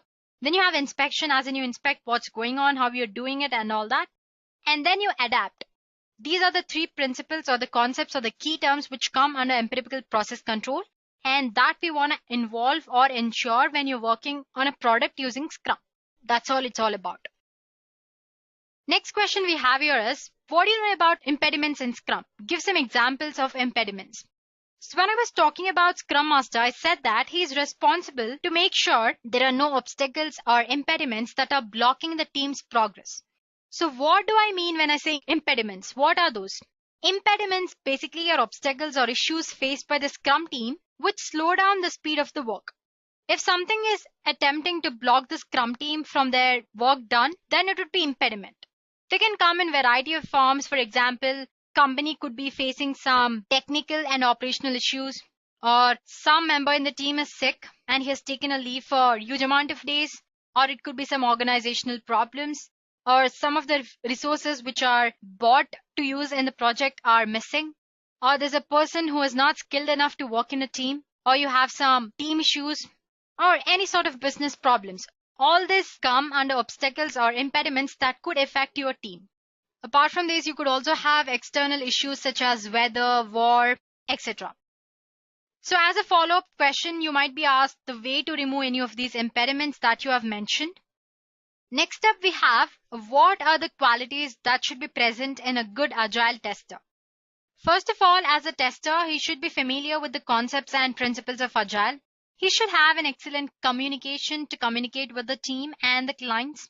He should have the ability to set priority on the task according to the requirements. He should be able to understand the requirements thoroughly so that he won't make mistake when he's developing the product. He should be able to understand the risk involved with the project due to changing requirements. So these are the major qualities that are looked for in an agile tester. Next question we have is, mention some scenarios where using Scrum is not suggested. As much as it's popular, Scrum is not suitable in every situation, or you can say every project. There are certain situations where Scrum is not suggested to be used. And it's quite possible that in most of the interview questions, they might ask you what are situations or scenarios where you can't use Scrum. So let's say there's a project which is going on and the requirements are static, as in the team is not getting any new requirement for a long amount of time. In such situations, it's recommended not to use Scrum because Scrum is aimed at solving complex problems and when you have requirements that keep changing or evolving. So if you do not have such requirements, it's totally suggested to go for traditional or any other framework. So ideally, Scrum is used to monitor work with like 5 to 10 people who are committed to achieving the sprint goal. It does not go well with huge groups or teams having more responsibilities. That's another scenario where you can avoid using Scrum. There's another scenario where organization is refusing to adopt a Scrum. In such cases, you can go for the next best option apart from Scrum. And lastly, when you need faster results than the ones that the Scrum sprint allows you to get, you can use other framework which gives you that apart from Scrum. Another question that might seem awkward, but you might come across is that, do you hold any Agile certification and why did you choose this certification? Agile and Scrum certifications are really hot in market right now, and organizations expect the candidates to hold at least one of these certificates. So the most common certifications that they look for are Agile Certified Practitioner, Agile Scrum Master, Certified Scrum Master, Professional Scrum Master, and many others. There are a lot of other things coming up. Well, if you do have one certification, if you have taken any, please do answer questions such as when you have taken it, how much did you score, and what are the efforts that you've put in scoring so much, and why did you particularly choose that particular certification and all that.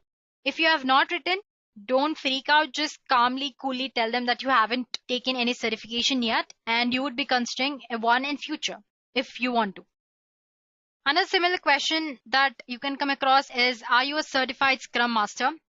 Well, don't be surprised if you don't have a certification. Again, like I said earlier, this question may seem awkward to you, but it's one of the most popular common Agile Scrum interview question. Just be confident while answering whether you have a Scrum Master certification or not. If you're a certified Scrum Master, just share the details of your certification, like when you've taken the exam, how much score you've gained, and the year of passing and all that. In case you do not have a certification, highlight your experience in that particular field. Let the interviewer know if you are planning to take one in future or not.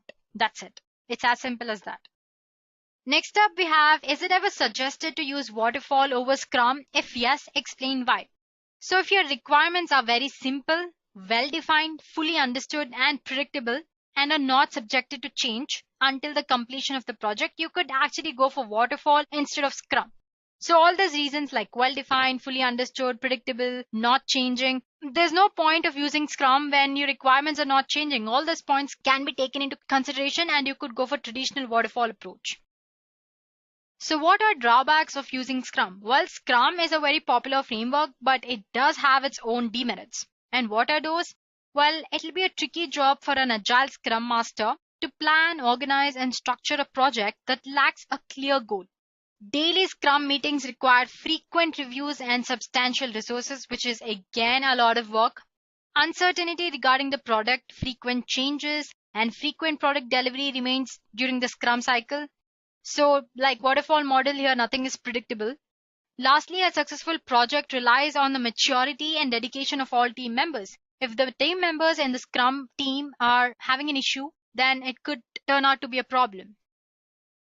So guys, with this, we have discussed almost all the advanced level questions that you might come across in this Scrum Master interviews.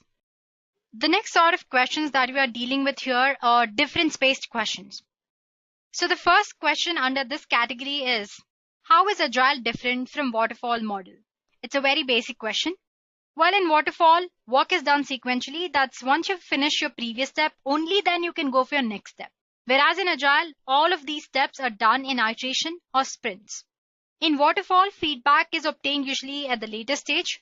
Whereas in Agile, you take the feedback from customer continuously throughout the development lifecycle. In waterfall, once the requirements are locked down, you cannot make any changes. Whereas in Agile, changes are welcomed at all the stages. That's the main point of Agile framework. In waterfall, progress is usually measured as percentage completion, whereas in Agile, progress is usually measured by working software. As in after every iteration or after every sprint, you need to have a working part of your product to show. In waterfall, decision-making or controlling authority is in the hand of the project manager, whereas in Agile, self-motivated and self-organizing teams drive the projects. Apart from these, you also have many other differences like you use unit testing when it comes to Agile framework, you use end product testing when it comes to waterfall model, you have efficient and timely risk preventing when it comes to Agile, but there's no such thing in waterfall model and many such. So when you are faced or when you're asked with such questions, you might just point out some basic differences. Moving on, the next question that we have is there a difference between Agile and Scrum? Are they same? This is the most confused sort of question. Agile actually refers to a set of methods, practices based on values and principles expressed in Agile Manifesto as we discussed earlier, which also includes things like collaboration, self-organization, cross-functionality, teamwork, and many other things. So basically, it's a philosophy or mindset. Whereas Scrum is a framework that implements the Agile mindset. So you can say that while a team can be Agile without practicing Scrum, it cannot practice Scrum and not be Agile. That's it. Agile is a mindset and Scrum is a framework which implements that mindset. So to make it more simple for you guys, let me give you a simple analogy. A good analogy would be the difference between a recipe and a diet. A vegetarian diet is a set of methods and practices based on principles and values. A recipe would be a framework that you can use to implement your diet. Well, that's similar to relation between Agile and Scrum, where Agile is the diet and Scrum is a recipe you follow when you implement the diet. So the difference between Agile and Scrum is as easy as that. So moving on to our next question, we have what is the difference between epic, user stories, and task? So epic is nothing but group of related user stories. So what's a user story? User stories basically define the real business prerequisite, or every feature in your framework is what you call a story. Lastly, you have task. So to accomplish the business requirements that you have set up for your team, development teams create a task. That's all. Another common difference question that's asked is, what is the difference between an iteration and a sprint? So iteration, it is a terminology used to define a single development cycle in general agile methods. It's a common term used in iterative and incremental development process. Whereas sprint, it is used to define one development cycle or an iterative step in a specialized agile methodology, which we call Scrum. So the sprint is a Scrum specific word. And not all form of iterations are sprint. So you can't say that sprint and iterations are same. So guys, another common question that you might come across is, what's the difference between sprint planning meeting and sprint retrospective meeting? Earlier, we did discuss the objective of sprint retrospective meeting, right? So basically, the main objective of sprint retrospective meeting is to see what you've done well, what could have been done better, and what are the improvements that you can make to make things better. That's what sprint retrospective meeting is all about. But what's sprint planning meeting?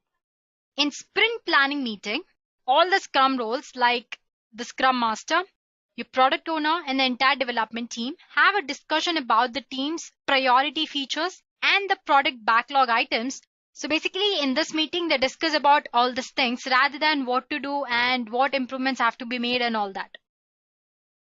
Well, it might seem a silly question, but it's been asked in some interviews. So how is Scrum different from other iterative models? Scrum is not just an iterative model, but it is an iterative model with incremental progress. So guys, with this, we have completed advanced level questions that you might come across when you attend Scrum Master interviews. So theory questions are done. So what's the point of posing these theory questions is that they want you to know if you have enough knowledge about the key terminologies that you might come across when you're working as a part of Scrum team. That's it. The next set of questions are based on real life situation. So basically what they do is they give you a real life situation and they'll ask you to imagine yourself as a Scrum Master or a part of the team or a part of organization, and they ask you to respond, how would you react to such situation? So for these particular questions, there's no specific or perfect answer. You can just answer based on your experience. If you do not have any experience, you could think about it and answer how would you react if you were in that situation for first time. That's it. Interesting, right? So let's go ahead and take a look. You might come across a question like, let's say you are a Scrum Master. How would you introduce Scrum to your senior executive? This is deliberately open question which is meant to encourage discussion on your part. You should imagine yourself as a part of company and explain in simple terms what Scrum is. After that, you can even talk about how to create a learning organization that's ready to adopt Scrum. So basically, there's no specific answer here.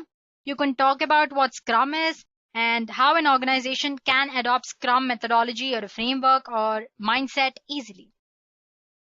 The next question is, what qualities should a good Scrum Master have? So if you were to hire a Scrum Master, what are the qualities that you might look for? Some key features that every Scrum Master should have are he should be influential. A Scrum Master is usually responsible for leading various project groups to achieve milestones and deliverables, right? This means that a Scrum Master must be able to motivate teams and stakeholders at organization level. So he should be influential. He should be collaborative.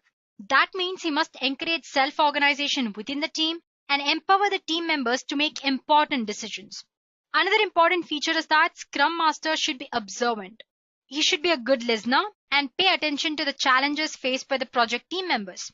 He should also be observant and soak in the team's daily activities, gain a clear view of members' roles, their contribution, and all such things. Next up, he should be a leader. Scrum Master should also possess strong leadership skills and inspire others in doing their or achieving their goals. Lastly, he should also be knowledgeable. Besides resolving impediments and obstacles, Scrum Master also prevents potential problems. This requires absolute knowledge on the product and the discipline. So as a follow-up question to previous question, you might come across a question like, what does servant leadership mean? And give some examples of how Scrum Master fits as a servant leader. So the servant leadership focuses on collaboration, trust, empathy, and the usage of power ethically. Scrum Master is often called as servant leader of the Scrum team. As a Scrum leader, Scrum Master is responsible for setting up Scrum as a servant process, not as a commanding process, guiding the development team towards self-organization, helping the team make visible, remove, and prevent impediments, leading the team through healthy conflict debates, guiding the development team towards self-organization. So in all the points that I mentioned just now, there are words like setting up, guiding, shielding, leading. So you can see some terms which point to servant part of the term and some other terms like leading which part to the leadership part of the term. So this way, Scrum Master is both a servant as well as a leader to a Scrum team. Next question that we have here is, you are in middle of a sprint and suddenly the product owner comes with a new requirement. What would you do in such situation? Well, again, this question, it doesn't have a fixed answer. You can answer in a way you think, right? For example, if I were asked the question, I would maybe tell something like, add requirement to the product backlog and consider it based on the priority in next sprint. If the priority is really high, try to include in the current sprint after communicating with involved people and stakeholders about the risk involved in doing so. So you can state what you think is right. Another such experience-based question is that, or you can say real-life situation question is that, a member of a Scrum team does not want to participate in sprint planning meetings and considered meetings as a waste of time. How would you deal with that kind of attitude if you're a Scrum Master? As a Scrum Master, you need to know the status of your team. So if one of your team member thinks meetings are a waste of time, it's high time that you know why he or she is adopting such a behavior. Since Scrum teams are usually of small size, each member is really important. So as Scrum Master, you should try to talk to each team member individually by asking open-minded questions to find out why does he think attending meetings is a waste of time. Try to convince him or her why meetings are an important part of such framework. If it's still not resolved, you can set up a meeting with a reporting manager to talk about concerns or look out for the ways to help the team member and the team. That's all. Again, like I said, there's no fixed answer here. Next question that we have is, what is the main reason for the Scrum Master to be at daily Scrum? So to be honest, Scrum Master need not personally attend a daily Scrum or stand-up meeting. He should just make sure that development team members participate in the daily Scrum without any fail. In case they attend, they should help the development team members synchronize their work, monitor their progress towards sprint goal and all that. If required, they should adopt the sprint backlog and the plan for next 24 hours during that particular Scrum.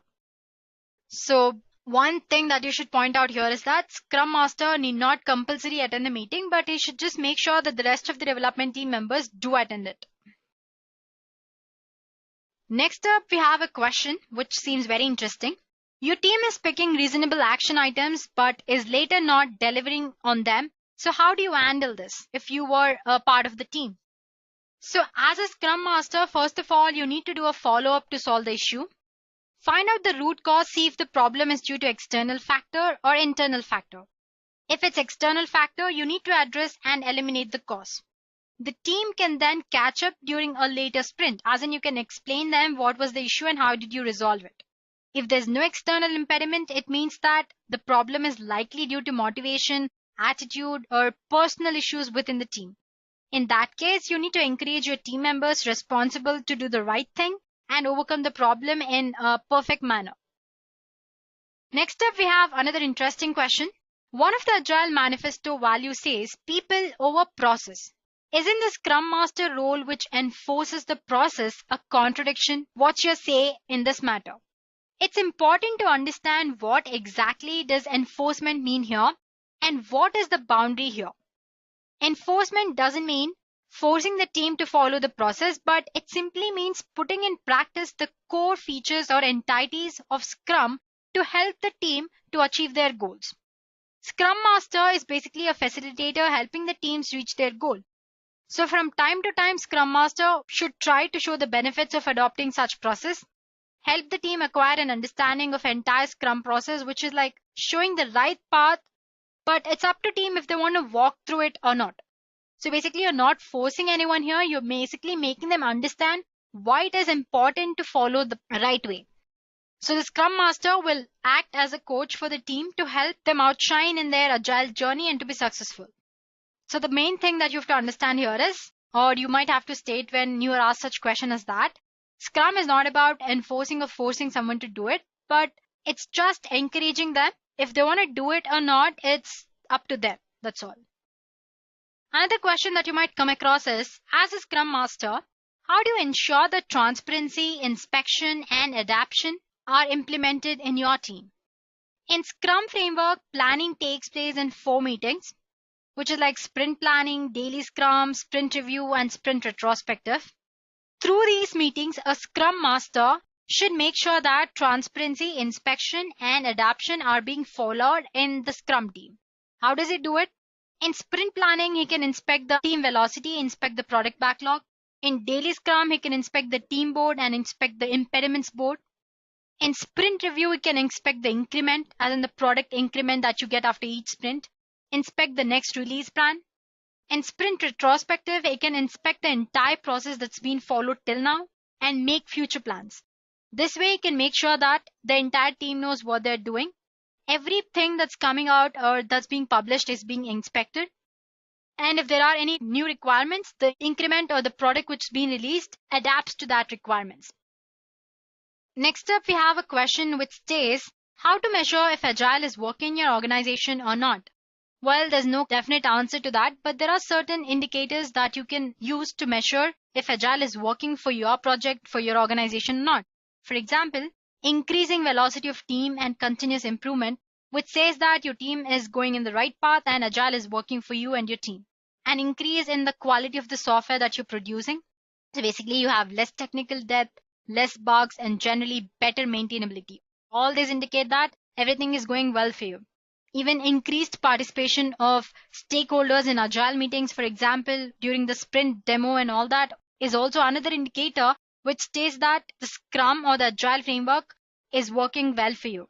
Lastly, working software delivered very frequently. So basically, you're delivering your product very frequently. Everything is going well and fine. So these are some indicators which show that Agile is working good for you and your team.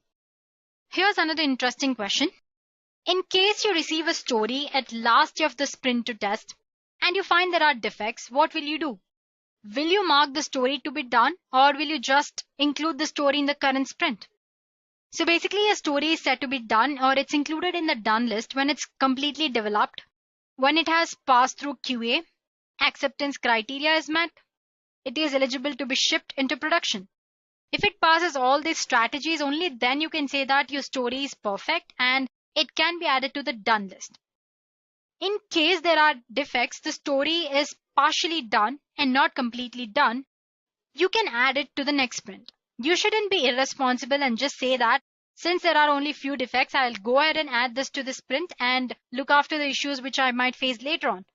So as a Scrum Master or as a part of the team, you are responsible to make sure that the story is properly done. Here we are, guys, with our last question. So let's say your team is constantly failing to meet commitments and its performance velocity is volatile. What might possible reasons be? And how would you address this issue? Again, there's no particular fixed reason for this question. There can be a lot of issues which are leading to your team failing their commitments. For example, new team members are being onboarded, so they do not have proper understanding of the entire concept of Agile and Scrum.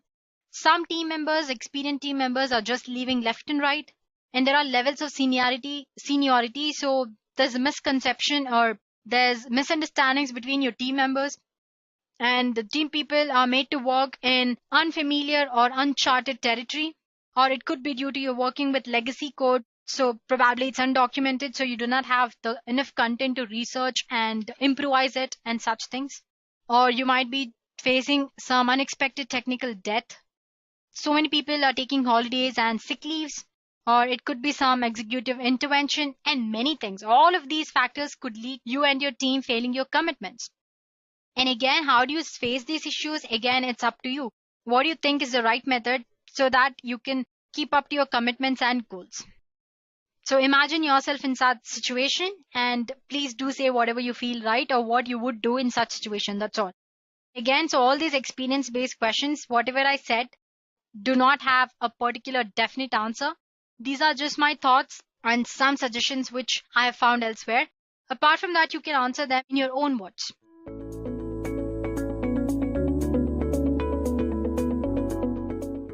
So first up, we have basic level interview questions. Well, the questions under this category are all core technical questions based on Agile, Scrum, and mainly product owner in Scrum Framework. By asking these questions, you're being tested on the subject knowledge and technical expertise in the field. So let's get started then. The first question is a really basic one, which is, are Agile and Scrum the same? What is the difference between Agile and Scrum? So as you guys know, Agile is a set of methods and practices which are based on values and principles expressed in Agile Manifesto. Agile Manifesto also includes things like collaboration, self-organization, and cross-functionalities of teams. In this Agile actually comes a number of forms, meaning there are a number of subsets to Agile project management philosophy. And Scrum Framework is one of those flavors. And Scrum is a framework for handling roles, events, artifacts, and rules to implement the Agile mindset. So, as you guys can see, Agile is a mindset, and Scrum is a framework that you can use to apply or implement this Agile philosophy or mindset. So, Scrum is more refined form of Agile, which takes its core principles from Agile while adding a twist of its own in order to formulate a strategy that's a lot more different. So, to compare Agile and Scrum Framework, a good analogy would be the difference between a recipe and a diet. A diet is a set of methods and practices based on the principles and values that you follow, whereas a recipe would be a framework you can use to implement your vegetarian diet. This is similar to the relation between Agile, which is the diet, and Scrum, which is the recipe that you follow. Moving on to our next question. When do you use Agile model and is it suitable in all the circumstances? A flexible model like Agile can be applied in scenarios like when you have new changes to be implemented in between the development process, or when you're working on complex and bigger projects, and when there are long term goals and there's no bound on your requirements. Sometimes you might have to quickly launch your product to market. In such situations, going for Agile is a good choice. And there are certain situations where you might have frequent changes throughout the development cycle, as in you will get requirements continuously. Even in such cases, Agile model is suggested. Also, when there's no limit on time and the budget that you have, again, Agile model is more suitable when compared to traditional waterfall model. So these are certain situations or scenarios where you can go ahead and apply or use Agile model. Next question that we have is, what exactly is a Scrum framework? I'm sure you guys all know it, but anyway, just to make sure that you guys have a proper idea of what Scrum is, you might be asked such question. You can answer in such a way. Scrum is one of the most popular and lightweight Agile framework with which people can address complex, incremental, or iterative problems. Now, how is it different from waterfall model? Well, in Scrum, feedback is received at a very early stage, unlike in waterfall model. It minimizes risk in response to changes. Focus is here, it's more on collaborative development. It also increases the ROI, which is nothing but your return of investment as well. It allows to roll back the changes if there's a case. So these are the ways in which Scrum framework is different from waterfall model. So guys, for such questions, there's no specific definition or anything that you just have to learn and say. Just make them understand that you understand Scrum and what Scrum is, that's all. Next up, we have a very basic question like, what is a sprint in Scrum? This is a very common question asked in product owner interviews. Well, Scrum Sprint is a regular repeated work cycle in Scrum methodology during which work is completed and made ready for the review. Generally, the duration of Scrum Sprint depends upon the size of the project and the number of people who are working on it. On an average, the duration of sprint lasts about 4 weeks. So basically, a sprint or a Scrum Sprint is a regular repeated work cycle in Scrum framework during which the work is completed, or you can say a part of work is completed. Moving on to our next question, it really is a basic question. Is the product owner a member of Scrum team? Well, yes, product owners are considered to be member of Scrum team. Each Scrum team will have a single product owner responsible for prioritizing work items for the sprint backlog, or mainly product backlog. Now, a follow-up question would be, apart from product owner, what are the different roles in Scrum team? As you guys know, there are 3 important roles in Scrum team. To begin with, we have product owner who is responsible for the work the team is supposed to complete, whether they do it by themselves or they allot it to different team members, it's up to them. The main role of product owner is to motivate the team to achieve the goal and the vision of the project. Next up, the Scrum Master, who ensures that all the team members understand and they follow Scrum theory, rules, and practices. They make sure that the Scrum team has whatever it needs to complete its work, like they remove roadblocks that are holding up the progress of the team, they organize meetings, they deal with challenges and different kind of bottlenecks. And last up, we have development team. It's a self-organizing and a cross-functional team. They work together to deliver projects, or you can say products. Scrum development teams are given the freedom to organize themselves and they can manage their own work so that they maximize the team's effectiveness and efficiency. So these are the three important roles of a Scrum team: product owner, Scrum Master, and the development team. Now, talking about questions which are more related to product owner, define the product owner role. This is usually one of the initial questions which will give the interviewer the opportunity to understand the exposure of the candidate. So, what exactly is a Scrum product owner role, or who exactly is a product owner? Scrum product owner is responsible for maximizing the value of the product resulting from the work of development team. However, how the product owner accomplishes this task can vary widely depending on many factors, including the team, the business stakeholders or the customers, the development process of the organization, and many other things. So, product owner's job is to act as a proxy of the customer, prioritize the backlog, answer or get answers to team's queries, and accept or reject the work the team generates. The next question is, what is product? Well, we have been saying product owner is responsible for product backlog. He makes sure the product is of high quality and it's complete. But what exactly is a product? In Scrum interviews, this can be rather a fundamental question.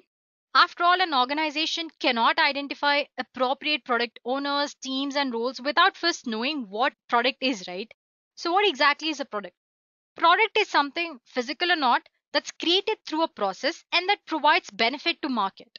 For that, a chair would be a product, or Microsoft Office can be a product, Agile consulting services can be a product, a painting can be a product. A product can be something physical like chair, it can be digital product like Microsoft Office or an ebook. It can also be a service like Agile consulting services. A product can even be just a simple idea. Also, guys, a product can exist with another product as well. A pen, for example, may have replaceable ink cartridges. Here, pen is a product. Also, the ink cartridges within the pen are also products. So, simple terms, product can be anything. Moving on to our next question, can the product owner and Scrum Master be the same person? Well, definitely no. Remember that product owner should never act in Scrum Master role. These two roles have conflicting goals and should never be merged. Mixing them can have a very negative effect on development process. Both these roles, that's product owner and Scrum Master, they require 100% involvement.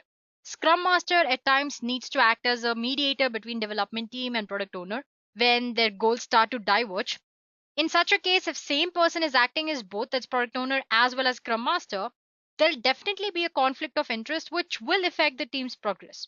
So to answer the question, well, no, product owner and Scrum Master cannot be same person. Next up, we have a theory-based question. What exactly is a product roadmap?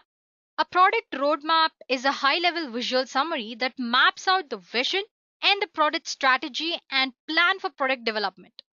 It basically communicates why and what behind what you're actually building or creating.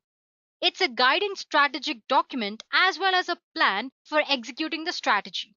This product roadmap is driven by several short and long term company goals and it communicates how and when product will achieve these goals. Also, it reduces the uncertainty about the future and makes sure that it also keeps your product teams focused on the highest priority product goals. So that's about product roadmap. Next up, we have describe what happens in sprint planning meeting. A sprint planning meeting is a meeting in which all Scrum roles, that includes product owner, Scrum Master, and development team, they have a discussion about team's priority features and product backlog items as well. It is a meeting where the work that is to be done during a sprint is mapped out properly and the team members discuss about those items. During sprint planning, the entire team clearly defines deliverables for the sprint, or you can say end products for the sprint, and assigns the work which is necessary to achieve the goal.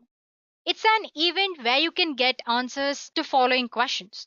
The first question is, what can be delivered in this sprint iteration? The second question is, how to achieve the work that needs to be completed in this particular sprint. So basically in sprint planning meeting, and the entire team, which includes product owner, scrum master and development team, they gather together and discuss answers for these questions, which is what can be delivered in this iteration and how can they achieve the work that needs to be completed in this iteration. Next question that we have is, what exactly the term velocity means in Agile and how is it actually measured? Velocity basically predicts how much work Agile can complete or Agile team can complete in a sprint and how much time will it require to complete a project.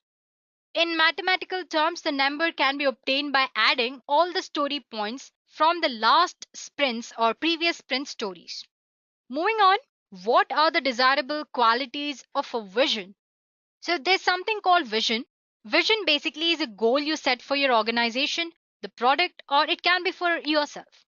Some desired qualities that a proper vision should have are, first of all, it should be really firm and clear. Only then you'll be able to achieve your goal or vision. It should be extensive and it should be appealing. It should be very brief and concise. Moving on to our next question.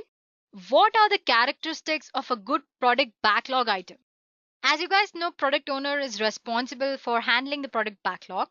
Now, what exactly is a product backlog? It's a document that outlines the list of tasks and every requirement that final product actually needs.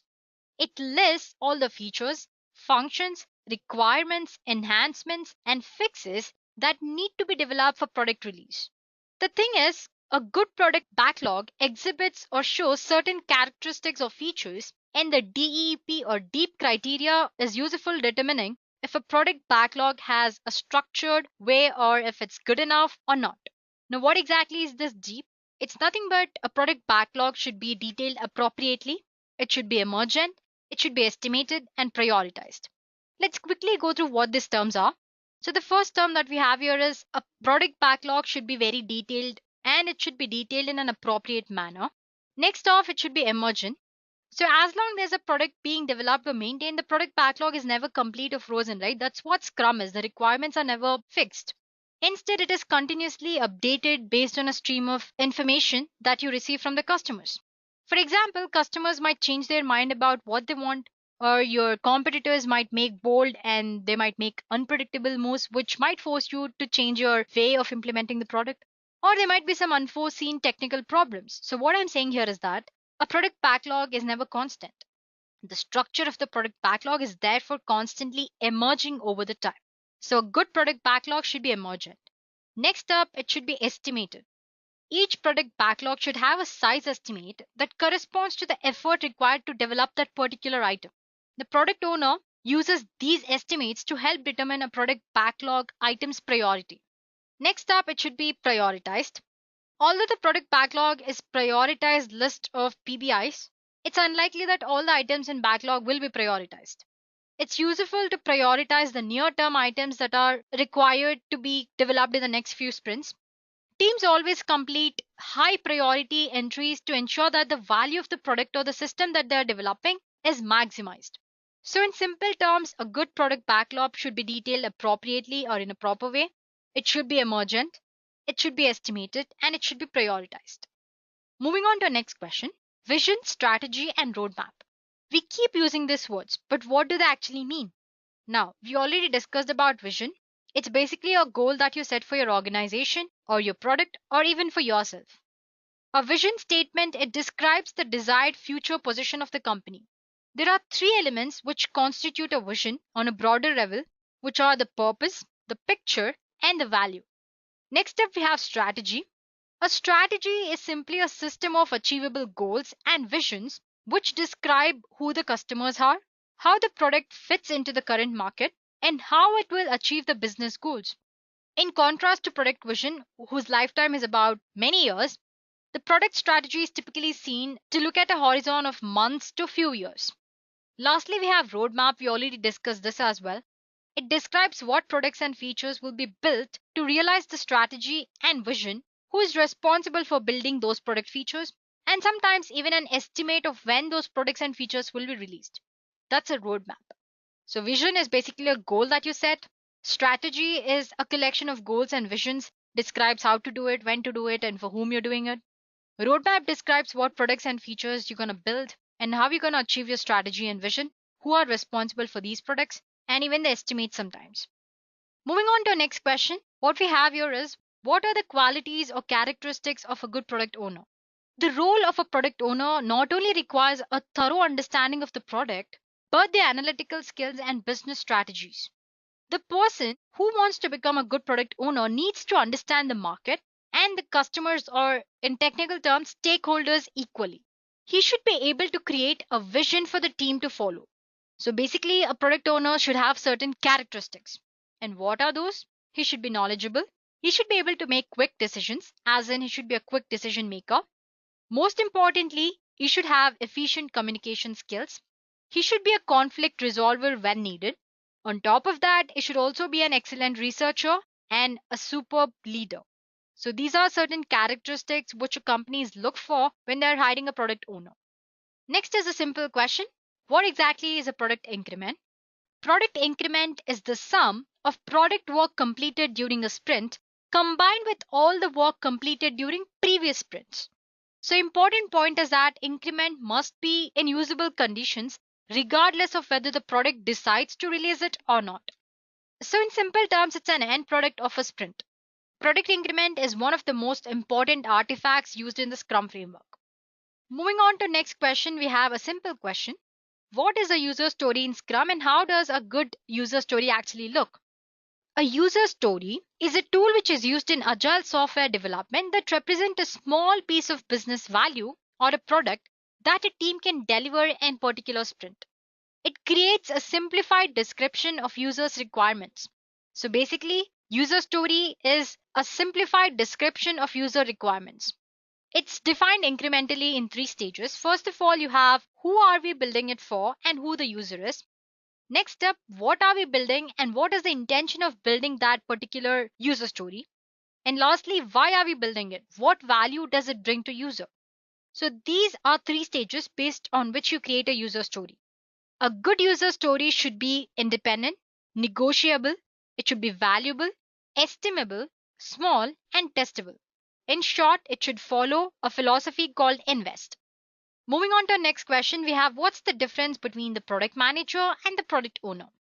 Often, when you're dealing with agile frameworks, the terms product manager and product owner are used interchangeably, and admittably, there's an overlap.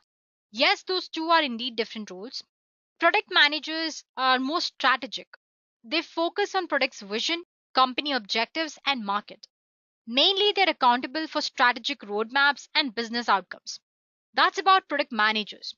Talking about product owners, they're more tactical. They translate the strategies into actionable tasks and they work with cross functional development teams more closely to make sure that they're executing on those requirements accordingly. So, in simple terms, they're responsible for iteration goals and delivering value to the customer in periodic intervals. So, that's the difference between product manager and owner. Let me make it more simple for you guys. Given a job, the product owner says, if you are going to spend this money, I will make sure you get the most value from your development investment. On the other hand, product manager says, if you give me this resource, I will deliver you this business result. Make sure you go through it again and you'll understand it. Going ahead, we have who sets the sprint goal? Product owner. Defining the sprint goal or sprint objective is one of the most important goal or important work of a product owner. Next up, we have a very important question, guys. What are the techniques used for backlog prioritization? As you guys know, the items in the product backlog should be prioritized. And to do that, there are different techniques. We have something called Masco method, Cano model, $100 test, stack racking, cost of delay, and many others. If backlog items are turning into a large and unwildly lengthy queue, well, it's time to prioritize them. As pointed out, there are numerous ways to do so. The next question that we have is a really simple one. What is the release burndown chart? Burndown charts or release burndown charts are used to track sprint status. They illustrate the amount of work remained to complete a project.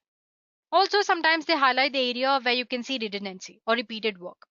So basically, in simple terms, a burn down chart has x-axis that displays working days, y-axis that displays remaining effort, then there's idle effort as a guideline, and real progress of the effort. Next question that we have is more general question which is based on Agile. So what are the most important components of Agile?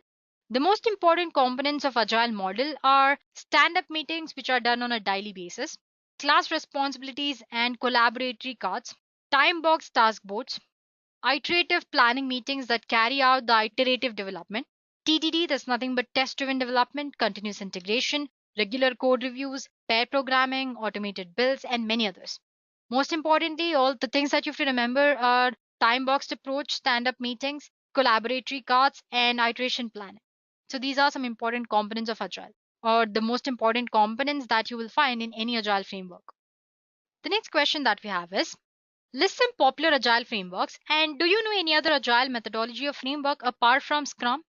So when you're posed with this sort of question, and if you haven't used any other frameworks, you can just name few that you might have heard of. So other frameworks that are based on Agile mindset or Agile philosophy, apart from Scrum or Kanban, trust-driven development or TDD, feature-driven development, extreme programming, Crystal, lean software development.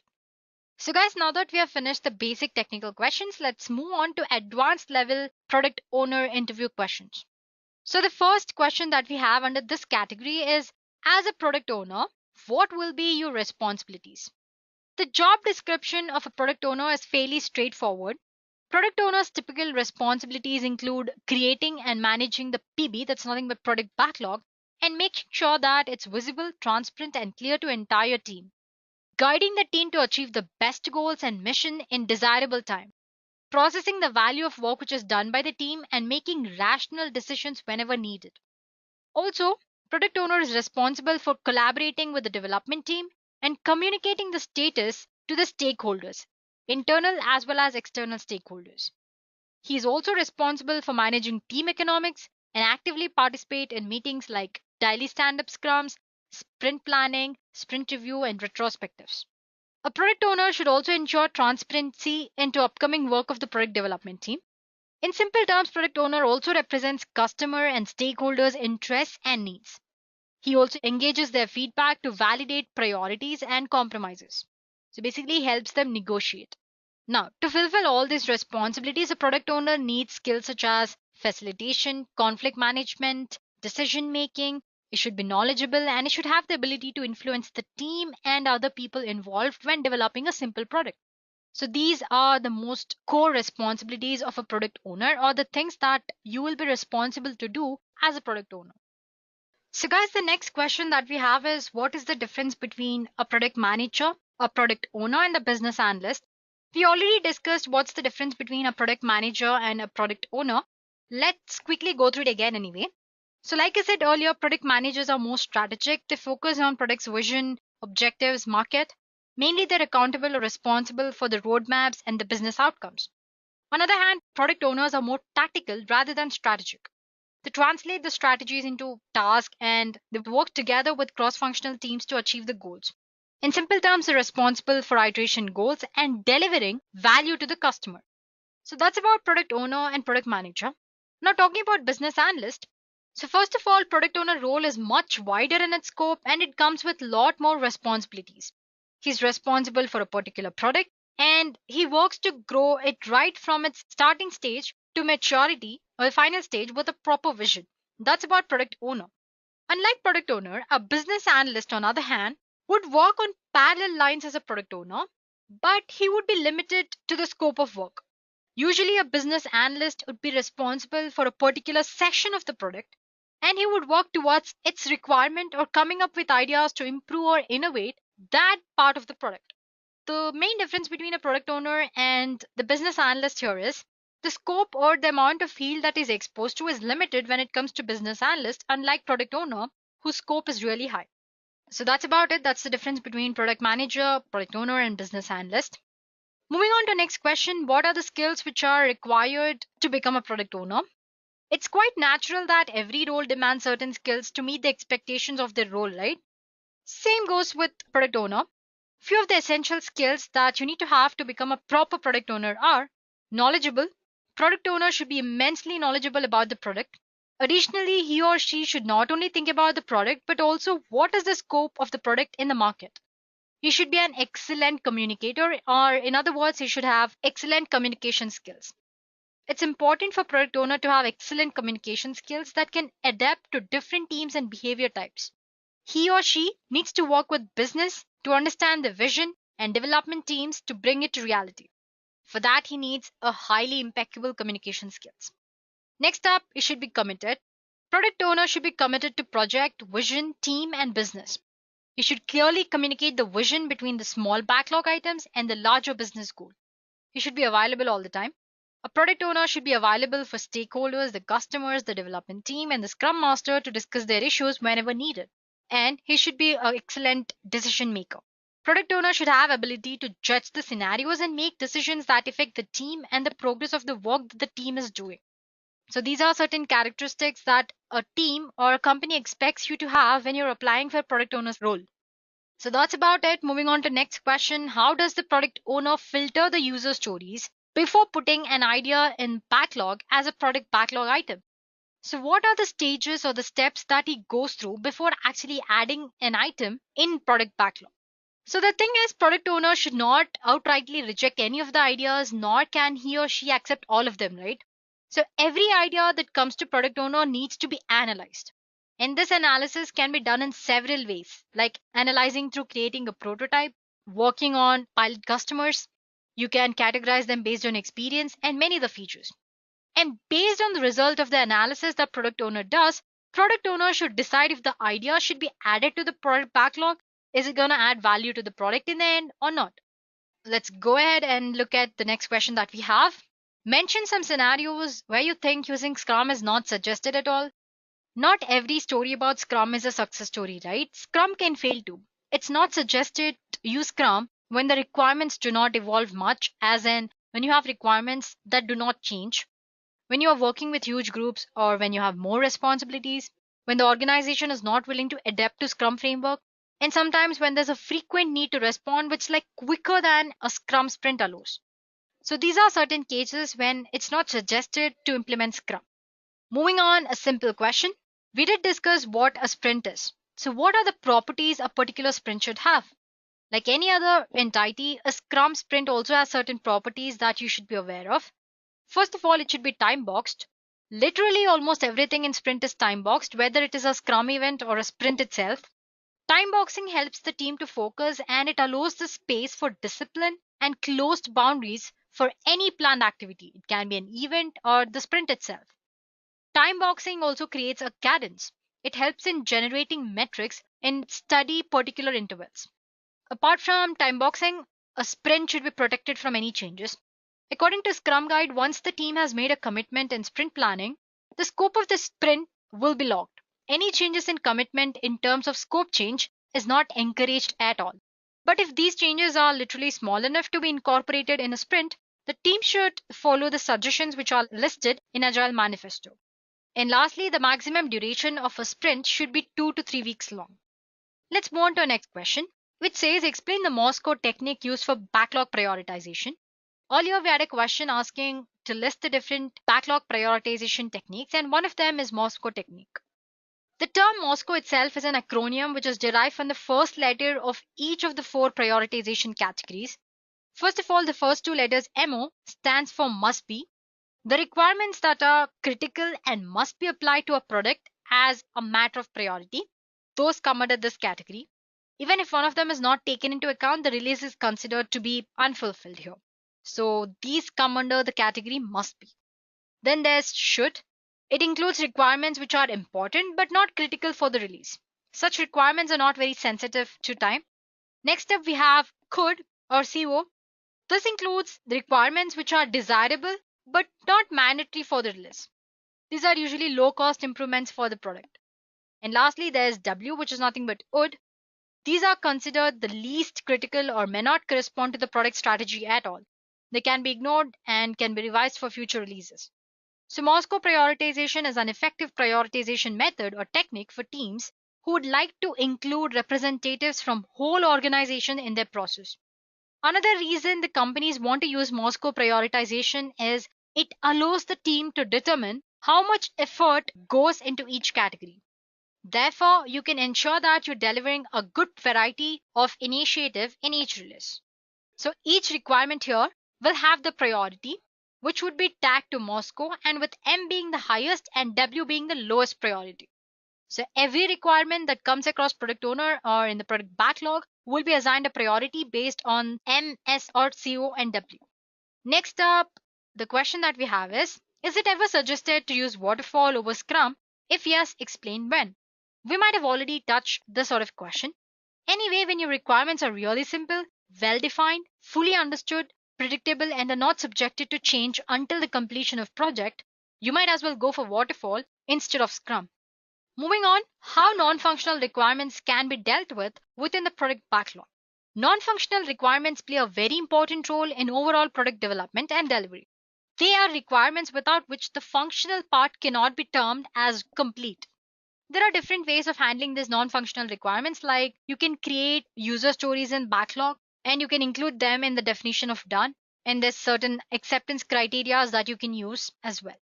Moving on to next question, what services the product owner receives from Scrum Master? As you guys know, Scrum Master helps both the development team, the product owner, and apart from these two, he also helps entire organization as a whole. So Scrum Master serves product owner in multiple ways. He makes sure that the goal and scope of the product are understood by product owner. He facilitates Scrum events as and when requested by the PO or product owner. He helps the product owner find different kind of techniques for effective product backlog management. He ensures that product owner knows how to arrange the product backlog to maximize the value of the product that the team is working on. He also helps product owner understand and practice agile practices and principles. So this is how Scrum Master helps product owner. Moving on to our next question, it says what are few challenges that the product owner might come across? Like any other role, product owner has some difficulties that he has to come across too. For example, prioritizing features is not always an easy task and it might involve trade-off decision making.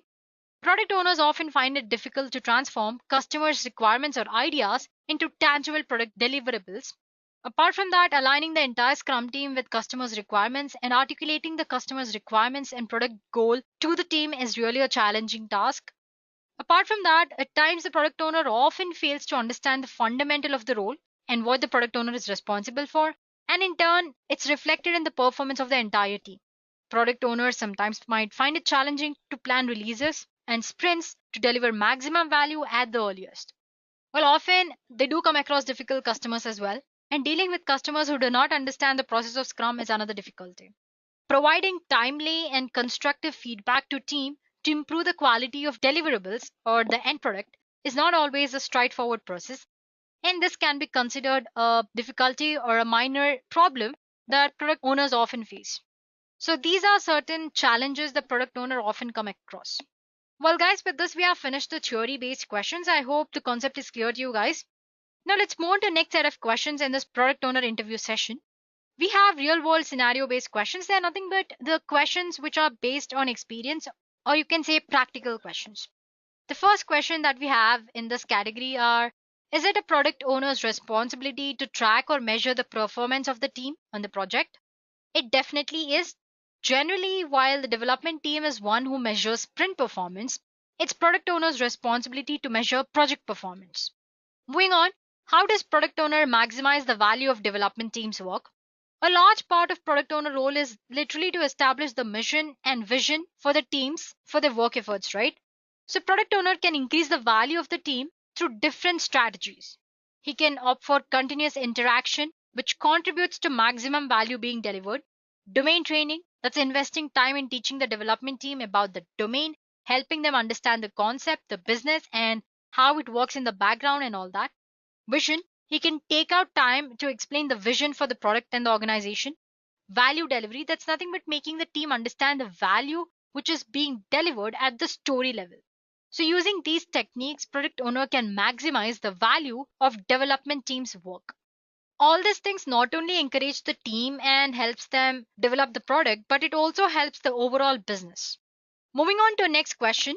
Have you heard of product backlog refinement meeting? In that meeting, do the team focuses on items of upcoming sprints or the current sprint? What do you think? So during a product backlog refinement meeting, the team and the product owner, they discuss the questions that would normally arise during sprint planning. Therefore, the meeting is for the upcoming sprint. It's not for the current sprint. The items in the current sprint are no longer on the product backlog. They are in an artifact called sprint backlog. That you know, right?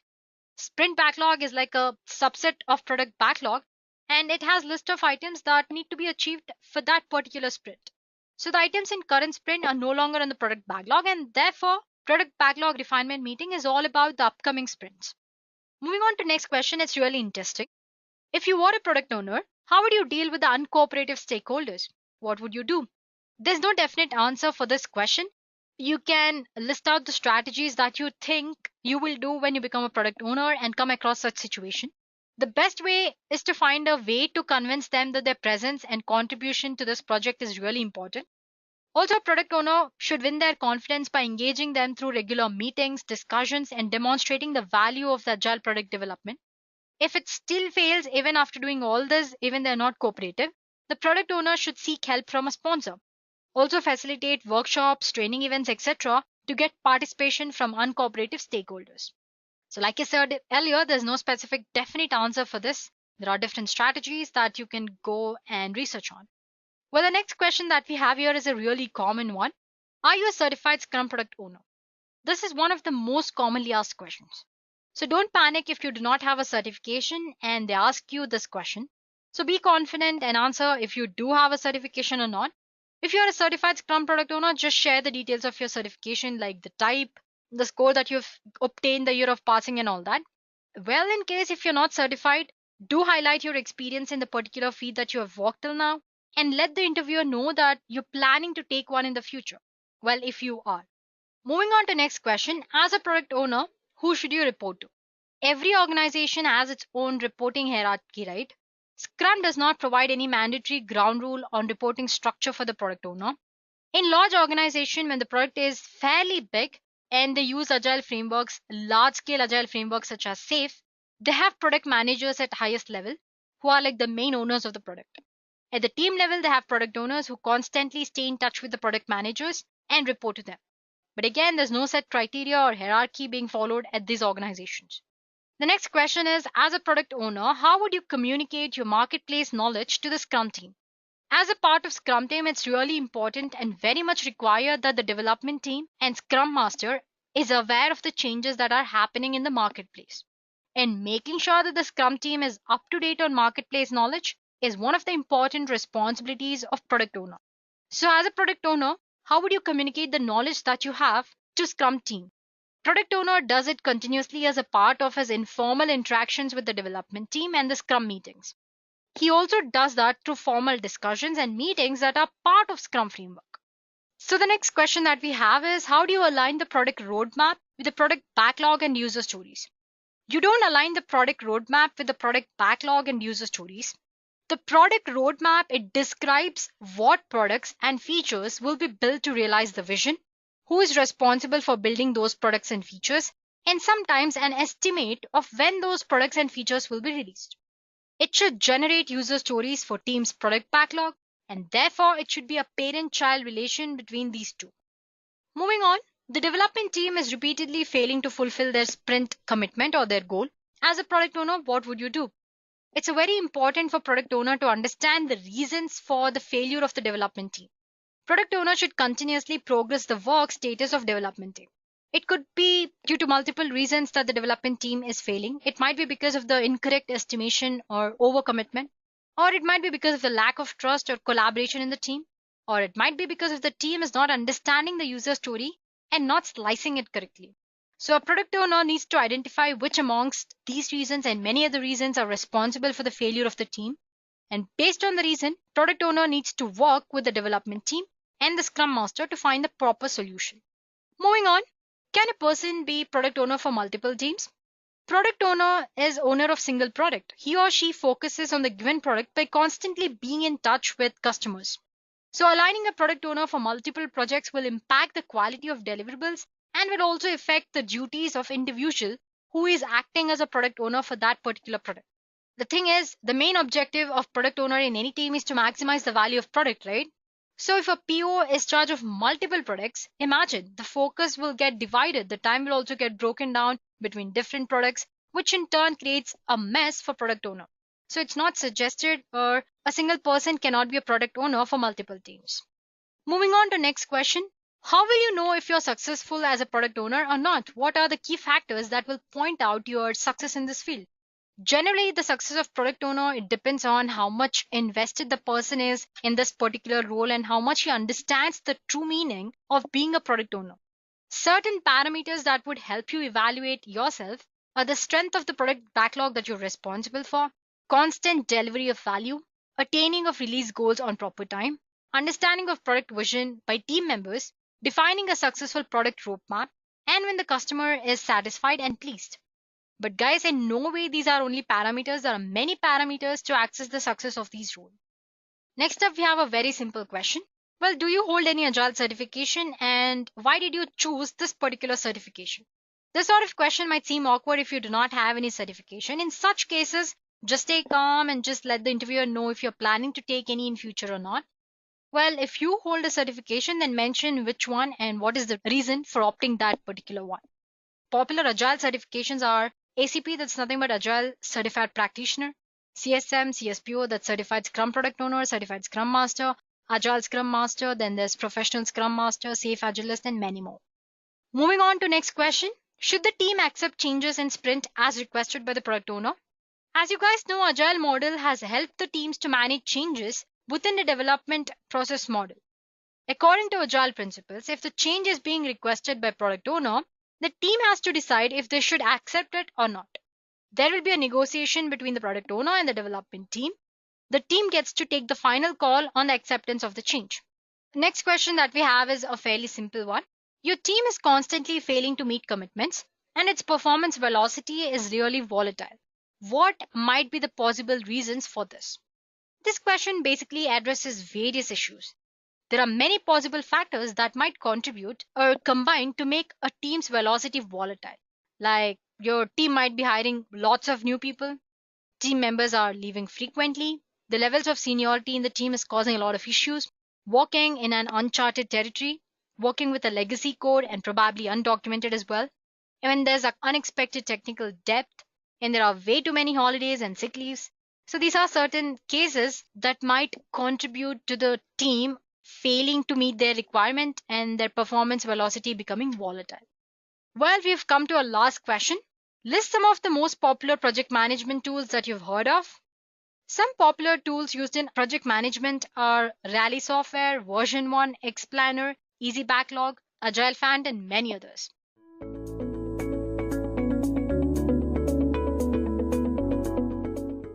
So let's begin with easy questions that you might frequently encounter when you're being interviewed for different kind of agile roles that you might face in a scaled agile framework.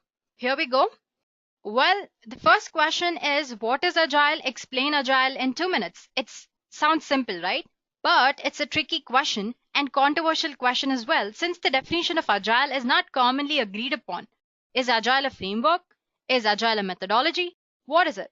Agile is a mindset, a philosophy. It's more like a way of thinking, a movement focusing on communication, team thinking, intrinsic motivation, innovation works, flow, value creation while developing a product. That's what Agile is. Moving on to our next question. List some popular Agile frameworks that you have used till now. When you're posed with this sort of question, and if you haven't used any kind of frameworks till now, well, don't worry, just name few of them that you might have heard of.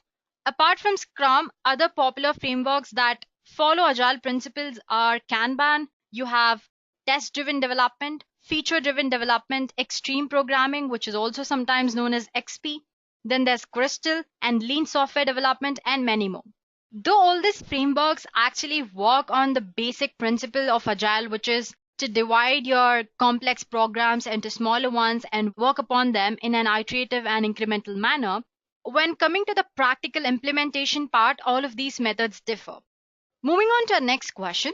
Have you ever worked in an agile environment? What do you think are some issues that organizations face when scaling agile principles and practices? Well, I've included this question here because to move forward, we need to understand answer for this question. Like I said in the beginning, organizations, when they're trying to apply Agile at large enterprise level, they face a lot of issues. For example, there's this a lack of long-term planning. So the development teams who are working on Agile principles usually refine their product backlog for about 2 to 3 iterations. Well, in large organization, the product marketing team requires a further plan to deliver on the commitments to the market. Although the team works with like 12 to 18 months roadmap, usually the teams collaborate on plans for 3 months of work. So the problem that they might face is lack of long-term planning. Next up, lack of agile practices at management level. Well, the development teams usually work with frameworks that help them in defining how to be agile, but there's a lack of framework for agile practices at management level. So the cross-functional teams that can handle more abstract levels of responsibility and planning are quite missing. And that's huge problem of lack of synchronization. So when you are working on huge project, obviously there'll be a lot of people, a lot of teams, and a lot of people involved. And if all of them doesn't actually understand the principles and the practice based on which safe is, then there'll be lack of synchronization or coordination between teams, which might affect the quality of work as well as the product. So lack of synchronization is another problem. Well, apart from this, you have multiple teams to manage. The level or the seniority level is not properly defined, then again, that would be a problem. And you'll have multiple requirements for multiple teams. Again, there's a lot of confusion. So these are certain problems that organizations might face or come across when they are scaling Agile. Moving on to our next question. Well, it's based on the previous question. So name some Agile frameworks available for large-scale enterprise projects. To overcome all the issues that we just discussed for the previous question, people came up with different kind of frameworks that would work well when you scale Agile. And some of them are Scaled Agile Framework, which is SAFe. Then you have Disciplined Agile Delivery, DAD. Large Scale Scrum, which is also known as LESS, Scrum at Scale, Spotify Model, and many others. Well, let's get started with the questions based on topic, which is SAFe, that's Scaled Agile Framework. So our first question would be, what exactly is Scaled Agile Framework? Scaled Agile Framework, which is also known as SAFe, is an enterprise scale development framework which is developed by methodologist Dean Leffingwell. It uses a combination of existing lean and agile principles, and it combines them into a templated framework for large-scale projects. Well, it's based on 3 primary bodies of knowledge, which is agile development, lean product development, and system thinking. It is designed to give team flexibility and to help them manage some of the challenges larger organizations have or they might face when practicing agile. Well, it's not designed as much as a single methodology or a framework, but as a broad knowledge base of proven test practices that real teams have been using to deliver successful products at faster rate. Well, this might suffice as in you can end it by telling this much. Well, I have an extra information here. Basically, the SAFe framework was introduced in year 2011. It was originally called Agile Enterprise Big Picture by software industry veteran Dean Leffingwell, who published the best-selling book Agile Software Requirements. Well, the big picture described how to leverage existing frameworks such as Lean, Kanban, Scrum, XP and all, and apply them at different levels, which is team, program, and portfolio level. Our next question is, what's the difference between Agile and SAFe framework? Well, it's quite clear enough, right? Agile is a set of practices, or you can say set of methods and practices which are based on values and principles which are expressed in Agile Manifesto. It's a way of thinking. Whereas SAFe is a framework or Agile framework which works well when you have to apply Agile at large scale projects or enterprise projects. That's what I mean. So let me make it clear. Agile is a mindset. It's a philosophy, more like way of thinking. It's a set of principles for actions that keep a software development team organized and efficient. It is a broad term that covers a number of frameworks like Scrum, Kanban, XP, etc. and SAFe as well. On contrary, SAFe or Scaled Agile Framework is an acronym for Scaled Agile Framework, which is an agile framework available for large-scale enterprise projects. It adds extra layers of communication and controls to allow people to use agile frameworks like Scrum, XP, Kanban and all at larger groups. Well, that's the difference. Well, moving on, we have like easy set of questions, just the listing. Name the 4 levels of latest version of SAFe. Initially, SAFe had like 3 levels, which were team level, product level, and portfolio level. But later, a new level was introduced, which actually is known as value stream level. So latest version of SAFe actually has 4 levels, which are team level, product level, value stream level, and portfolio level. Moving on, what are the different configurations of SAFe? So guys, SAFe actually supports full range of development environments with 4 different flavors of configurations, which are essential SAFe, large solution SAFe, portfolio SAFe, and full SAFe. Let's quickly go through what each of them are. The first one is essential SAFe. It's the heart of the framework and it's the simplest starting point if you want to implement SAFe.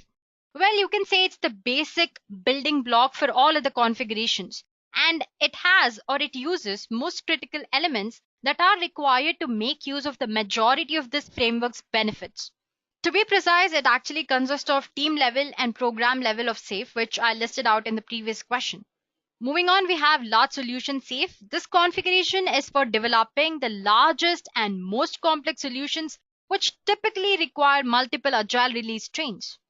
But the special thing in this configuration is that it doesn't require portfolio level considerations. It's commonly used in industries like aerospace, defense, automotive, etc. It consists of team level, program level, and large solution level, or you can say value stream level. Next up, we have portfolio SAFe. So portfolio configuration basically helps you to align portfolio execution to enterprise strategy, and it provides you with the basic constructs like the people, the roles, the artifacts that are required to organize the lean agile enterprise around the flow of value. Apart from that, it also has a lean agile budgeting, which empowers decision makers. It has Kanban system, which provides portfolio visibility and work in process limits. It has enterprise architecture, which guides larger technology decisions and all that. Well, it consists of team level, program level, and portfolio level. And finally, the biggest one is full SAFe. It's the most comprehensive version of framework, and it consists of all 4 levels, which is team level, program level, portfolio level, and value stream level. But guys, you need to remember that at times in largest enterprises, multiple instances of various SAFe configurations may be required to function and deliver the product. Well, that's about different configurations of SAFe that are available as of now. Moving on to our next question, are the core values and principles that SAFe is based on are lean based or agile based? Okay, so scaled agile framework is based on both lean and agile principles. Basically, SAFe supports 4 core values. Let me list it out, which are alignment, built-in quality, transparency, and execution.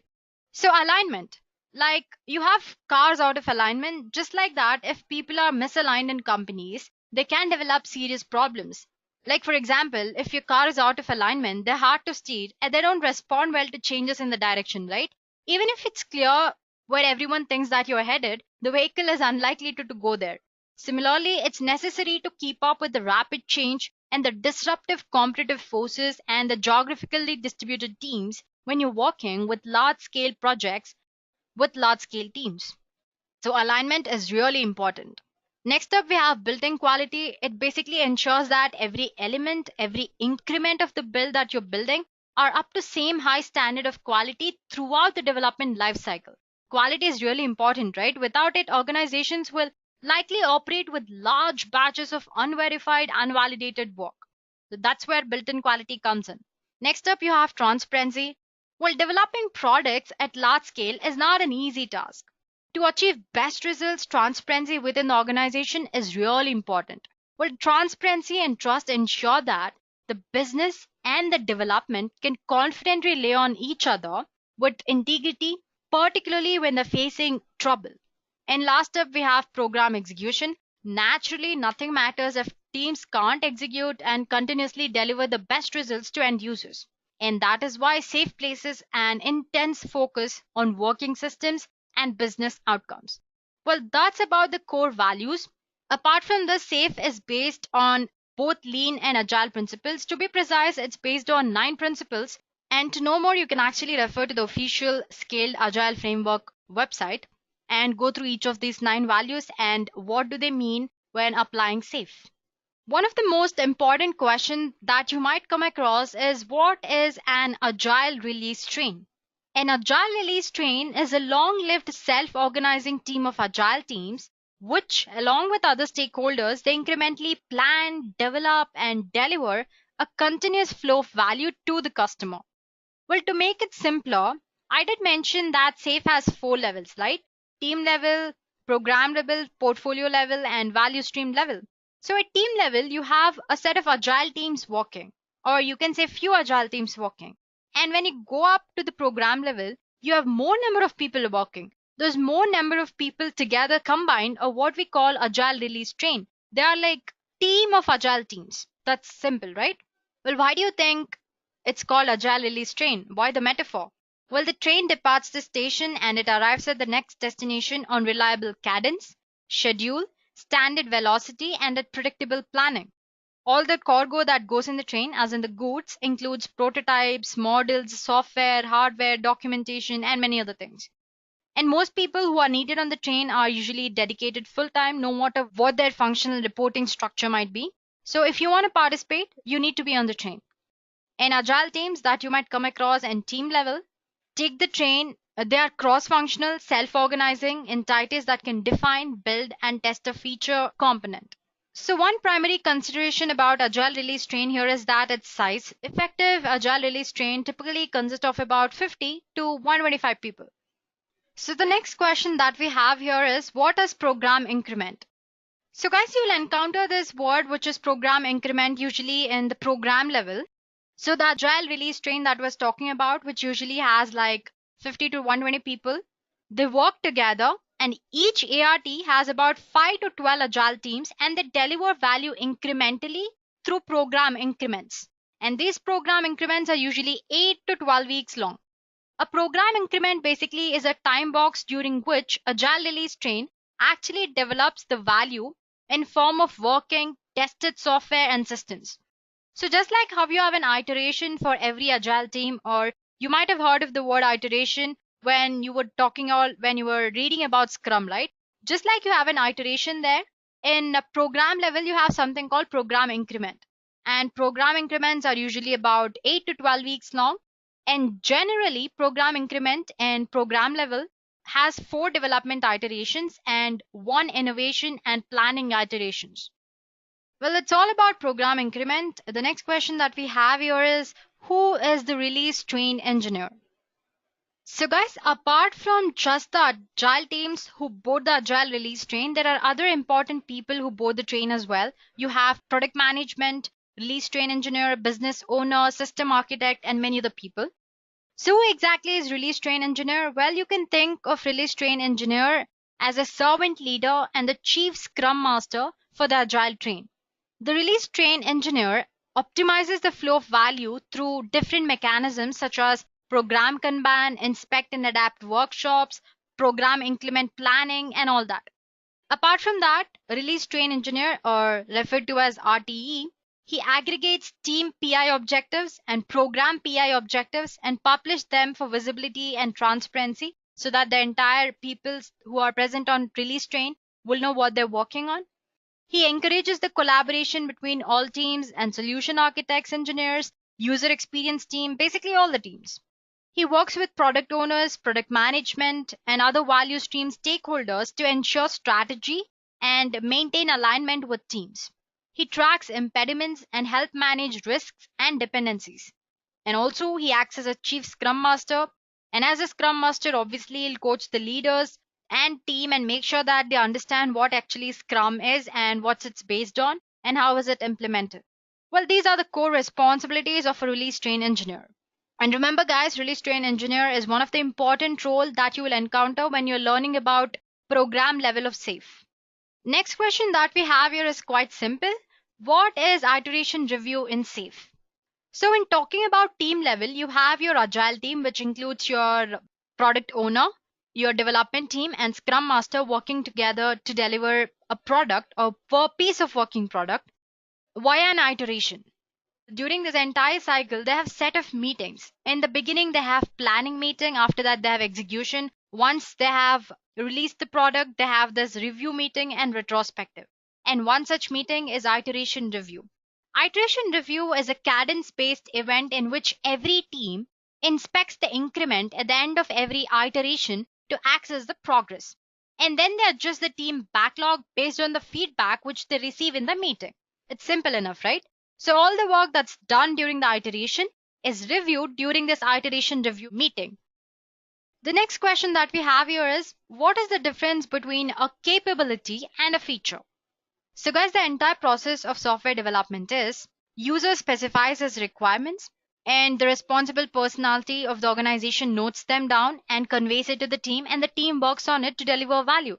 So these requirements need to be conveyed to team in one way, right?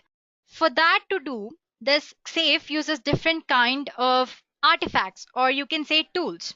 To be precise, there are like 4-level hierarchy which represent the user requirements to the entire team.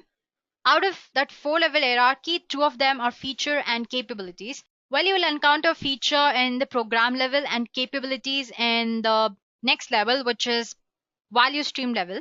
So what's the difference between them is that a feature is a service which is provided by system that addresses stakeholders' requirements. Each feature has like 2 core components, a benefit hypothesis and acceptance criteria. Feature is sized as necessary and it's made ready to be delivered by an agile release train in program increment. So at the end of program increment, you have the working piece of a feature which was provided by the program management in the beginning of the program level. Now capabilities, they're similar to features. However, they describe higher level solution behaviors and often take multiple ARTs to implement. So they are sized and broken down into multiple features to aid their implementation in a single program increment. Easy to understand, right?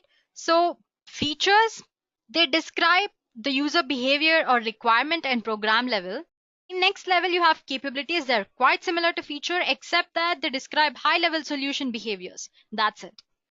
Well, guys, I did mention that's a 4-level hierarchy, right? But we just learned about 2 of them, which is feature and capabilities. So for now, ignore the rest 2 because we have a question on that as well. So we'll discuss them later. Moving on, our next question, which is 15th, is apart from Scrum, which frameworks can be used at team level? So guys, like I have been saying since the beginning, SAFe is not a single framework. It's a combination of multiple frameworks as and when required. Usually Scrum is widely used at team level, but it is not the only one that's being followed in SAFe. The teams in SAFe can use agile frameworks which work best for their team and the delivery of the product to the customer. They can opt for Kanban, extreme programming, Scrum, or even Scrum with XP or Scrum with Kanban and all that. So apart from Scrum, you have Kanban, extreme programming, Scrum XP, and Scrumban. As a follow-up question, you might be asked about describe team Kanban and how do they contribute when you're delivering value to the customer. Well, that's our next question.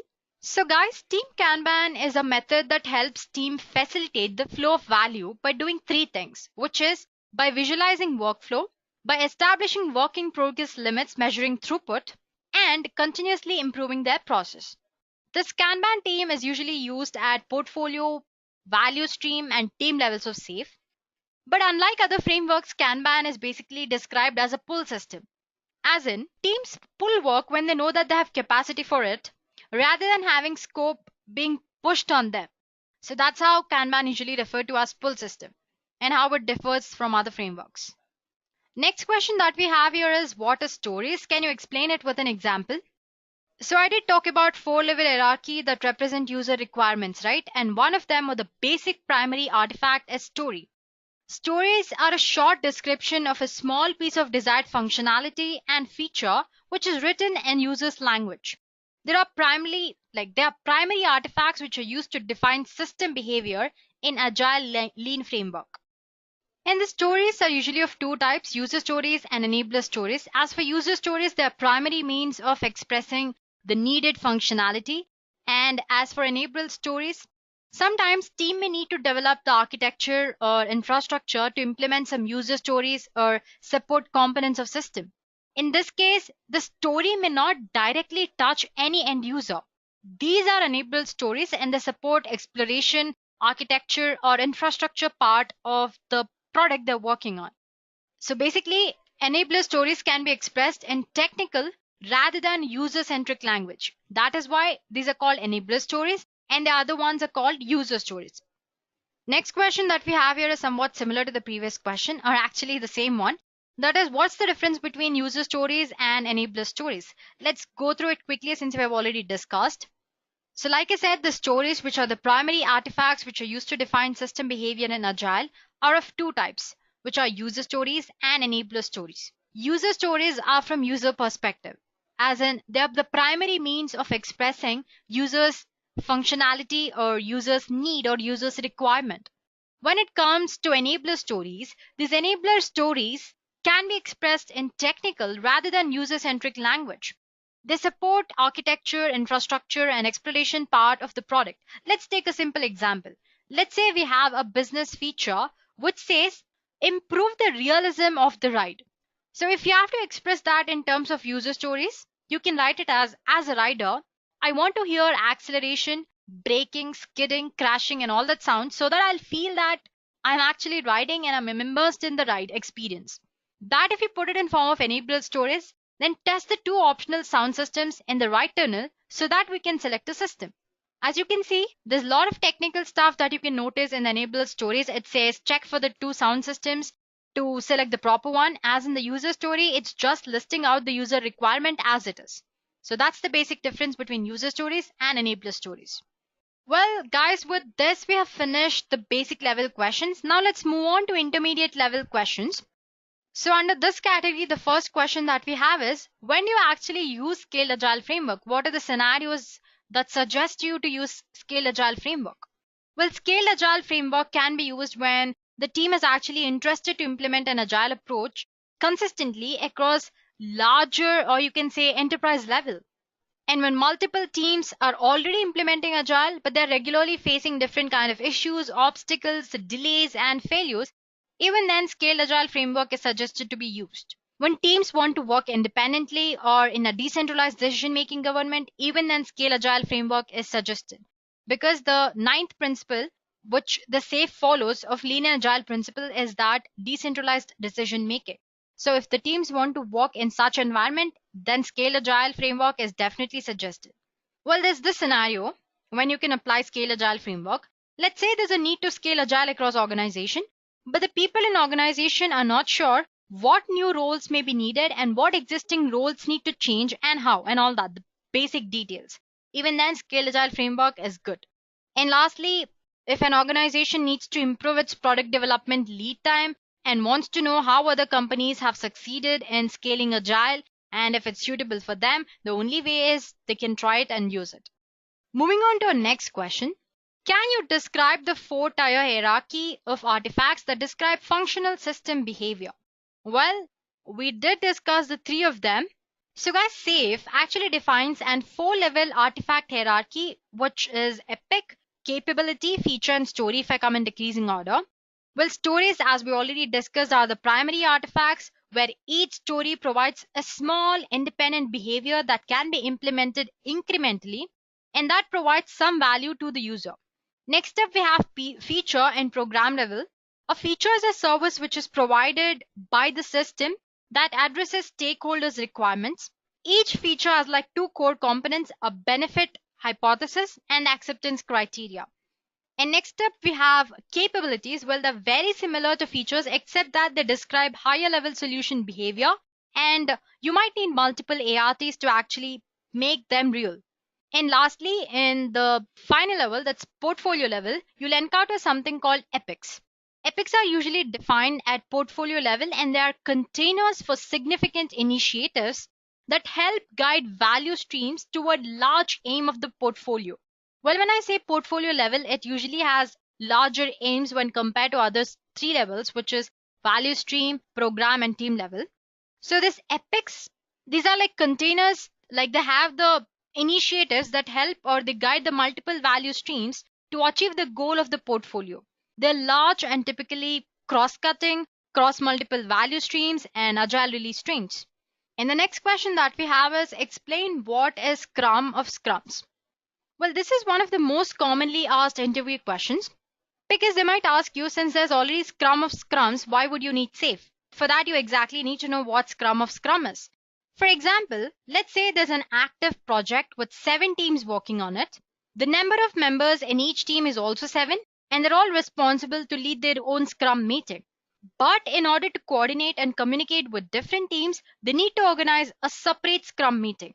This meeting is what we call Scrum of Scrums. The responsible person from each Scrum team attends the meeting and discusses their work. And when it comes to SAFe, especially in the program level, Release Train Engineer is responsible for calling Scrum of Scrums as an organizing meeting to discuss the progress with the Scrum Masters from multiple Agile teams.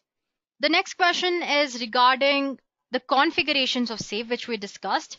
How is Essential SAFe different from Portfolio SAFe?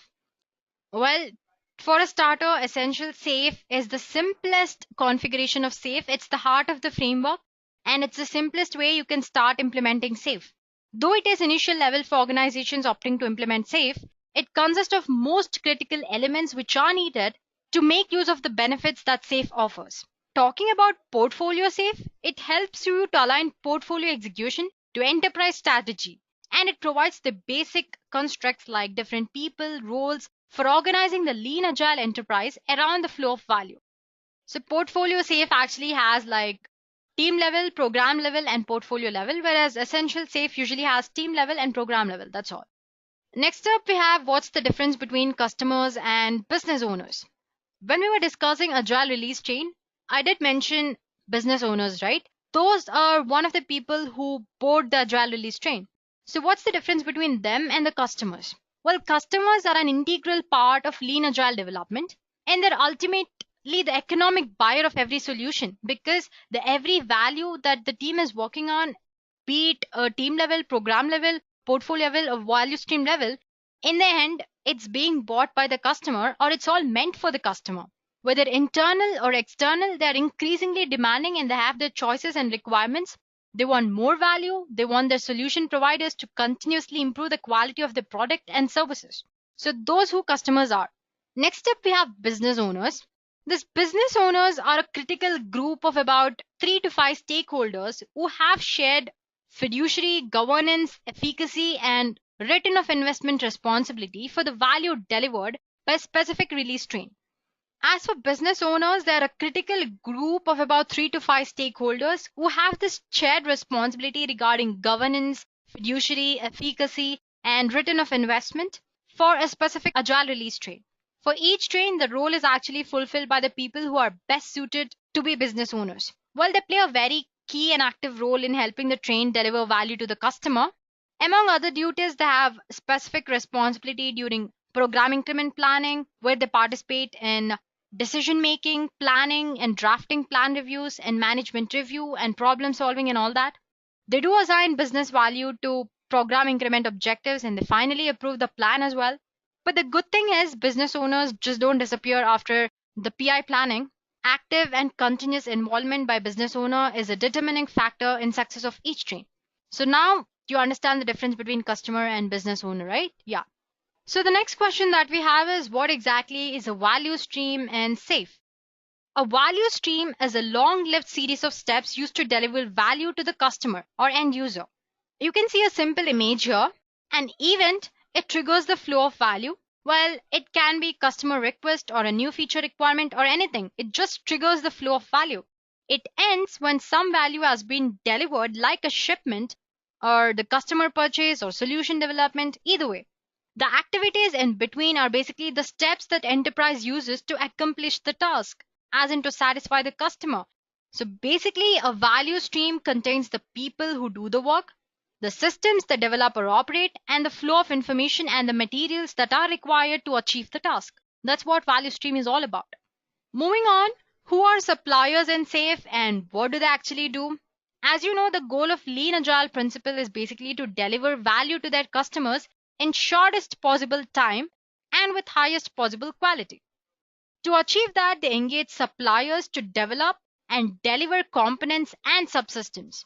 These suppliers usually have this unique and distinctively competent skills and experts in their technology. So ARTs, they take help of the suppliers as and when needed. They play a very key role in SAFe and can have large impact on lead time and the quality. To achieve the optimal results, suppliers, they become an extension of the culture and the ethics of the enterprise. You see the word extension? Yeah. They're treated as a true partner as well. So those who are suppliers are. Moving on, what's the relation between value stream and agile release train? Are they similar? How are they both related? Such sort of questions. Well, a value stream, like we discussed, is a long-lived series of steps that provide a continuous flow of value to the customer as and when required. Whereas agile train is a long-lived self-organizing team of agile teams that deliver a continuous flow of incremental value to the customer. Value stream is a series of steps, whereas agile train or ART is a team of agile teams. That's the difference. And the people who are involved in agile release train, they try to contribute to the value of the value stream. And next up is what exactly is an architectural runway in SAFe and why is it needed? So architectural runway basically consists of existing code, components and technical infrastructure which is necessary to support the implementation of prioritized near-term features without excessive redesign and delay. Well, that's way too long, and what does that exactly mean?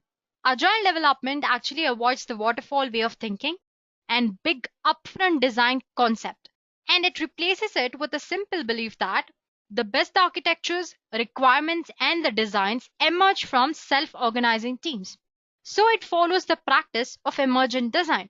That is, the agile architecture evolutionary process of discovering and extending the design only as necessary to implement and validate the next increment of functionality. So, the entire design is structured only up to the point where is required, or entire planning is done only up to the point where it's required. That's what you call emergent design. Well, this practice actually works well up to a certain extent, and sometimes it isn't possible for all teams to anticipate changes that may occur outside of their environment, right? This causes various problems like velocity, bottlenecks in implementation, reduced collaboration between and synchronization between teams, and many others. For this very reason, teams need to have some intentional architecture. It's a set of purposeful, planned architecture initiative that enhance the solution design, performance, and usability of the team and increases the coordination and synchronization between the team. So that's what architectural runway is all about. It's an intentional architecture, a set of purposeful, planned architecture that's developed in order to push the team further to the next PI. So the next question that we have is, what are the advantages of scaled agile framework? Scaled agile framework has both pros and cons. First, let's discuss about the advantages. First of all, it helps teams maintain alignment with business goals and achieve greater transparency and trust. It helps cross-functional teams collaborate and synchronize more effectively. It's highly suitable for organizations working on enterprise-level projects. And moreover, it puts more emphasis on people over technology, unlike other frameworks. So basically, it offers opportunity to tap into relatively lightweight framework that creates efficiency in software development. These are the advantages of scaled agile framework. Moving on to the next question. It says, how is continuous delivery pipeline associated with agile release train? So this continuous delivery pipeline, which is often referred to as just pipeline, it represents the workflows, activities, and the automation which is needed to develop a new piece of functionality all the way from initiating the plan to delivering value to the end user. So this building and maintaining a continuous delivery pipeline, it provides each agile release train with ability to deliver new functionality to users far more frequently than other frameworks and with the current way of working. Well, this word continuous is quite ambiguous. For some, continuous may mean daily releases or even releasing multiple times per day. As for others, continuous may mean weekly or monthly releases whenever the market demands. So this continuous delivery pipeline has about 4 dimensions. It begins with continuous exploration, which is referred to as C. Then you have continuous integration, continuous deployment, and release on demand. So the first 3 elements, which is continuous exploration, continuous integration, and continuous deployment, they work together to support delivery of small batches of new functionality, which are then released in accordance with market demand. And this key term, released in accordance with market demand, is nothing but release on demand, the 4th option of continuous delivery pipeline. So That's how continuous delivery pipeline is really necessary when working with SAFe. The next question is based on the same concept, which is what's the final element of continuous delivery pipeline? Final element of continuous delivery pipeline is nothing but release on demand. It's the process by which new functionality is deployed into production and released immediately or maybe incrementally to customers based on the demand. So like we discussed, it's the fourth dimension of continuous delivery pipeline, and the three other dimensions, continuous exploration, integration, and deployment, they help ensure that the new functionality which is being developed is continuously readied and verified to release to market whenever the need occurs. So in simple terms, release on demand, it's like the ability to make the final value available to customers all at once or in an ad hoc fashion based on the needs of the market and the business. So guys, that the next question that we have here is, have you heard of solution demo, and can you explain what is the need for solution demo?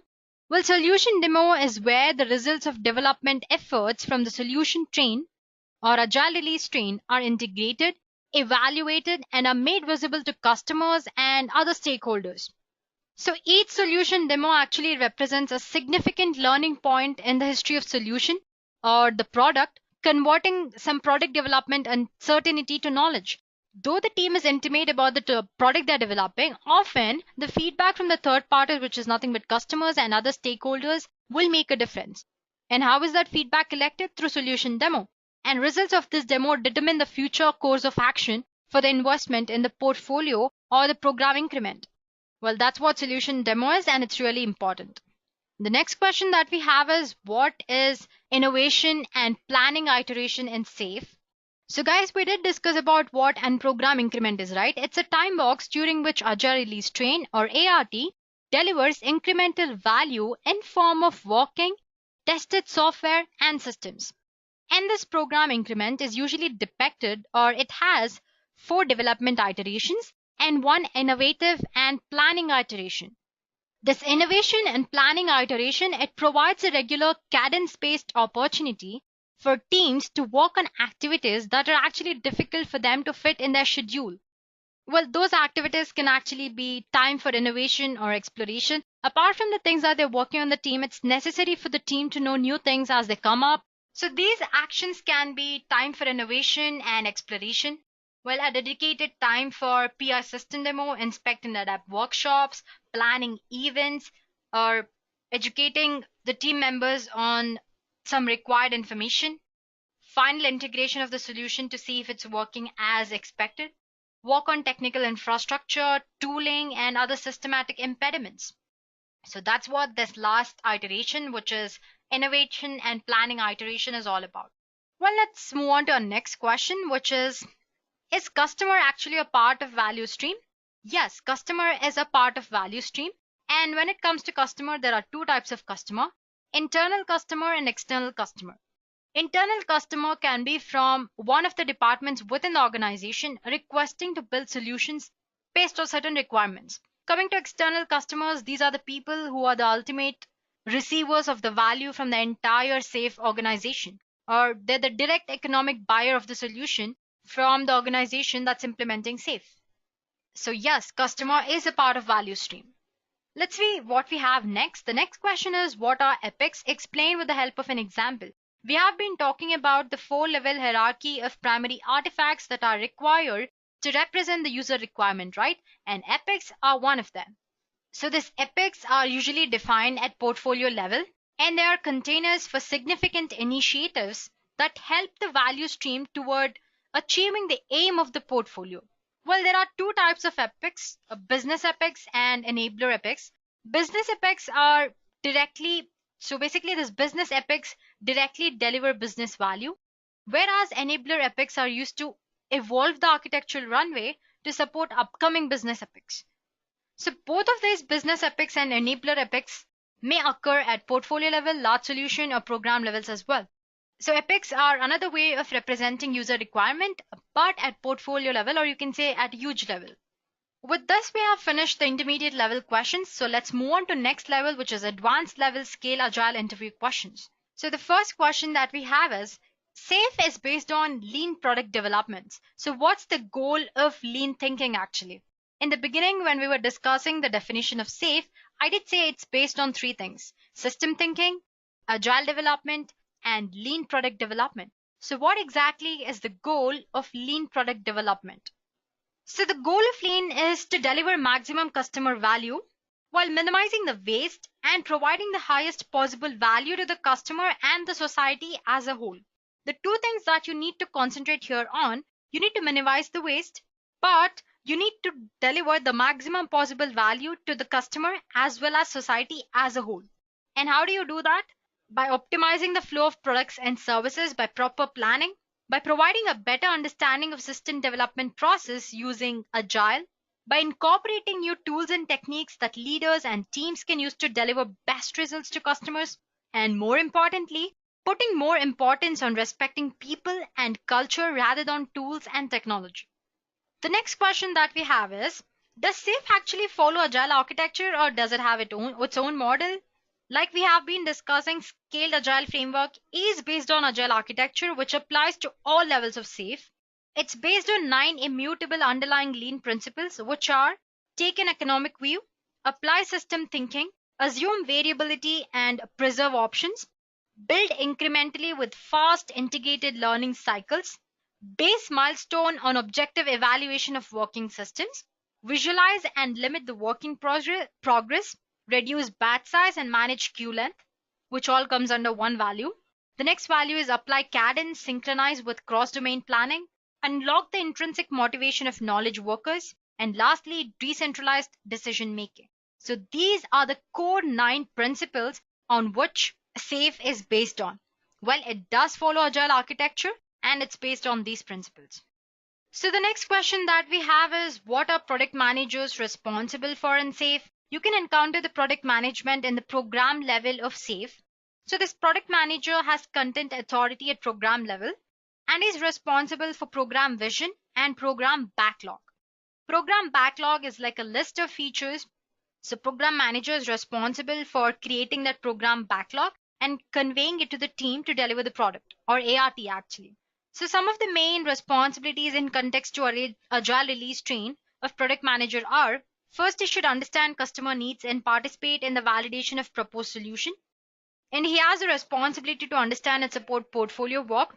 He should develop and communicate the program vision, to develop teams and define the roadmap. He should manage the flow of work through program Kanban and program backlog and all that. He should participate in multiple meetings and go beyond agile release train and participate with other program managers and value stream engineer and all that. You should actively participate in PI meetings, inspect and adapt workshops and all that. So these are certain core responsibilities of a product manager. So the next question that we have is, what are roles and responsibilities of release train engineer? And I think we've already discussed that, but anyway, let me just mention them again. So release train engineer is basically a chief scrum master or servant leader at program level, and he organizes the flow of value by incorporating different meetings such as PI planning, inspect and adapt workshops, and many others. So he aggregates team objectives and program objectives and publish them for transparency. He encourages the collaboration between all teams. He works with product owners, project management, and other stakeholders to ensure the execution is aligned. He tracks impediments and helps manage risk and dependencies and all that. Now, this is a kind of question that you would know if you have worked on SAFe. So that is, what do you know about value stream level of SAFe? So value stream level of SAFe was introduced between ART and portfolio level as part of SAFe 4.0. Initially, there were just 3 levels, which were team, program, and portfolio. Well, with introduction to SAFe 4.0, a new layer, which is value stream layer, was introduced between ART and portfolio. It's basically intended for builders of large and complex solutions that typically require like multiple ARTs as well as contribution of supplies as well. So value stream level is basically optional, and the primary purpose of this level is to apply lean agile approaches to define, build, and deploy large mission critical solutions. Thing is that building such solution requires additional constructs, artifacts, and coordination, and failure might be disastrous. The next question is, what are shared services and how can the SAFe framework benefit from them? So basically, shared services are like special roles that are necessary for the success of agile release train and the solution train. but they cannot be dedicated full time. Well, people that come under shared services are you have desktop support, agile and software system engineers, application and web portal management, technical writers, security specialists, infrastructure and tool management, enterprise and information architecture, all these people. Well, since they are special roles, often they're single sourced and typically quite busy. Each ART and value stream must plan to engage the resource they need whenever they need them. So basically, they're not like dedicated full time. They are hired, as in they are considered whenever required. Next up, we have what's the purpose of portfolio level? Well, the portfolio level is the highest level in SAFe and it provides constructs like principles, values, and roles that are required to apply agile enterprises or agile and lean principles at really high level. It has like bi-directional connection to enterprise if you talk about. Well, the first way is to provide the strategic themes that guide the portfolio to larger and ever-changing business objectives. So these strategic themes actually connect the portfolio to evolving enterprise business strategy. They provide business context for decision making. They serve as inputs to portfolio solution and program backlogs. So the first connection is basically the strategic themes that guide the portfolio to ever-changing business objectives. The second direction, it provides a constant flow of feedback from portfolio back to enterprise stakeholders. So the next question that we have is what are the responsibilities of a system team and who are the people involved? Well, a system team is a special agile team on agile release train. They assist in building and supporting the agile development environment infrastructure, including CI, which is continuous integration, build environments, testing platforms, testing automation framework, integrating the code from agile team, and many others. And these teams also participate in different meetings to define integration and test backlog items, run solution level scripts and all that. They perform end-to-end and solution performance testing. They integrate and show progress at system and solution demo. And all these are the core responsibilities. Next question is explain the program levels roles in SAFe. So this program level is the second level when it comes to SAFe. And there are different people who are involved in this level. For example, we have system team that we just discussed about. It's a special agile team on release train who assist in building and supporting the agile development using different techniques. You have product manager who are responsible for identifying customer needs, prioritizing features, building a program backlog and all that. Then you have system architect is an individual who defines the overall architecture of the system, helps with non-functional requirements, it determines the major elements and many subsystems when concerned with architecture. Then you have release train engineer who is like servant leader and chief scrum master of the team who organizes different meetings and participates in different meetings and all that. Then you have release management team. The team looks after the process of managing, planning and scheduling and controlling a software built through different stages and environments, including testing and deploying software releases as well. So these are certain important roles that are involved at program level. So mostly these advanced questions are theory based and that is why you need to have proper knowledge of SAFe. Next question that we have is what are 5 dimensions of built-in quality? If you remember, we discussed built-in quality as one of the core value that SAFe is based on. Built-in quality ensures that every element and every increment of the build are up to the same high standard of quality throughout the development cycle. Quality is very important. Without it, organization will likely operate with large batches of unverified, unvalidated work. So the 5 dimensions of built-in quality are flow, architecture and design quality, code quality, system quality, and release quality. The first one, which is flow, speaks to the fact that built-in quality is mandatory to achieve continuous value of flow. The other 4, which is design quality, code quality, system quality, and release quality, applies to the system itself. So the next question that we have is how a solution train different from agile release train? Well, solution train is the organizational construct that's used to build very large and complex solutions that require the coordination of multiple ARTs as well as support from the suppliers as well. So it aligns all these ARTs with shared mission using the solution vision, backlog, roadmap, and aligned program increment. You can say the solution train is like one level above agile release train because it aligns the multiple ARTs with a common mission to work on. Well, it also provides additional roles, events, and artifacts that are needed to coordinate building some of the world's largest and most important systems and solutions. Another thing is that failure of such solutions which are built using solution chain or even a subsystem has unacceptable economic and social consequences. Just like our agile release train, you have different roles present in solution train. So the next question is about that. What are the different roles who are present in solution train? The first one is solution train engineer. Solution train engineer or STE is the servant leader of the team, and they make sure the smooth running of the train and they manage the delivery of solution with the release train engineer, that's RTE. Then you have solution management. Well, just like product management, the solution management represent the customer's overall need to agile release train. They collaborate with project management of each ART, define capabilities and break them into features. Then you have solution architect or engineer that develop, these people are responsible for the overall architecture of the system. Then you have customers, the ultimate buyers of solution and are involved at every level of SAFe. Then you have system team. It's like a special agile team on ART who assist in building and supporting agile development infrastructure. We also have system team and agile release train as well. We did talk about shared services, right? Those are the special roles that are necessary as and when the needs required, but they cannot be called as full timers. So yeah, these are some important roles that you might encounter in solution train. The next question that we have is, what are the responsibilities of a system architect engineer? We often use this word system architect engineer in solution train as well as agile release train. So what are the core responsibilities?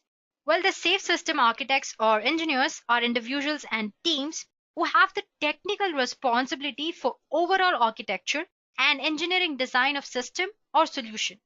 Well, some of the core responsibilities are they participate in planning and high level design of solution. They also come up with solution alternatives. They define subsystems and their interfaces. They allocate responsibility to subsystems and the people for them to work on.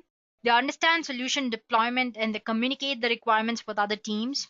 So basically, they're involved in different plannings to communicate these requirements. They work with customers, stakeholders, suppliers to establish high level solution intent. And lastly, they operate within the economic framework to validate the economic impact of design decisions. So the role of an architect is a very common in software development, and it's been included in SAFe as one of the critical roles at program as well as portfolio levels. The next question is regarding the 4 values, which is how does SAFe actually support alignment? We did say that entire team need to be aligned with the work. I did give an example of car as well, but how do you think the SAFe follows this alignment? Alignment is really necessary to keep up with rapid change, disruptive competitive forces, and geographically distributed teams. Now, but how does SAFe support this alignment? Well, it's supported by clear lines of content authority. But at every level, you have different people responsible for content authority, right? At team level, you have product owner. At program level, you have program management. And at value stream level, you have solution management. In such way, the content authority is divided. PI objectives and iteration goals are used to communicate expectations and commitments. Cadence and synchronization are applied to ensure that things stay in alignment. All the work is visible, debated, resolved, and it's transparent. Lean prioritization keeps the stakeholders engaged in continuous, agreed to, and rolling wave prioritization. This way, again, the alignment is made sure to follow. Architectures and user feedback help ensure that the solution is technologically sound, robust, and scalable. This way, SAFe tries to follow alignment and implement it when developing a product. So how is decentralized decision making important and SAFe? The primary intention of decentralized decision making is to basically deliver value in sustainably short lead time. Waiting for approval of decision from higher authorities like includes a delay, and it can decrease the fidelity of the decision due to the lack of local context plus changes in the fact patterns that might occur when you're waiting for decision from the higher levels. So that is why decentralized decision making is really important and SAFe. It reduces delays, it improves product development flow, it enables faster feedback and more innovative solutions. And here we are with the last question. What are the disadvantages of adopting SAFe? Although SAFe brings many benefits to table, it comes with its own drawbacks. For instance, many teams find that SAFe takes too much of a top-down approach. So when I say top-down approach, it starts with big picture. It then breaks down from there into smaller segments. It heavily emphasizes the use of its particular practices and rules without actually leaving much room for customization on part of organization. You have these additional layers of oversight, administration, and coordination of SAFe, which make it resemble more like waterfall approach which many teams are trying to leave behind. And finally, the fact that SAFe actually emphasizes the big picture can often lead to longer planning cycles and more fixed roles within development cycles. This longer planning cycles and fixed roles, these point actually go against the basic idea of delivering short sprints to get new software to market in a faster way. So these are certain disadvantages that organizations have to look after or look for when they're actually implementing SAFe. Well, guys, that's it. With this, we have reached the end of the session. If you have any doubt or any queries, please do put them in the comment section below, and I'll meet you guys with another interesting topic in next session. Thank you, guys. I hope you have enjoyed listening to this video. Please be kind enough to like it, and you can comment any of your doubts and queries, and we will reply them at the earliest. Do look out for more videos in our playlist and subscribe to Edureka channel to learn more. Happy learning!